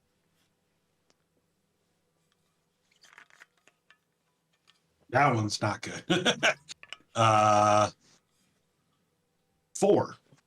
This is the driest sand you've ever seen in your life. You don't understand this sand. How could this sand be so dry? This doesn't make any sense. And it has more of like an orange, perhaps kind of like sunset flare color to it. For Adam's reference, like more like desert sand rather than beach sand. And you see that there's appear to be like constant little like dust devils that are appearing on like this sand. And so these like cliffs are constantly being crashed into by these waves. There's constant little dust devils, and there's rainwater that's like trickling off of the cliff. So there's all different types of storms happening in this kind of little small tide pool. This individual walks past through the sand, and some of their robes get buffeted by one of the small like dust devils, and they walk into the tide pool, and like like this, into the center, and they just kind of give you like a welcoming smile and look. Like I'm welcome in the pool with them, or just a hi, how you doing? You want to roll an insight check, or do you want Yeah, to just? please. Okay. That is a 15. 15. The look on the face is like more of like, you want to talk? Let's talk type of thing. Or Okay. like, welcome.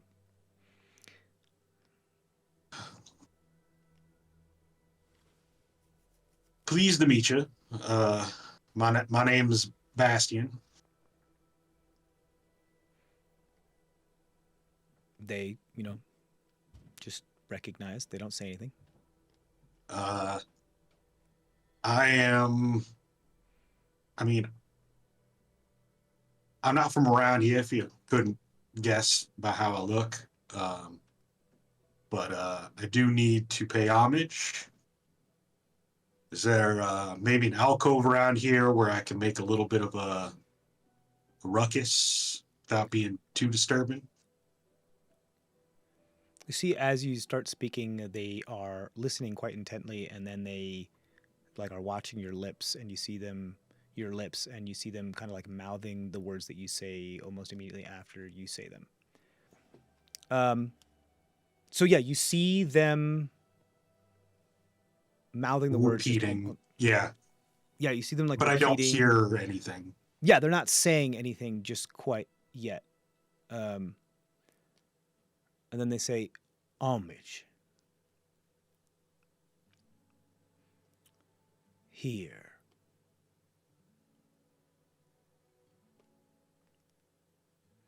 And they kind of gesture to the pool.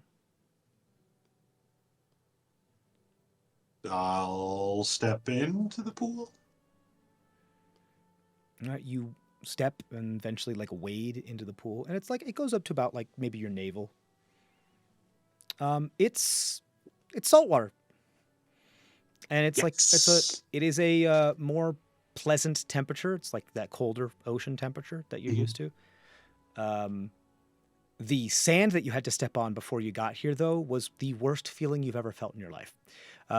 Just because it is the driest thing. It creates your whole feet become ashen and and just like super, super dry because of how dry the sand is. Like you feel so hot when you're stepping on this like desert sand. It's like, and it's not pleasant. It's definitely not a pleasant experience, but you do then step into the water and it's like, such a release. Right. And they just kind of like put their hands on your shoulders. And now that you're closer to them, you see like there's definitely sea elven features here. But you're like, it's not quite like, but you've never seen a sea elf this like there's something off. It's like uncanny valley. You're not sure what it is.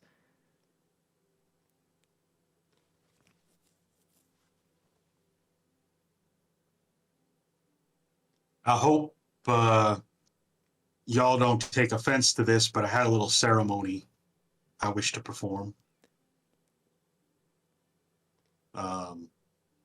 Like I said, I'm not from around here, so my customs may differ from yours a little bit.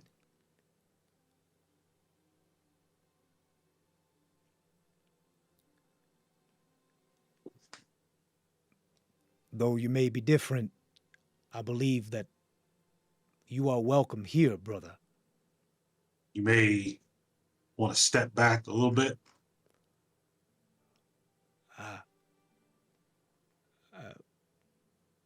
Thunder can be quite loud. Oh, well, before you summon what it is that you are going to summon,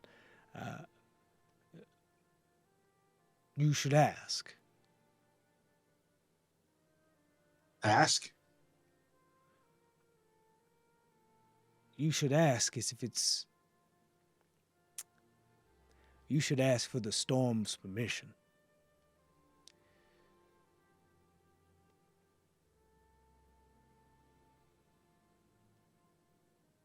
Forgive me if I offer offense with this, but a storm is freedom. Lightning doesn't ask permission to strike. It just does. Well said, my brother. Well said. Yes, just please be aware that these are community places, and just be careful with the type of different absolution that you bring within these walls of sky and ground and water. I assure you. I mean, honor to the storm, and that's about it. Oh, well, the storm knows no bounds of whether things are violent or not. It, as you said, does what it does, and That's why I does not asked you to care step be back. careful. Very well, but it does not ask to be careful or to be those types of things, and which is why we don't bother building a roof. But One with the water. I am very aware of that. we are well aware that sometimes lightning does strike twice, which is why we wear what it is that we wear. But not everybody is ready for that of a pious activity. So just please be conscious. The water you wade in right now is a representation of something. It is an illusion, Morthright, but it is a very powerful one that allows you to feel what it is that it depicts different parts of the world as they are right now. I saw cliffs just like that once. Yes, I In believe fact, that's so. it looks quite alike where I came on land for the first time. So you might be from the very far southwest. You could say that. Well, these are from the Shalian region. Do our best to try to be aware of what's That's very close to home. the beauty of those very sheer cliffs in that area. But yes, if you feel free to do your activity and your ritual. Will there be any lightning involved? No. Rain? Yes. Well, all right. Thunder, rain. I mean, some little sparks, but not going to be calling down a lightning on anything today. Well, all right. Please. Would you prefer if I participated in a cooperative ritual, or would you prefer to do it alone? The culmination that I had planned was a loud thunderclap, which could be quite painful to anybody not me in the radius of it. Oh, well, I assure you, a little thunder isn't going to hurt any of us, but very well. Just want to make sure you know. Of course. You see them kind of wade out of the tap your shoulder and wade out of the pool, and as they do, they kind of raise their arms, and a couple of the other members raise their arms and just do this kind of motion, and you see there's fog and water vapor that appears to kind of create a illusory, or maybe not illusory, you're not sure, kind of roof of clouds and storm clouds and cumulonimbus and those types of things above.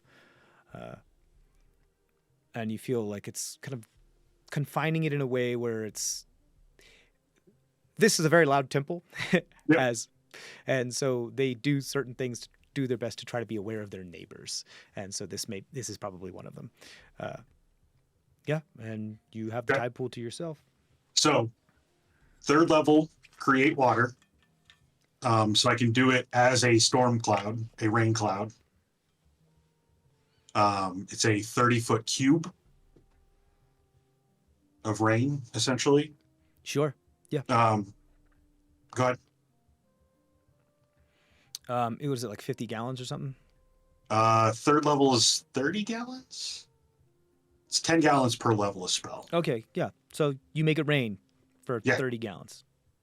Then I'm gonna take out my conch shell horn that I was playing. I haven't played in a very long time, and I'm gonna make a couple of calls on it.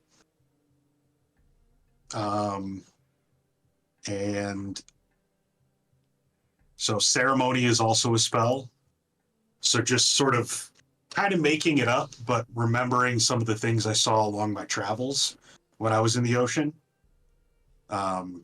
Speaking in Aquan, just like praising the storm and the sea and the oceans and the tempests, and as much as I can making this up.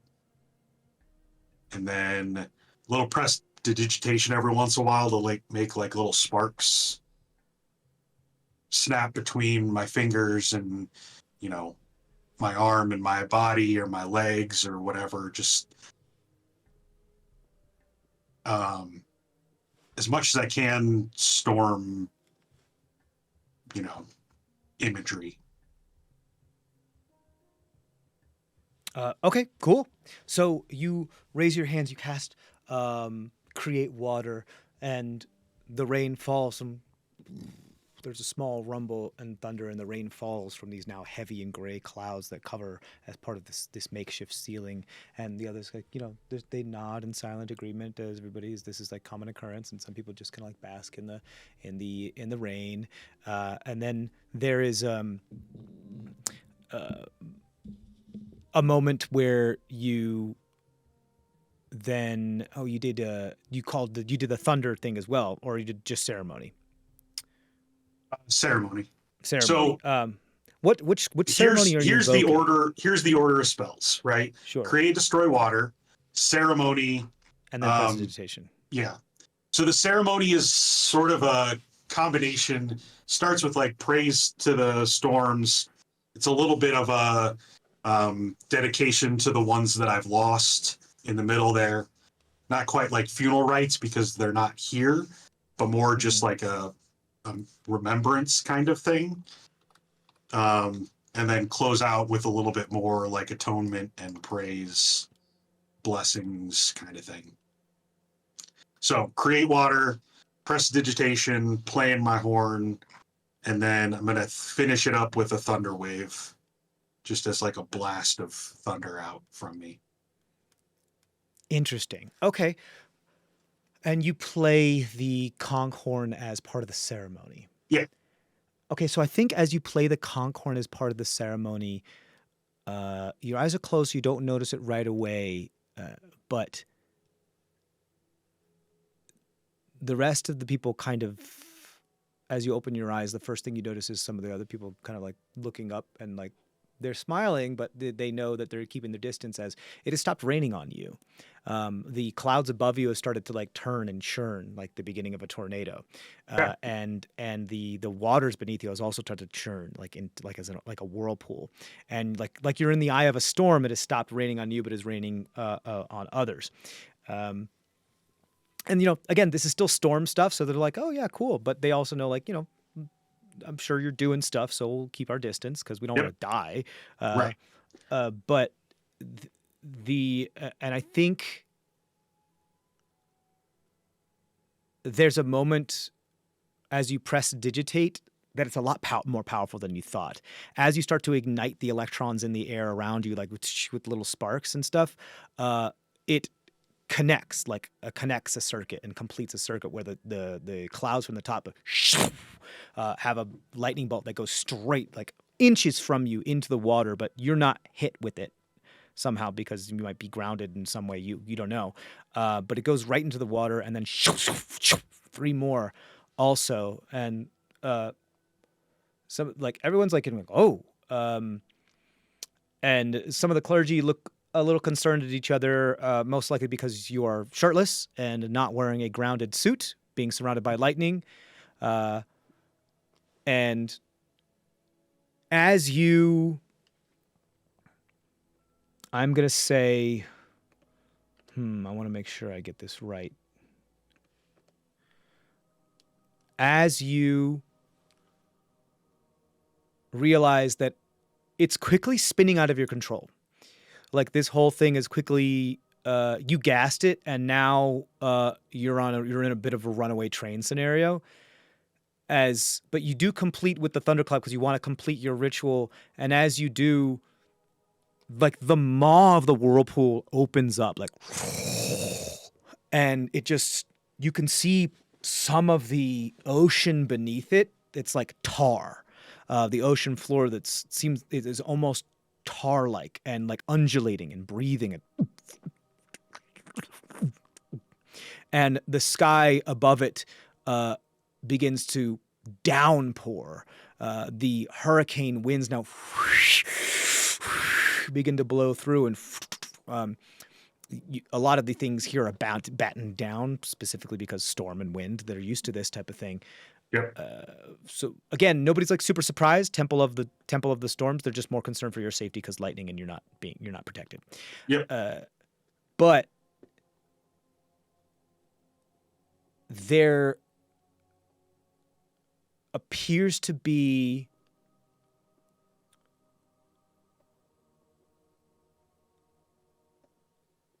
like the tar that's now getting struck by the lightning appears to now like become like hit as if sand was hit with lightning and become glass, but was red hot first. And there's this lightning that comes down and it hits the tar, and it looks like it's burning, like it's hitting it and making it very, very hot and like attacking it. Whatever, like the clouds and what you're standing on, because you're standing on the tar, as appeared to be like at odds. And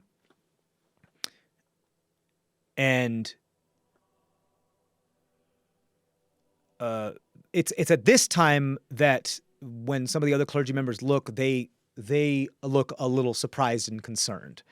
You wanted to do something. When I see that happening, the thunder or the lightning strikes into the tarish sand. Yeah. Can I do something? Yeah. What do you want to do? I mean, your ritual has ended, and but it's now under its own momentum. Like this is still happening, and you're kind of like caught in the very dangerous middle of it. Pull the trident out so it's timed down. Mm-hmm. And I'm going to channel divinity storm strike and stab it into the tarish substance. Okay, cool. I think as you raise it up, and just as you're about to strike, there is this moment where the lightning kind of goes into the trident, and it's like I don't know if you've ever been tased, but it feels like you're getting hit by a brick, like real fucking hard, because all of your nerves are just, and so it pushes your nerves and this thing down a lot more force than you had anticipated, and it now serves as a lightning rod that's now stuck into the tar and just and spidering, Lichtenberging, burning of all of this tar that's on the ocean floor as the whirlpool continues to get larger and larger, and the undulating of the tar is now like wriggling. It looks like writhing in pain. There is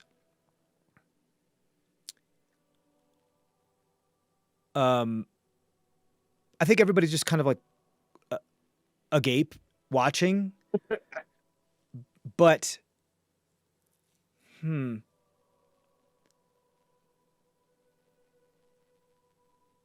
there looks to be a point where the lightning stops as your trident is in there, and the tar that has become like hard on the outside begins to crack, like the shell of an egg, or like a creme brulee being hit, or like obsidian glass being shattered, or the cooled part of like lava, the stone cracking to reveal the magma below. And as it does crack, like inky ichor seems to splurt out, like start gushing now, like black gold, oil. and the lightning, and it starts to like crawl up your toes, and you feel that familiar cold sensation. And it also feels very similar to what it felt like to have those Icarus beings like touch you and like be on you and in you. What do you do? That's when my thunder wave goes off. Yeah, I think it already went off. Oh, okay. I think it's like this is now in the thing, but you can do another one if you want. Yeah. Are you trying to like get out of this pool, or are you trying to push the stuff away from you with sound? Like, what's happening? I am pushing others away. Okay. So the visual is like you're standing in this pool. There's this big whirlpool that's kind of very like no, kind I of get it. pit of like Tartarus type of thing. And the thing is cracked, and then, like the Icar is like getting up on you, and you're trying to like push it away and off of you with Thunderwave. No. Okay.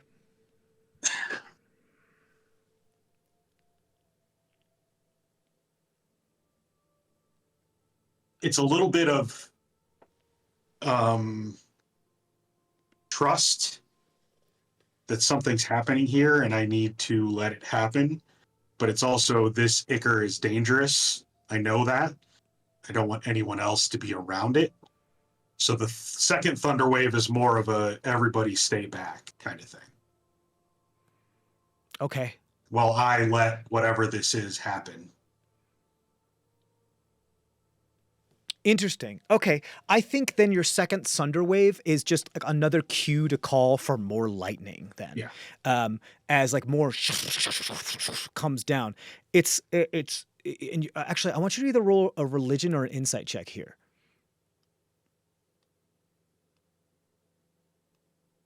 My insight's better. So I'm going to go with a 14 insight. So it's kind of this feeling of trying to douse a fire with water, except it's a grease fire. And so it gets worse. It's like hitting something and then it leaking even more. And so now like the only recourse is just keep doing it. It's like cutting a hydra's head off and that not working. So you keep cutting off as many as you can, and it just keeps getting worse. These lightning things just keep striking with ferocity, and more of this hardened tar begins to crack and squirt out more ichor. One of the things you notice as you do, and you kind of thunderwave, is as just like blowing on the top of a cup, how you can see how the air is like on hot tea, you can see how the air is kind of like slowly parting and creating waves in the liquid. You can see the thunderwave kind of pushing it back, and there are parts of the ichor that like on the underside of it, or like like kind of like parting the epidermis of it, looks like boiling water, like geothermal, like volcanic like water, that appears to be like in its center, and it looks like it's like diluting it a little bit. Some does end up like coming out, and it's like it's really really fucking hot when it touches you. I think what was it? Would you say 19 insight? 14. 14. Yeah, I think that's all you get then. But these feelings are very different. One is cold and ichorous and oily, and the other is like hot and salt water and like geothermal. But the lightning just keeps going, and you're not sure if this lightning is making it worse or not. Like, it looks like it's getting worse, but it's like this is its only recourse, so it just keeps attacking. Yeah, that's what's happening right now. What are you doing?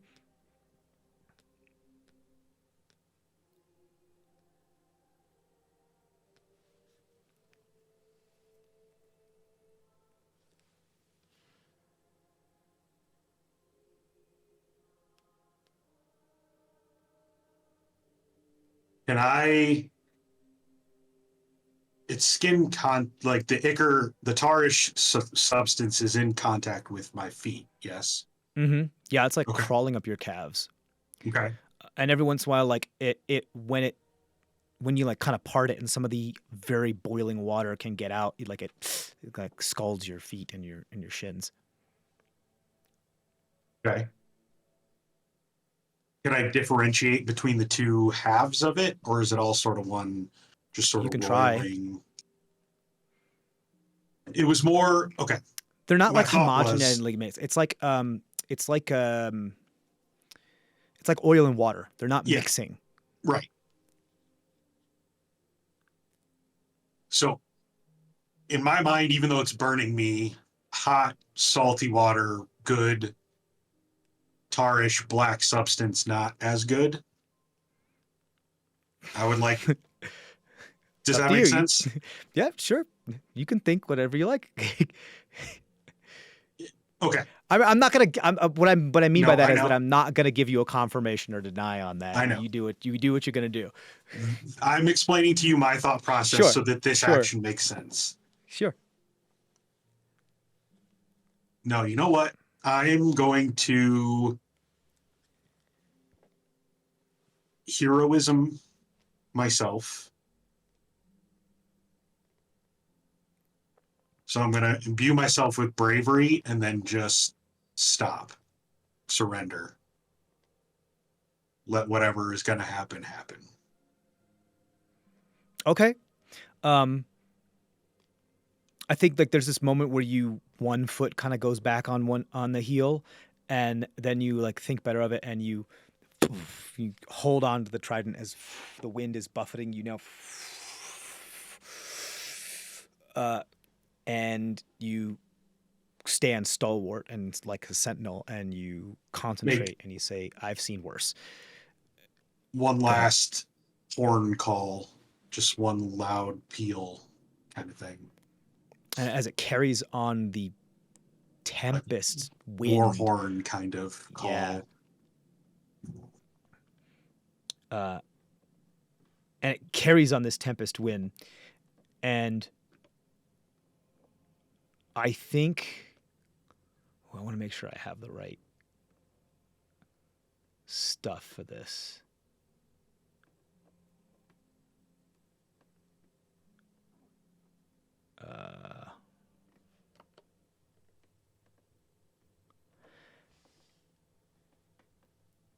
There is this type of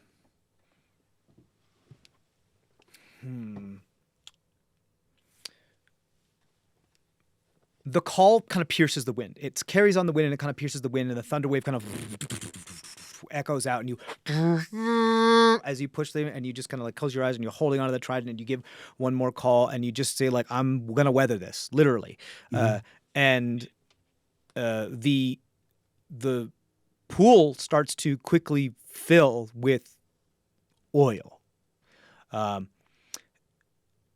And it is at this point that the clergy is very concerned because their like sacred pool is now filling with oil, and that's like not supposed to happen. So you see some of them like are used to weathering storms, so they push forward and they start to like form around this thing, and they start to kind of like move some of the clouds and try to call down more rain to try to wash it away, and it's not quite working. I mean, it's like stemming the tide, and you see like more and more of this hot liquid, like volcanic salt water is like oil and water with this ichorous substance, and kind of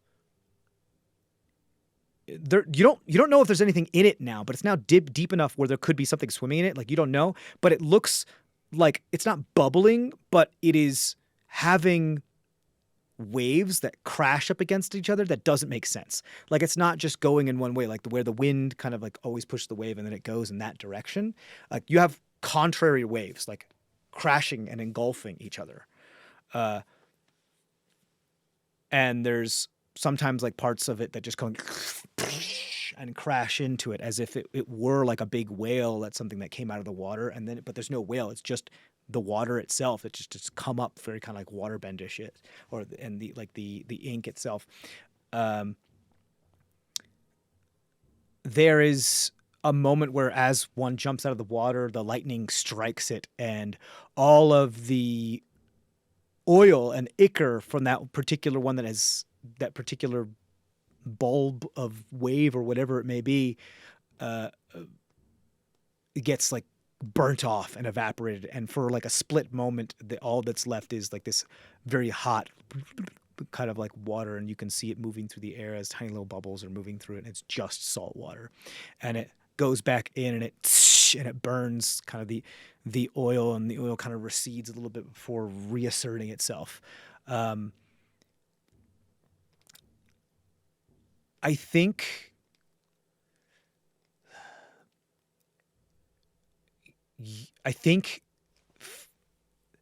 Bast may quite literally be a little out of his depth in the moment. Yeah. So I think Bast would probably want to be like, what the fuck is going on? So how would you go about trying to like discern more information?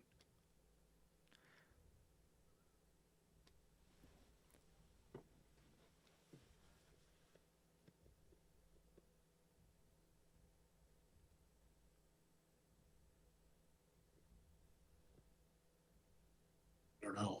I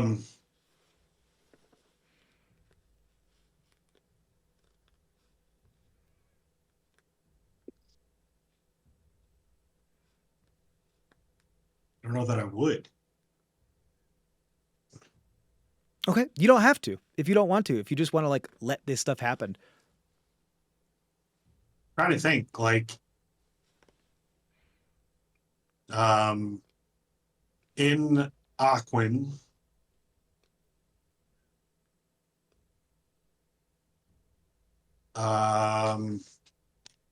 I'll just start sort of repeating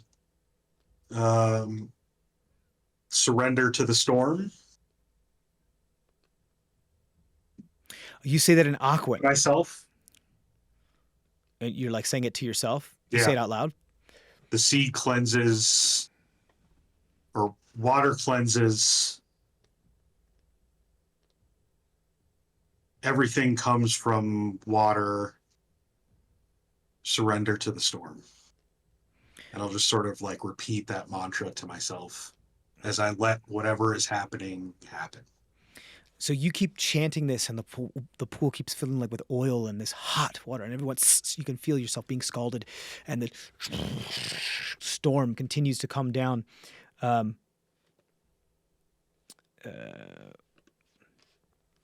As there is just lightning and wind and rain. It's not exactly how this works. Purify food and drink. Can I try to purify the water?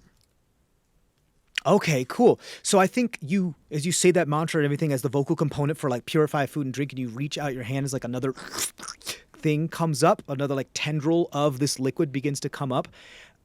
And as you do so, the lightning like recognizes the spell and is like part of the spell that kind of like comes down and tries to purify it. And there's this big orb where this just dashes into two pieces, but it wasn't coming up like perpendicular from you. This thing was coming up at you. And in midair, you cast this spell at it, and the lightning splits it into two. One that's just oil, and one's that's this hot water. And they both go straight for your gills. One for like your left gill, one for your right gill.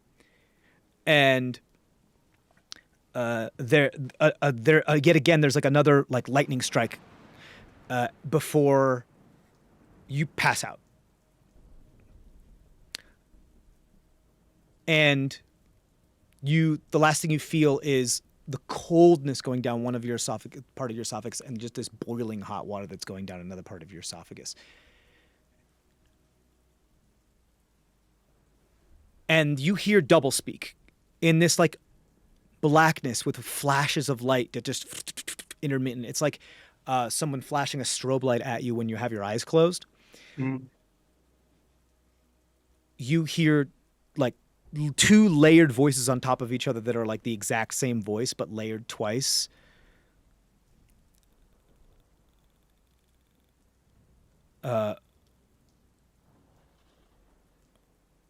That just say, "Trust me.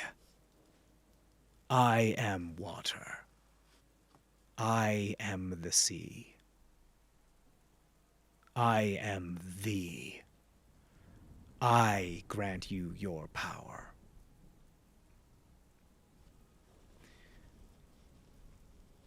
And they continue to both of them like continue to say as these flashes persist. Say things like, "You will drown and be beneath the waves again and again. The prison will not hold you. The air will give life under the waves." These are all like very ambiguous like wordings, but they're all being said like twice. And you see there's at some points where like they're not quite in sync and they're a little bit off. Every once in a while there's like one word that's like paraphrased between the two of them that is a little different. And there's a moment where it's a little creepy because like is a moment like what this person was doing when they were almost saying the words silently that you were saying almost at the same time because they were so good at like mimicking you, very like copy ninja style, Sharingan kind of style, and then almost like purposely mimicked your voice. That's like, wait, what? About like that person wasn't you, but had your voice and was doing the thing that you were doing. And like, you're like, okay, so one of these things isn't the thing and the other one's copying it.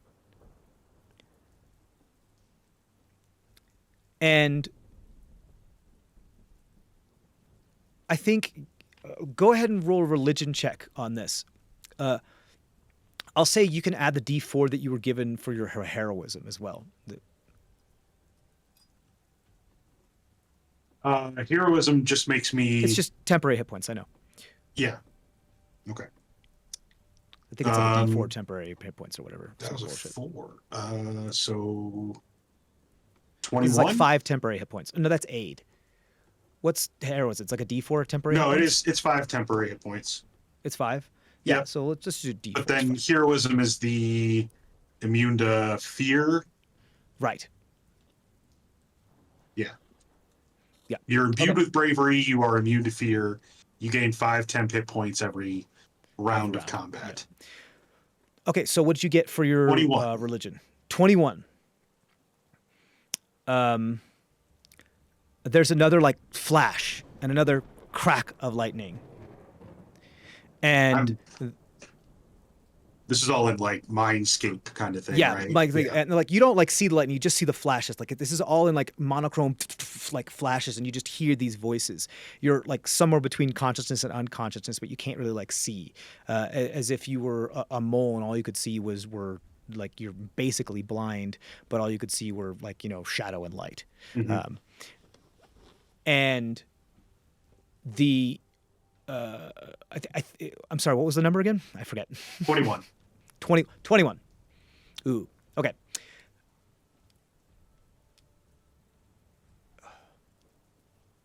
You're reminded of how the Virgin Pantheon came to power.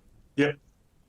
Of how I want your worshippers. They give me power. I'm going to get rid of you and do revisionist history pretty much and take over all of your follows and gain that power.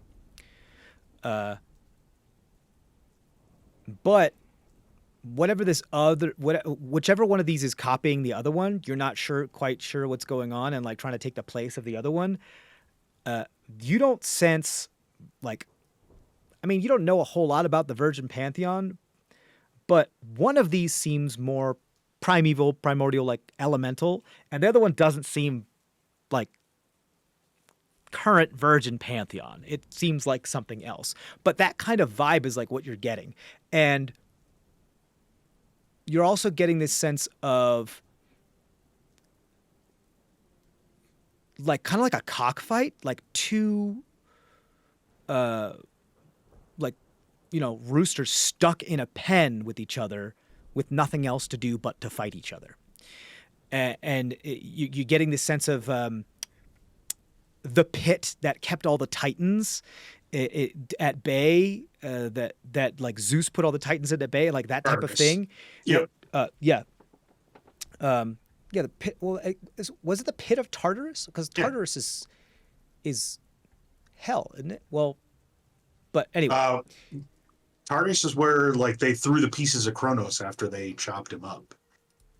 Right. But you get the idea what I'm saying. So I think what you're seeing is like these things are like were very weak, and that like tar that was like cracking has like created a crack in their prison, and they're like escaping, but they're both escaping, and their fight with each other is like destroying a lot around them. And they're both still very, very weak. But the sound that you're hearing from the one that's paraphrasing perhaps a little bit more, you're not sure which one because you're not sure what the original one is, but you're starting to like be able to discern like which one is the ink and which one is the thing just by listening, because one sounds a little bit more like Aquan and one sounds more like an amalgamation of Aquan. And the ink sounds more like an amalgamation, and the water sounds more like real, like pure dialect, like if we went down to like core Latin type of thing. And the voice that's coming, that like the pure Aquan, is really weak, really weak, and the other one is much stronger. Even though they're layered, you can like sense like it's like only the overtones that you can really hear from the Aquan. And it's losing the fight. Okay. And you definitely then feel that some type of more elemental energy is kind of like on a last ditch trying to grab the ink and pull it back into the prison. Okay. Whatever energy or spirit or like will I have in this moment, I'll throw behind whichever one was more primordial. Yeah, so like the water one, not the oil one. I mean, it's a nebulous thing, but like, yeah, I'm cheering him on in my heart. Sure. Why don't you go ahead and roll whatever I can do in this moment, like your spellcasting check? So like wisdom, just d20 plus your wisdom, or no, charisma, I guess. Charisma. Yep. Not with proficiency or not? No, it's just a check. Yeah. Just modifier. Not a skill check. Yeah. That was a 19. 19. You pull yourself out of this like unconscious state as you, first thing you feel is like you retch and you regurgitate a bunch of the stuff that was stuck in your throat, like water and oil alike, as you just throw it up. And you see like the lightning continuing to attack and like continue to like widen this crack as more and more oil seems to come through. And it is probably the most indicative of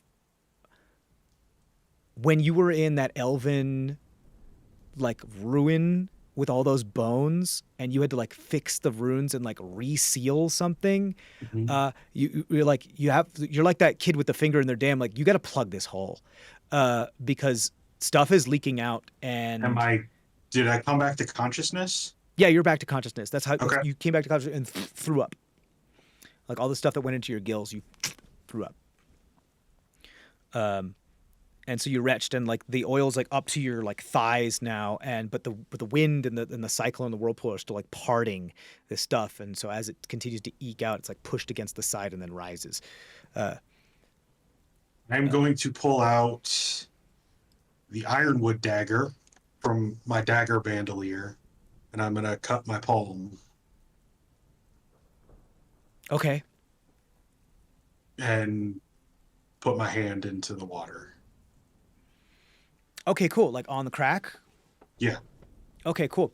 You take the ironwood dagger, you cut your palm.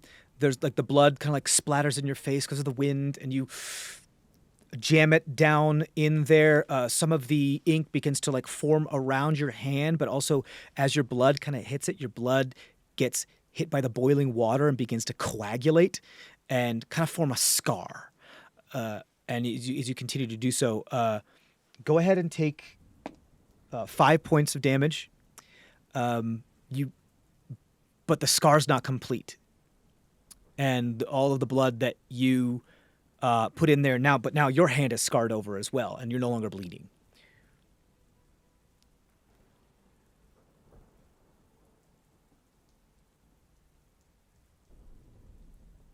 It's like you may have to like reopen the wound. Yeah, I just had another. Nah. Whatever. Nope. Cut my other hand and use that one. Okay, cool. You take 4 points of damage on that one, and you continue like you're like patching this scar, and there's this moment. I want you to roll another charisma check for me. That one's not good. 12. 12. You having to keep your hand there because not enough of the water is coming out. Like, and there's too much oil, and then the boiling isn't enough. There's not enough boiling water to help like coagulate the blood and scar it anymore.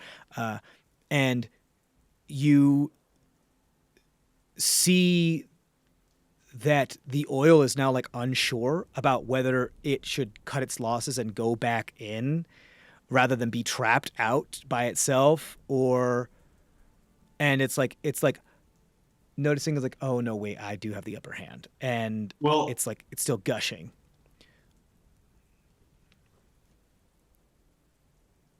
it's just a cantrip, Yeah. but can I cast Frostbite? Oh, yeah, if you want to like kind of like freezer burn Yeah. the blood. Yeah. Yeah, that's super cool. Go ahead, do another charisma thing then. If you're doing it on yourself, so just do the damage to yourself. Yeah. Charisma check was a 17, Okay. and then do the damage to myself. Yeah. It's only 4 ice damage.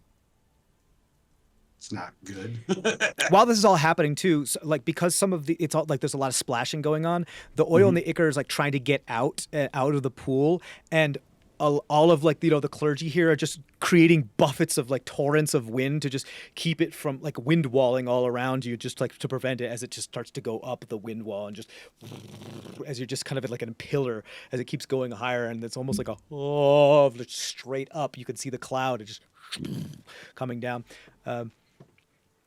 You feel like you are able to coagulate the blood and stop the crack. You think you're going to need to do this one more time.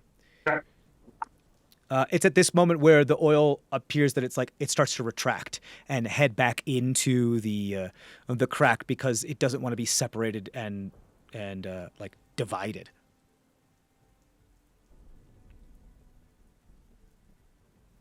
That was a nat 20 on the charisma check. Yeah. So for 25 Mm-hmm.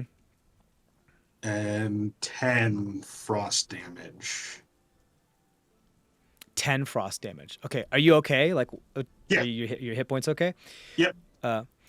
Okay. So for Did you 25, want me to take any damage from the scalding or from the lightning? Because you didn't give me any specific damage. It's because the hot water is like no longer there. It's all in the crack. No, I mean earlier on. Like, did any of the lightning strikes hurt me, or did any of that scalding water burn me, or is that just like no? Because no lightning strikes negligent made kind of? contact with you Yeah. except for the one that hit the trident, and you were grounded, so it didn't Then, yeah. really hurt you. I've only taken 23 points through this Okay. whole thing, so Cool. I'm Um, fine for the most part. And I guess you have heroism. Is it concentration? It is, yes. Okay. So I have That's had, a lot of fucking concentration checks. yeah.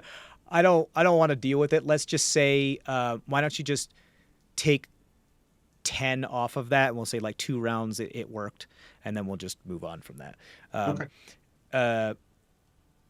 And then we'll just say it's not up anymore because I don't want to roll that many dice. Yeah. 'Cause I want to keep in the drama of the moment. So the you're able to like push down, and you feel this like very like Jafar into the lamp, like no type of thing. As it's like a drain, it starts to continue to suck down. You realize that you have power in this moment, as you know the last of the liquids begin to become resealed down into this like tar-like sea floor. With a natural 20, with a total of 25, you have a choice to make. You can leave the crack open for a split second longer to hopefully kind of like burp the container as you would like a piece of Tupperware, and try to allow some of the pure like water to escape. Or you can just make it a sure thing and seal it up.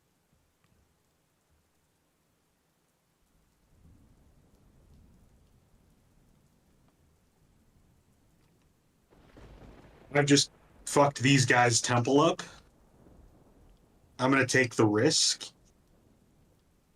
and try and let some of the purity back out. Okay. So I'm going to have you then roll one more charisma check, but because you had a nat 20, you're going to roll it at advantage here. Okay.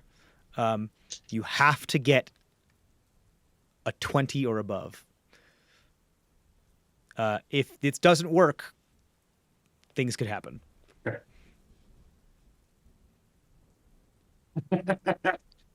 Right on at 20. Exactly 20? 15 on the die plus 5 charisma. Beautiful. So you get an exact 20. And so there's a moment where you like lift your hand up a little bit and try to like press into the tar to allow some more of the pressure and something else to escape. And you're horror stricken for a moment because what squirts out is some of the oil and the ichor. And then there's just this lightning strike that just smacks into the ichor and like glasses it, and creates another tar, and then dripping almost like condensation from a stalactite is a couple drops, like a leaky faucet of some of the pure water before you finally seal the rest of it up. And the water comes clashing down that was pushed up against the side now. All the oil is gone. The sand that was hot is now steaming as there's this like fog, this pillar of fog, as this windmill, this column of like wind wall, until there's this big old steam as you feel all the heat and the steam and the humidity. And this is maintained for a moment as the winds around you are whipping about, and all like most of the water here is becoming to evaporate and turn into this fog, and you just hear this voice among the wind. It's like gossamery and wispy. It's like, thank you, follower of the water of life. I am not what they are, what they will become. I have felt you. They want themselves what has always been. They want to be complete. They took me, and we are now locked together.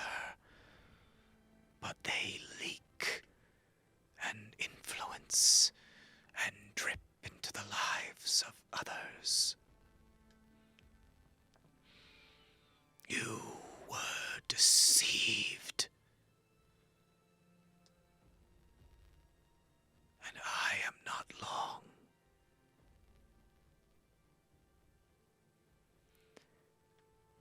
And that voice fades as the steam begins to dissipate and the winds begin to die down. And the clergy members stand there before you as they begin to slow down their arms, and the sky begins to clear as now there's like that rumbling riding on the storm as things begin to part and gray becomes white, which becomes smoke, which becomes wispy cirrus clouds that then eventually dissipate.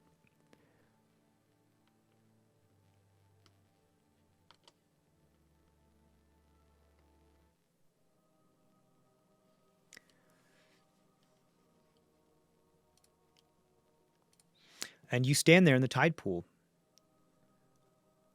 You check yourself. You don't feel any ichor on you.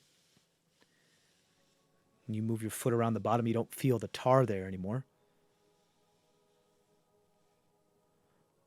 And the clergy is just like, what the fuck just happened?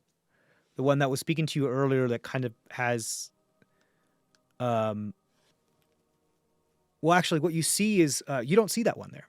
You don't see what you do see is there's a human. There appears to be a dwarf and then a half elf, and then there appears to be like a Tananawi. I don't think you actually have ever met the Tananawi, but they have like these skin of like stark black and white that kind of look like markings of. What does it mean when it's both on the same tide? Oh my God, I'm thinking when things are both on the same side, like Rorschach. Symmetrical. Ink blot, yeah. Yeah, they're like have like symmetrical like markings that they're just their skin, like whether it's stark black and stark white. And they breathe and they gather themselves and they look at you, and then their form slowly changes to take on some of your features, and gills begin to form, and their skin begins to become more sea foam, but not quite you. And they clear their throat and say, "Well, you weren't kidding about that now, were you?" Nah, no, I wasn't. You want to tell us what that black stuff was in our temple? Sort of a long story. Is it gone? It is. It's sealed back up. Stormbringer didn't really like that. Maybe best if you take some time away from here. Unless you have further business. A warning. Mm. The spirit of the water sent me here on land because a corruption is flowing into its depths.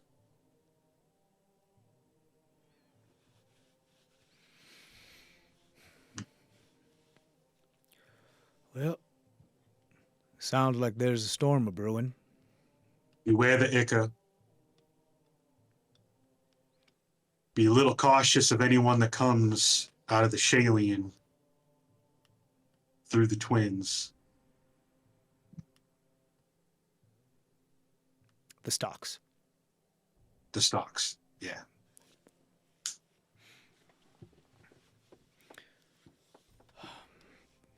Well, much obliged for the warning. Wish I knew a little bit more about the Ica, but I doubt you knew that was coming. Oh, you seem like otherwise a fine individual, so...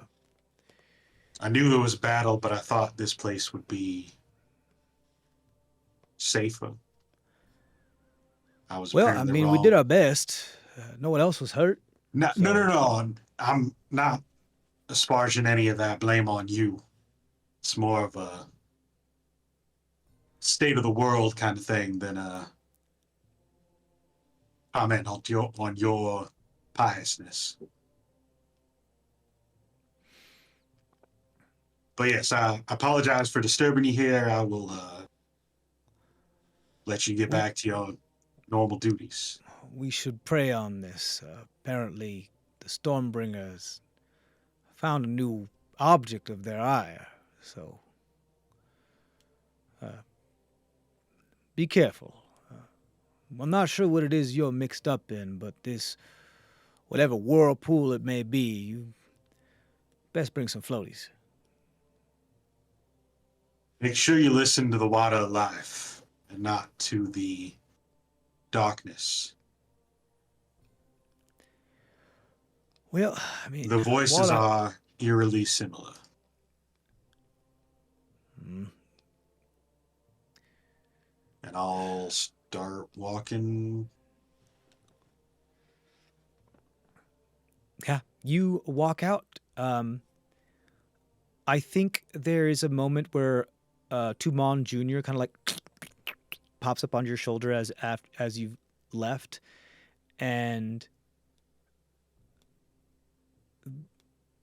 there aren't usually like sometimes there are like little beads of air that are caught in gelatin, those types of things within them. But what you see is like tiny little in Tumon Jr. is it kind of shakes. You see tiny little like beads of water, tiny little beads of water, like condensation or steam that like permeated his gel and is then like reformed as tiny little beads of water inside his form. Like Orbeez in water. Yeah. Yeah. Just slightly different reflectivity, so it's Yeah.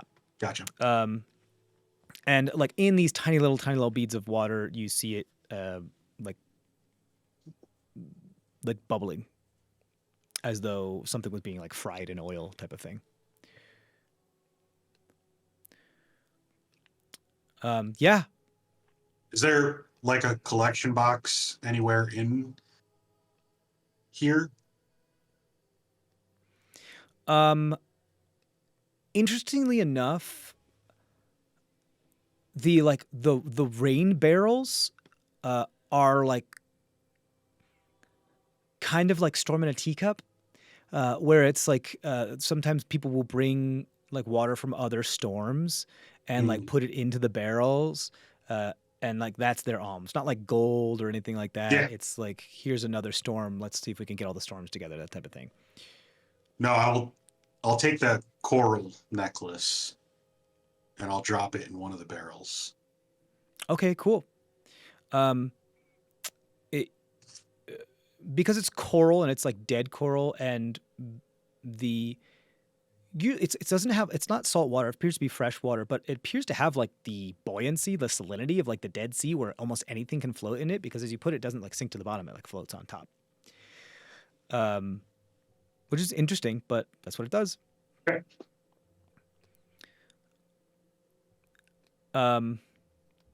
Yeah. So that happened. And I think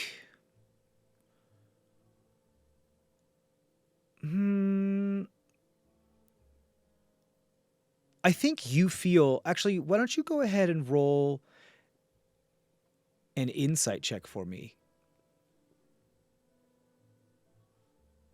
Insight is +6. 17. 17. I think you feel the part of you that like was granted powers via like your patron that appear like more like that kind of, those kind of like twisted things and those like dark things and eldritch type of things, for the moment feel a bit out of reach. Whereas the more paladin-esque feels and something perhaps a little bit more oathy feels a lot closer, a lot further within reach.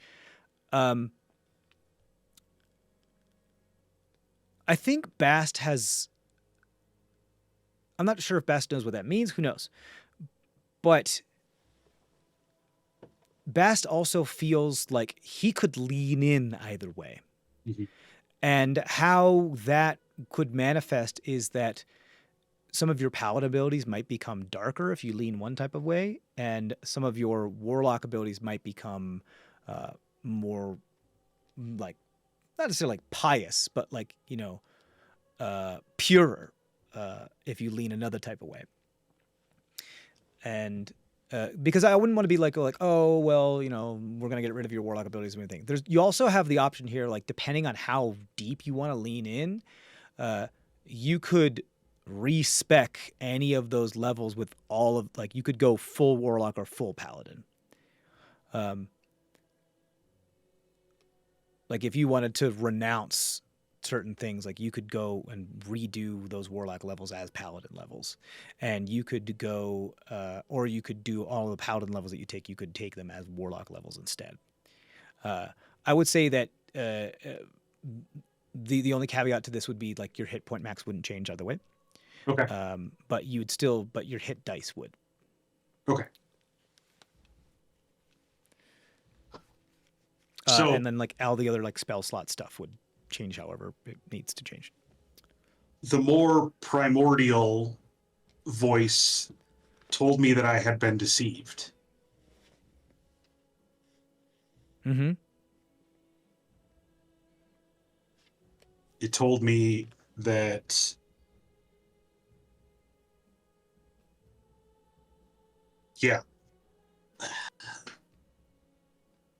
I would sort of want to lean into that a little bit more towards the purer, more primeval water side of things. Okay. How hard?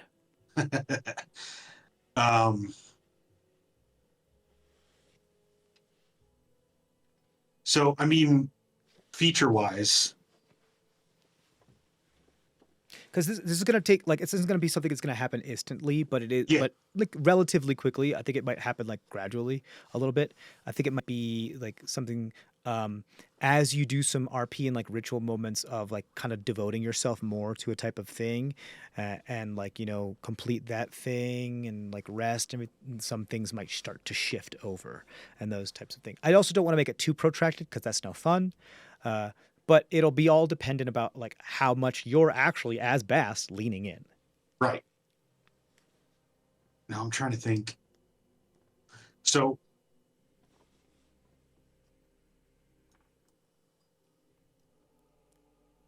from a hard numbers perspective, Sure. I Yeah, don't let's want to talk lose Tumon. So I'm thinking just like a couple of levels.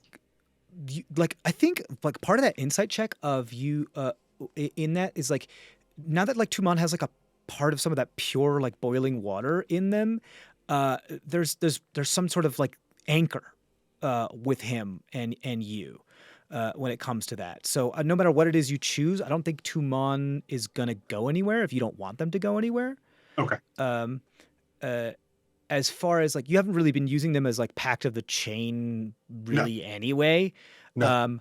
But I would say, you know, I wouldn't take away the ability for them to be able to like attack and stuff like that.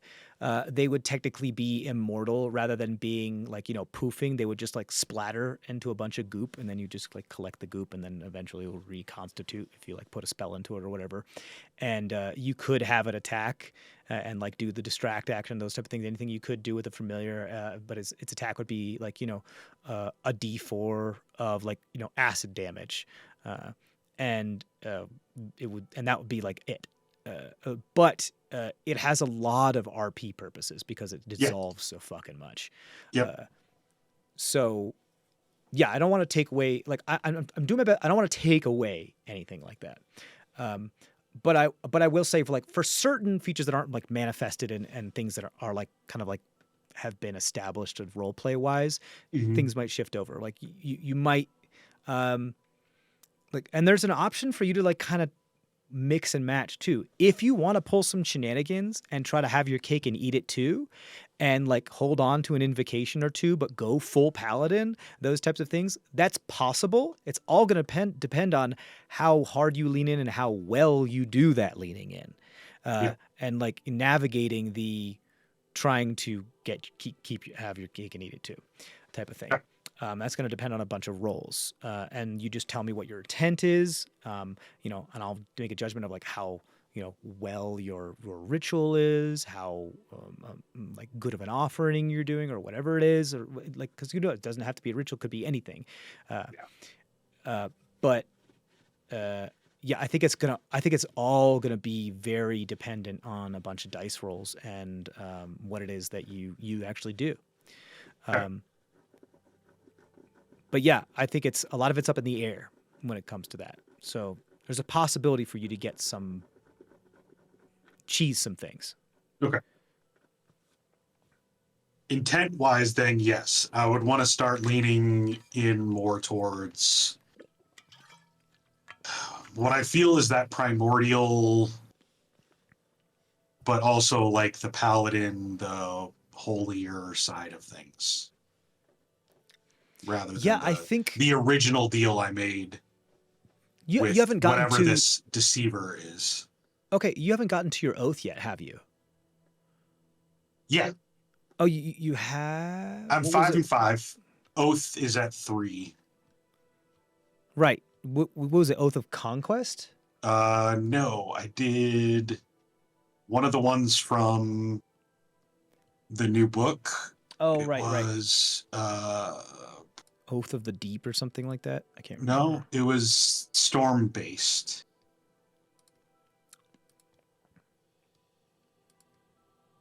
Oath of Thunder. Oath of Thunder. Okay. Cool. I would say, if you want to lean into Oath of Thunder, that's cool. I also want to work with you to build another possible oath as well. I mean, this might be a little bit more protracted, which is fine. Like if you decide to go with like something that we're developing like currently, which could be a lot of fun because I had this idea of it, just similar to how we made the cleric like apostate type of thing. Mm-hmm. And it wouldn't be like necessarily Oathbreaker, but it would be kind of your deity being of the more primordial and primeval like thing. So it would be like yeah, I'd be open to that. Like Oath of the Elements or something like that. So and then it would like have like you have to choose your element or something like that. We would build that. I think that would take a little bit more time for you to get to. Yeah. But I also I'd be super lenient about like, hey, if you like, started in the meantime, we'll like, move you towards Thunder if that's what you want to do. And then I'll allow you to reserve the right to then once you feel like everything's fleshed out, if you want to like hop on the bandwagon to the new oath, you can do that if you so choose. Yeah. So that way you're not like, oh, I don't know. It's not done yet. So I don't know what choice I'm going to make. You don't have to, I'm not forcing you into a choice. Yeah. No, but I think that's sort of where I've been going a little bit recently anyways, is the cleansing water, the water of life, like the origin, the primordial. Like I think I've been leaning that way a little bit more anyways. So I'm all for that. Cool. Yeah, we'll build some stuff together. Tumon will stay with you. A lot of this stuff is wibbly wobbly, so we'll just have them do whatever it is you want to do. You got a lot of shenanigans going on anyway. Is there anything Bast wants to? There's other things on your list. Do you want to? Let's wrap up some of the other things on your list, and then. Well, that was the big one. Since I found that I don't need to do the second one. The last thing I wanted to do was if there's like a spot where like vendors set up like a farmer's market type of like street market kind of place where people are just There's a selling out huge of market carts, district. Yeah. or like sitting on the ground with the blankets spread out, and they've got all their stuff sitting on it. There's so much of that. There's Yeah. rickshaw carts with stuff on them. There's a bunch of storefronts. The market district is like several square miles. It's huge. Yep. Um, So, want to find a spot in there that I can set up at, kind of, Sure. and sell off some of the necklaces that I've carved. Sure. Why don't you roll me? How well can you sell me this tomato? Just roll a. Okay. I'm So gonna just say basic charisma, not persuasion or deception or intimidation or anything, unless you are specifically like doing some sort of RP for one of those. it's so just to cover this, oxen horn and deer antler Okay. that we got from Darkor's kills. Right. And then I have ivory from the giant rat fang, all the way back from Balmoral, Right. the giant mama rat tusk. It's tooth, right? Right. I'm calling it ivory, but it's Yeah. Yeah. It's- It's rat tooth. Giant fang. yeah. Keratin or whatever you would like to call And it. so these are carved in sort of the same shapes that I would have carved the coral into. And they Yeah. probably have little, like, aquan runic, just pretty stuff carved into it. Cool. All right. Shells, So shapes, and things like that. yeah, like the carved bone amulets and stuff like that, and yeah, and then there's like probably some other like shells and stuff on the strings or whatever it is. It's accoutrement and adornments. You want a got it. persuasion? Yeah. Well, I don't. It's basic charisma, unless you want to specifically. Unless you're like specifically trying to persuade the crowd of a particular like trait of something that you are trying to do, or deceive them that it may be magical, or intimidate them and be like, buy this or else. Okay. It's a 15 if it's just charisma. 15. I think. How many of these do you have, or just the two? However many you think I could have made on my watches. Oh, if you Over the like past, those, like, if 3 those are your raw weeks. materials, I see Yeah. what you mean. I mean, because it's antlers, right? I can take Yeah. a chunk of antler and carve it into a pendant. So you probably have like 6 of these things, Okay. like 3 antlers, 3 bone ones. With a 15, I think you're probably able to sell 3 of these. You choose how many of which, of what it is. It comes across a little bit more of like, anybody want to buy my shirt type of thing than it does like a pretty necklace for the pretty lady. So it takes some time. You probably spend like all of your second day busking Sure. with these things. Traveling so- craftsman, Yes, exactly. bone you know- and Sorry, bone go and ahead. antler jewelry. And you also like, there's not a whole lot of sea elves in the city. Like you haven't seen another one just yet. Yeah. And so you have like just being you kind of gives off a for lack of a Also- better term, exotic feel. I'll also pull out the horn and do some like barding a little bit. Okay, roll a performance then. Sort of quietly sing my songs.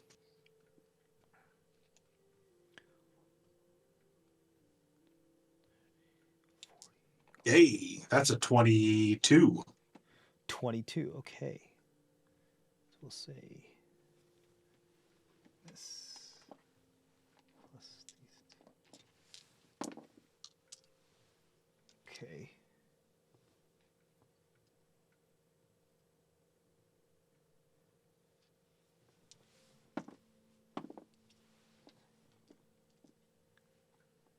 You're able to get in total about 146 gold from all of this stuff, from busking and selling these things as you try to sell them for as artisanal pieces.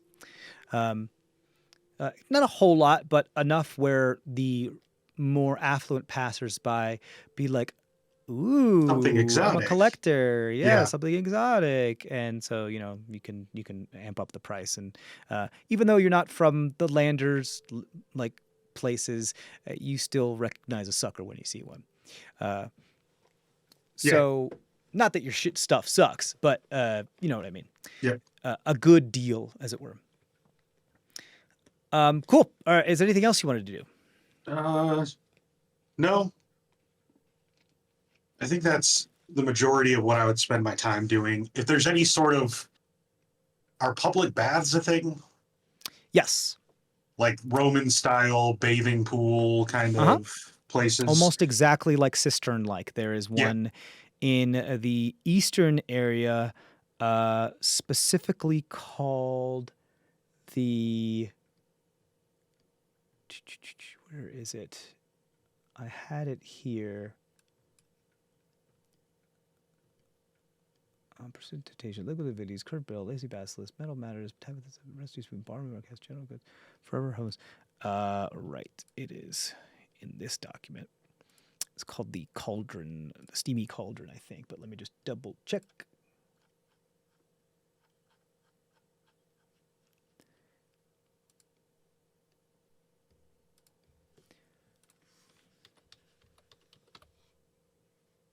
Yeah, the steamy cauldron. Okay.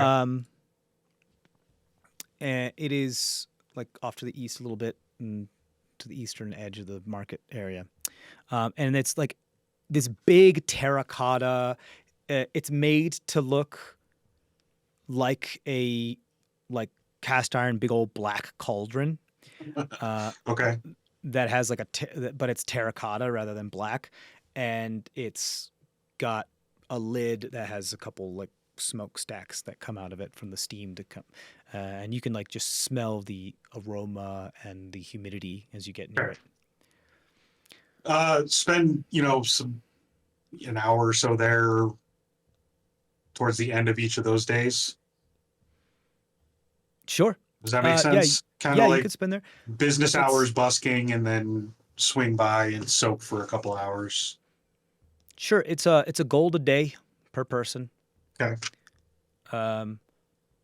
So however much you want to spend there. What you do notice is that it's not run by like a business owner. It appears to be like under government control right now, and under the town guard is like running it. Okay. And like the Crimson, what is it called? The Crimson Crests or whatever they're called. Yeah, the Crimson Crests are running it right now. And it looks like they don't really know what they're doing.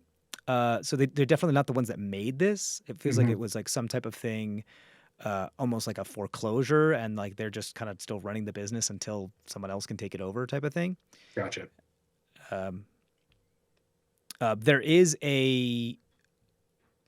There's a few wanted posters on the inside of this place, depicting a bald man with a scar that kind of looks like, kind of rough, but kind of like Kingpin like feel, where it says like, wanted for racketeering, all these other types of things, and black market fencing and whatever, and it says like div leader on the bottom. Okay. Now I know what he looks like. Mm-hmm. I don't know if Bast knows about div leader. Yeah.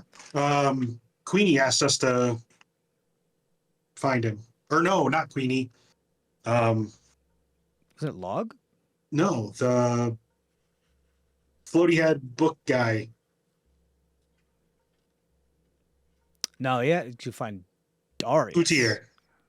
Utier Thradian? I thought it was look to find Darius. No. I'm not sure if Bast maybe I don't know. Utier asked us to find him. Queenie asked us to find Doctor. Right.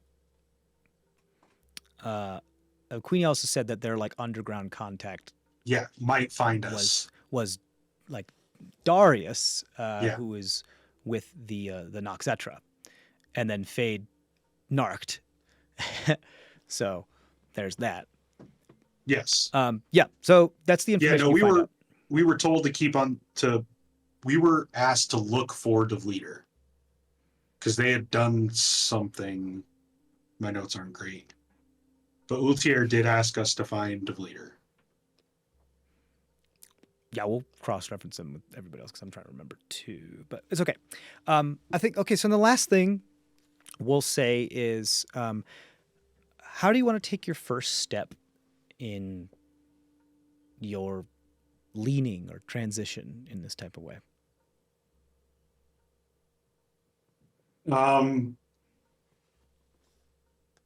Floating there in the pool. If I can find one sort of to myself. Yeah. Or relatively unbothered.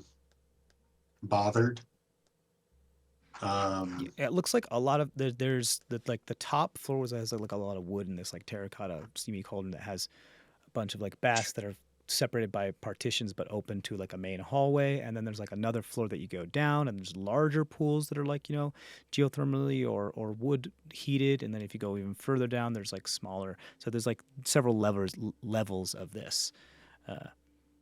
It goes decently underground. Like you think like some of the old town sewers or some of the sewers have like at least the architecture, like the aquifer architecture has been like repurposed to be like cisterns that you can bathe in and clean and stuff like that. But they appear to all drain to the same area. So like there's looks like sometimes there's just like open doors that just go into the sewers. Like there's complete connections into like the underground here. Okay. Just sort of like sensory deprivation tank, but without the tank, just sort of float there and just meditate and focus on that, the feeling of the one being that I could feel. Just try to remember that and focus on that and sort of fill myself with that. Okay. I think you drift off and you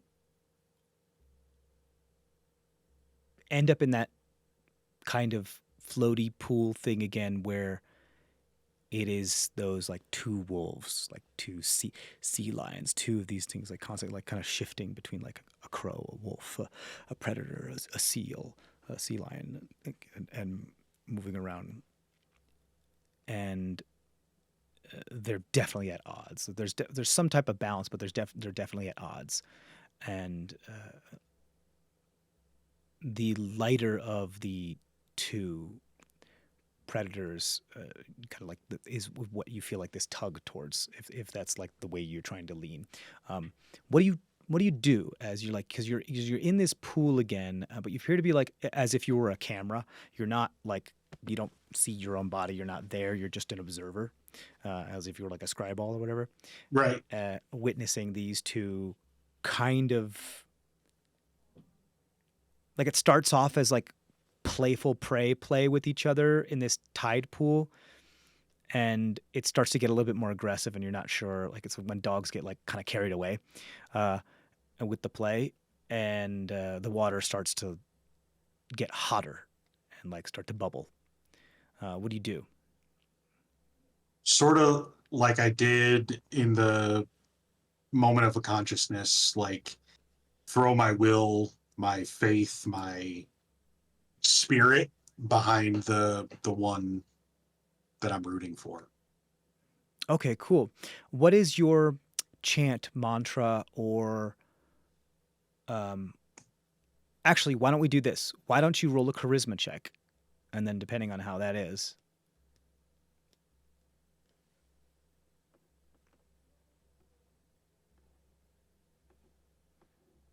Uh, 16. 16. What was I saying before The same thing I said in that same moment. It was like water cleanses all life comes from the source. The storm shall renew. Things along those lines, and I just sort of chant that same mantra.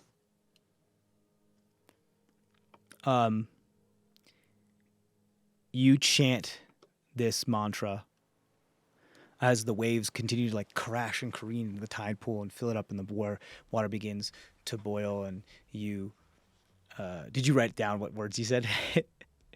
I didn't. I wrote down what you said to me. I didn't write down what I was saying. Okay, that's all right. What did you get on your charisma check? It was a 16. 16.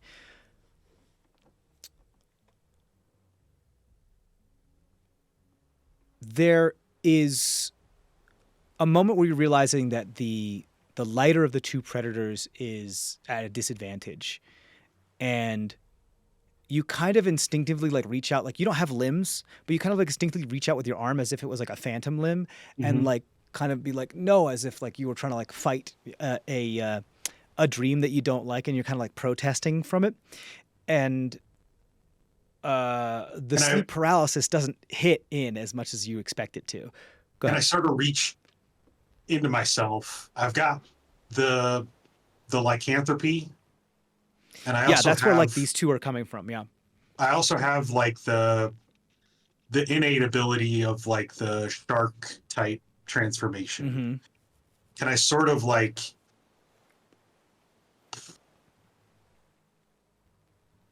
can I push that sort of feralness or like primalness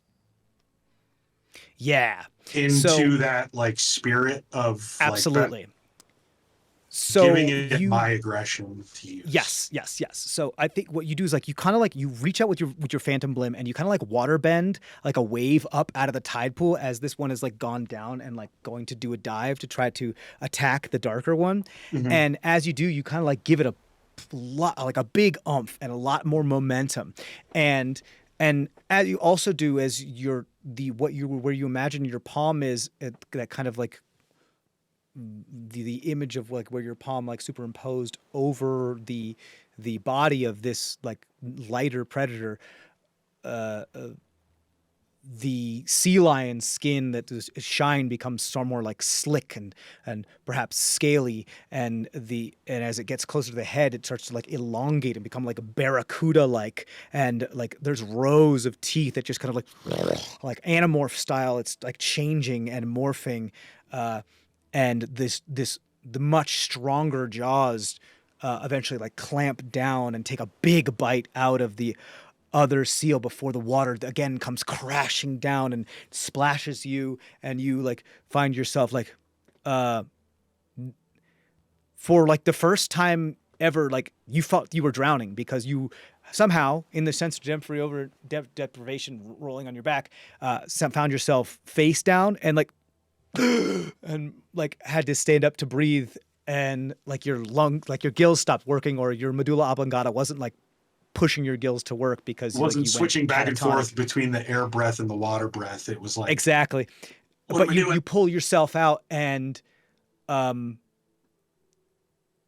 as you vomit some of the like the seawater that went into your air lungs,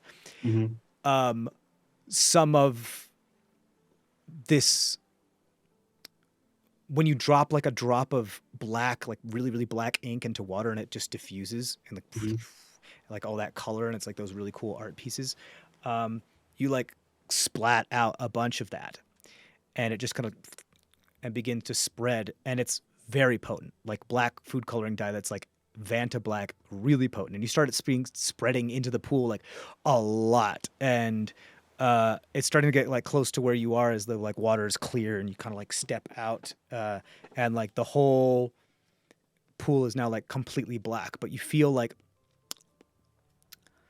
not as, it's like after being detoxed a little bit, it feels kind of good, but still exhausted. It's up to you how you want to do this.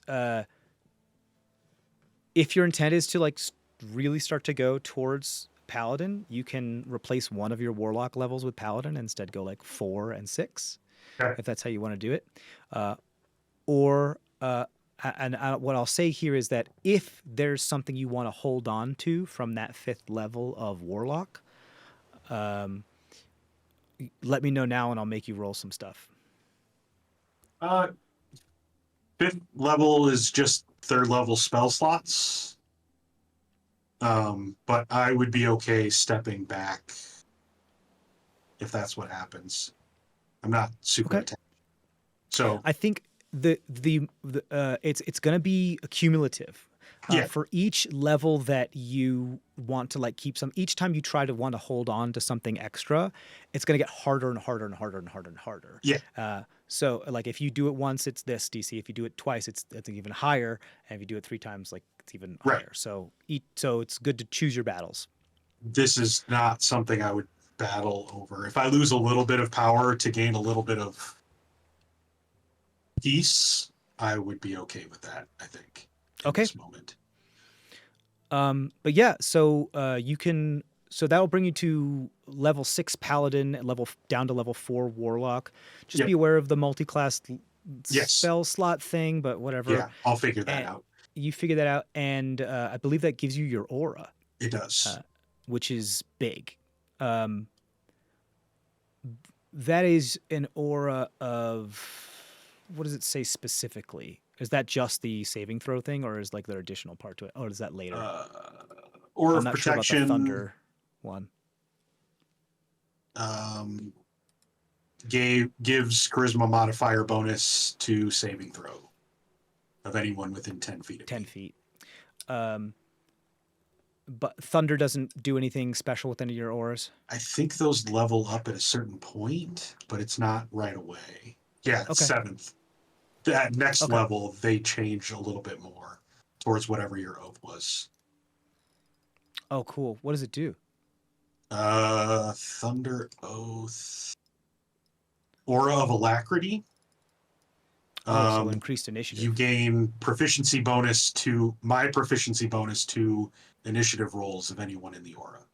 Fun. That's cool. Quick like lightning.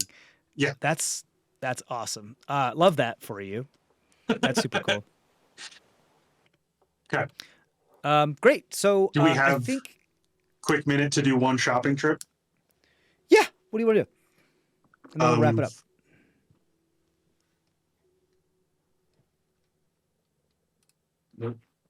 Went too far. Colin's Curios. Colin's Curios. Yes, the Firbolg friend. Said he might have some interesting things to sell when we were talking to Tockrins, so I just want to, or not Tockrins, in the apothecary. So I did want to run by there and see if there's anything worth purchasing. Yeah, you walk in. It's kind of like a pawn shop, but there's just stuff like cluttered all along the walls, and like nothing is like looks like nice and pristine and like on a pedestal, being like this is an immovable rod. This does the thing. You're not going to find any magic item that's in the book here. This is all more like not jerry rigged, but and I don't want to say discarded either. It's just different. It's not. It's complicated and weird and strange.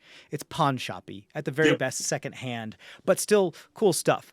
But there's like caveats with everything, kind of. You see, like there's boots that appear to have like their seam broken, that have like some teeth on them. There's a bunch of stuff. There's angry shoes. But you see, like walking out from back, there's like this big portly, almost orb-like Firbolg. It's like canary yellow with these tiny little pince-nez glasses. Like, hello, what can I do for you? Big dude, like 7 foot tall. Very overweight Firbolg.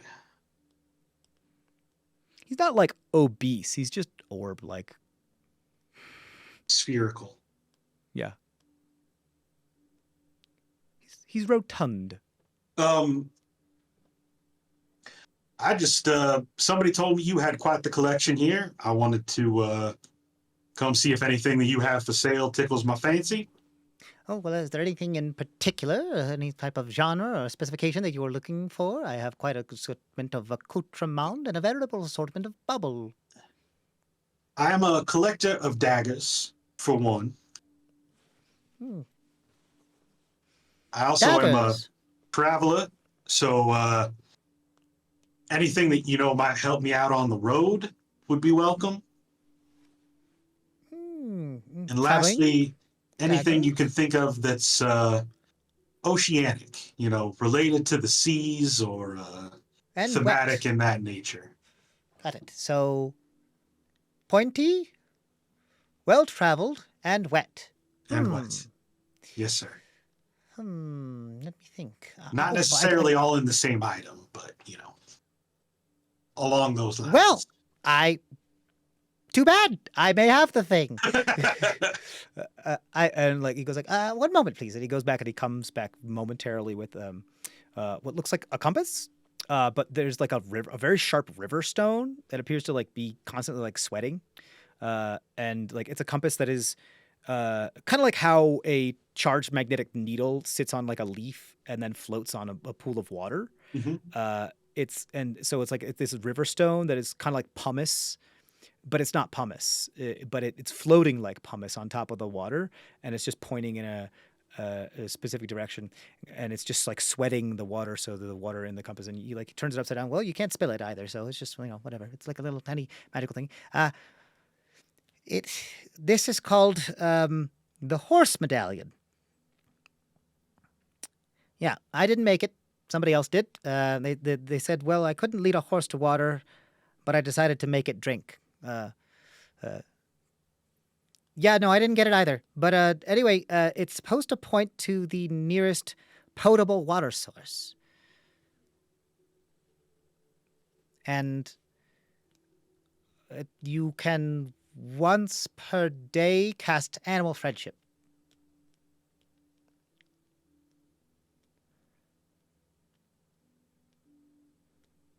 Makes you Interesting. helps you find the water. You want to do both: lead the horse to water and then make it drink. So there we have that. Then we have you pointy, well-traveled. Oh, I have some sandals. Here, like you like sandals.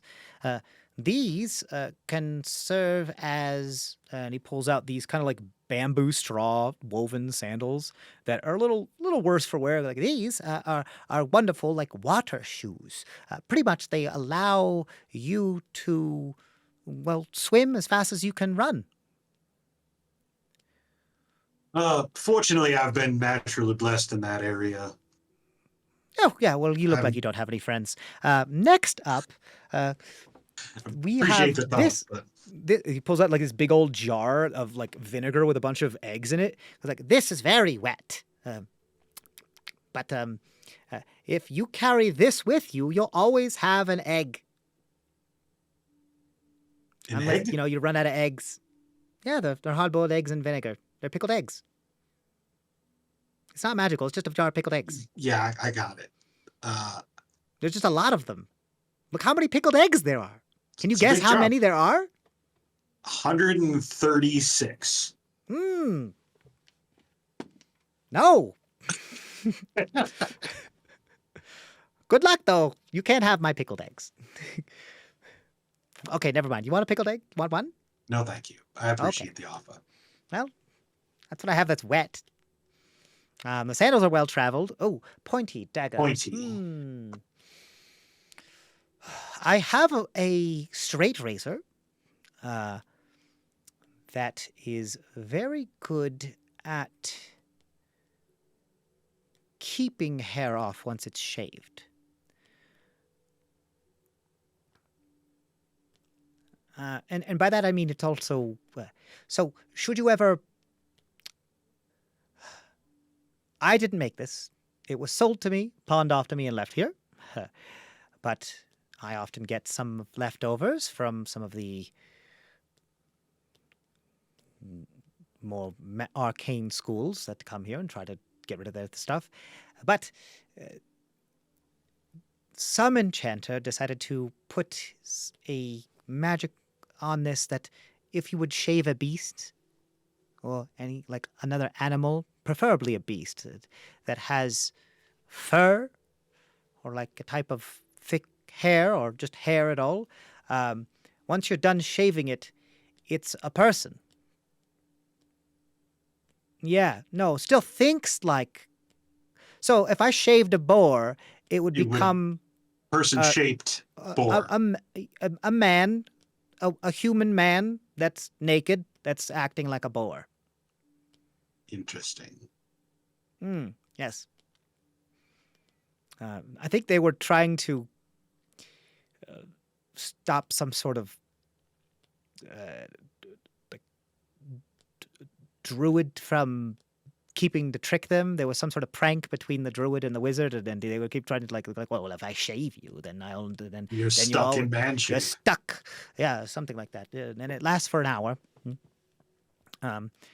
But if you shave them 5 times, then they're stuck forever in that thing. Unless you have some they're cursed. I guess you put a curse on it. So I guess you could break the curse if you have powerful enough magic. But yes. But I think so apparently it works on all things that have hair or fur, regardless of whether, because I guess the druid was kind of like in a hybrid form at one point. At least that's what he was rambling on about. I'm not sure. But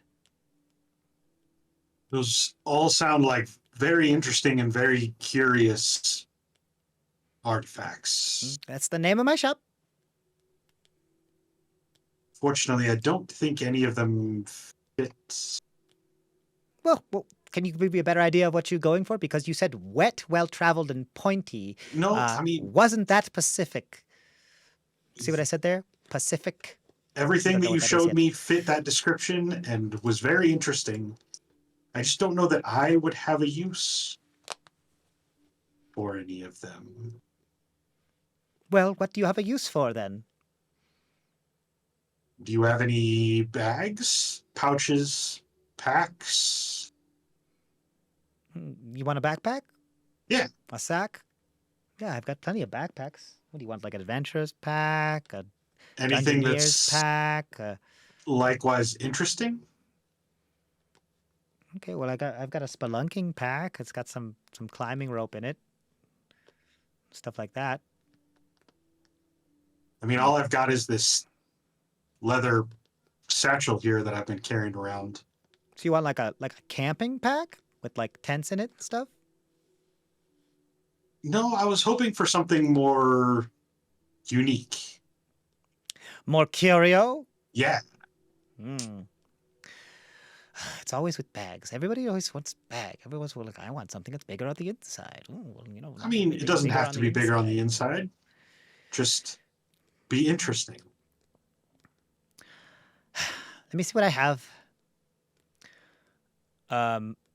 They are in the back for quite a bit. As you hear like things falling and some clattering. Like, oh. And you kind of look around and you see some of the things that are on the wall like move, like they're alive. Like there's some like mimic-esque feel to some of these things. There is the chandelier itself is not really a chandelier. It's a light of what looks like this kind of candle that's almost like sideways and needle shaped. Kind of like when you would like light like a very, very, very thin candle that appears to be like held by a tether to like the ceiling. But it's giving off a lot more light than it should. So you don't really know where all this light is coming from. Because it doesn't look bright by looking at it, and it's just kind of like zooming around, and like a dog on a tether can't get away from like that spot in the ceiling that it's hit from. Stuck to. And eventually they come back, and they're like, "Well, I have these 2 things. I have this no swiping purse, which is like a small coin purse that." Tries to bite anybody that tries to steal from it. The problem was that it had difficulty discerning its owner from people that weren't its owner. So you might have to train it. And then there's this, and they just pull out a burlap sack like an empty potato sack. Is that just a sack? I. It's better if I show you. It's an empty sack. They're like, see, it's empty. And he turns it upside down, and like 2 potatoes fall out. Potatoes. Is there And that's always not all. No, 2 it's not always. potatoes? No. Nope. But it's always the first time every day. It's always potatoes. Okay. I mean, that would be a good breakfast. Yeah. No, that was the intent, right? But you said you have your stuff on you. Yeah. Okay. So I have 2 other.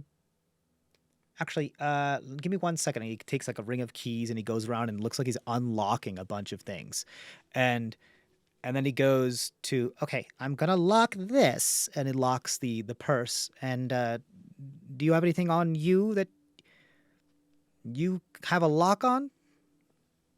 That I have a lock on? No. Yeah, like a lockbox or anything like that? Nah. Okay, how about this? Goes back, pulls out like a small little metal lockbox that looks kind of bent a little bit. Like, I guess this will work. Do you have anything of yours? Anything? Just a small trinket, anything? Anything that I wouldn't be able to duplicate? Yeah. I have a little like compact thing that I've been carrying with me since the beginning. I'll give him that. Okay, and he takes it and he puts it in the box and locks the box. And he's like, oh, well, I forgot. He unlocks the little purse and he's like,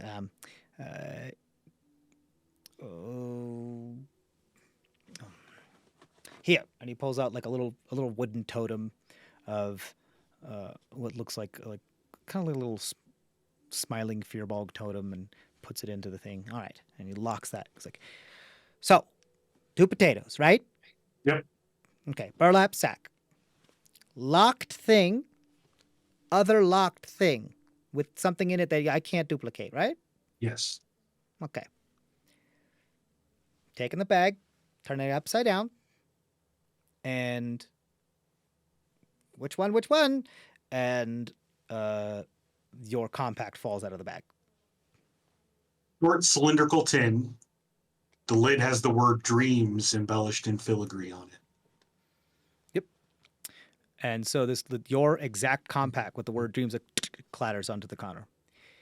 Well, I guess it was yours. Oh, Did it well, I'll prove it to you. duplicate that, or is the other one still in? No, it's just proving Oh. that it was the thing, and he It opens it up. stole the See? thing out of the box. So it picks a random locked container within 30 feet of it and just empties it out. From there.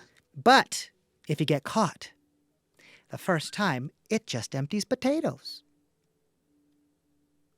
What does it do the third time? I'm afraid to try. You never try to empty it 3 times in a day? Well, I mean, I assumed it would keep. I don't know. Does it go back to potatoes, or does it do the locked thing again? Locked thing, unknown. I mean, I don't know. That's interesting. Can you also put stuff in it, or does that stuff disappear?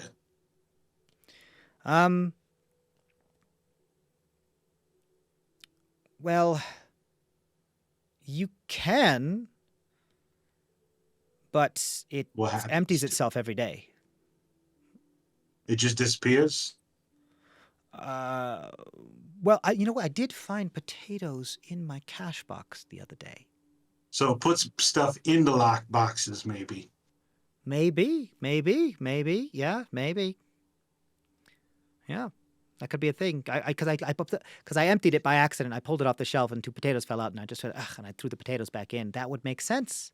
That then it would end up just putting it back into a locked box. I have noticed that it does not do it. I have a couple things back there safe that have a little bit more of arcane locks on them. It hasn't affected them yet.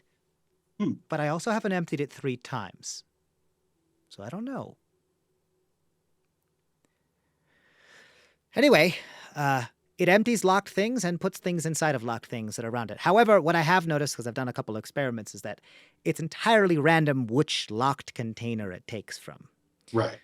If there's multiple ones within it within 30 yards, with 30 Could be feet, whatever. Yeah. it could be anything. But it does not work if there's only one locked container within 30 feet. So keep something locked. So it's got to have something to choose from, or it won't choose. It's got to have a choice, or it won't choose. Does anything come out? More potatoes? Oh, when there's not a choice? Yeah. No, nothing comes out. It's just empty. Okay. Well, I tell you what. How much do you want if I got those 2 bags there, the bitey one and the potato sack, Hmm. and the horse medallion?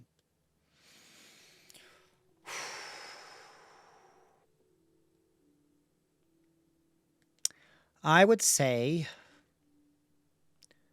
100 leave gold, and you you- have to give me something. I'll leave here with the wet and the well-traveled, just not the pointy. Ooh, curios abound, I see. Well, okay, how about 100 gold, and you have to give me something? Have to give you something. A curio.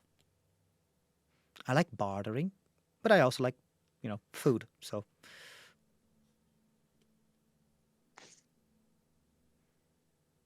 Does it have to be an arcane something, or just an interesting something? I'll be the judge of that.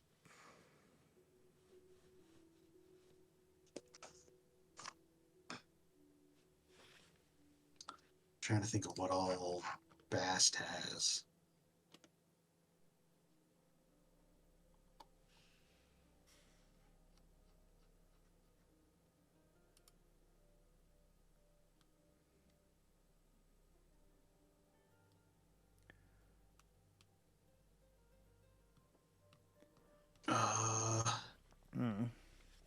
He starts putting stuff away, and what is the little bitey purse? Doesn't have a lock that's built into it. He's just put something on it to keep it closed because he didn't want it to accidentally reach into it and bite it. So he unlocks it and takes the lock off because that's one of his. It's that he's just kept on it. And So I have a amateurishly hand-drawn map of my travels under the ocean. Oh. Would that be of interest to you? Let me take a look. Let me give it here. Give it here. Give it here. Any embellishments? Any here there be dragons? Here be where an ancient adventurer fought a giant squid shark. Oh, no, I meant artistic embellishments. I mean, Like a little sea dragon in the water, those types of things. Love that shit.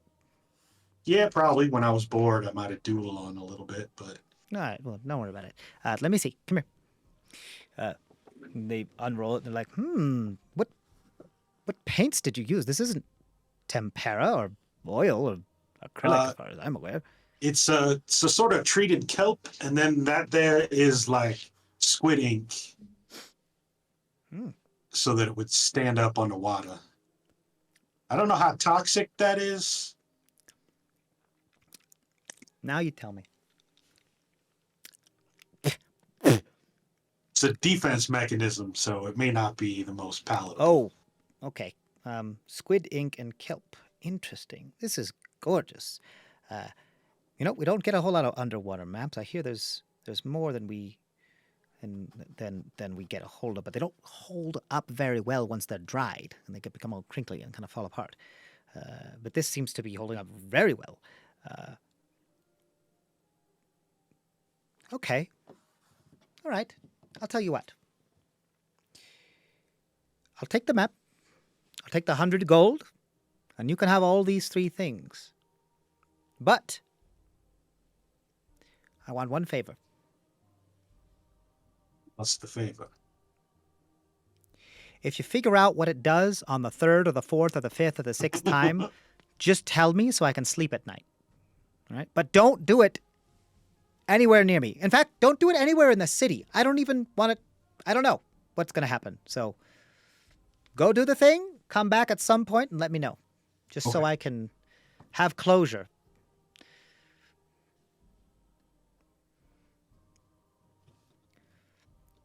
All right. I think we have a deal. Great. Here's your horse medallion. Here's your snow swiping purse. And here is your burlap sack. I hate that thing. Well, I appreciate your uniqueness here this day. I've heard worse. Have a good day. You too. Thank you. Cool. So you grab those 3 things. Obviously, write those down because I don't have them Yep. written down. Anything else? Nope. That would be Cool. all my business, I think. I would say you guys are probably going to be back in the city then. You'll have a meeting point there, but you can discuss next time you're back with the group. Yep. That'll be it then for this episode. We'll catch you guys next time for CrestVahllen C3 for Dice of Ages.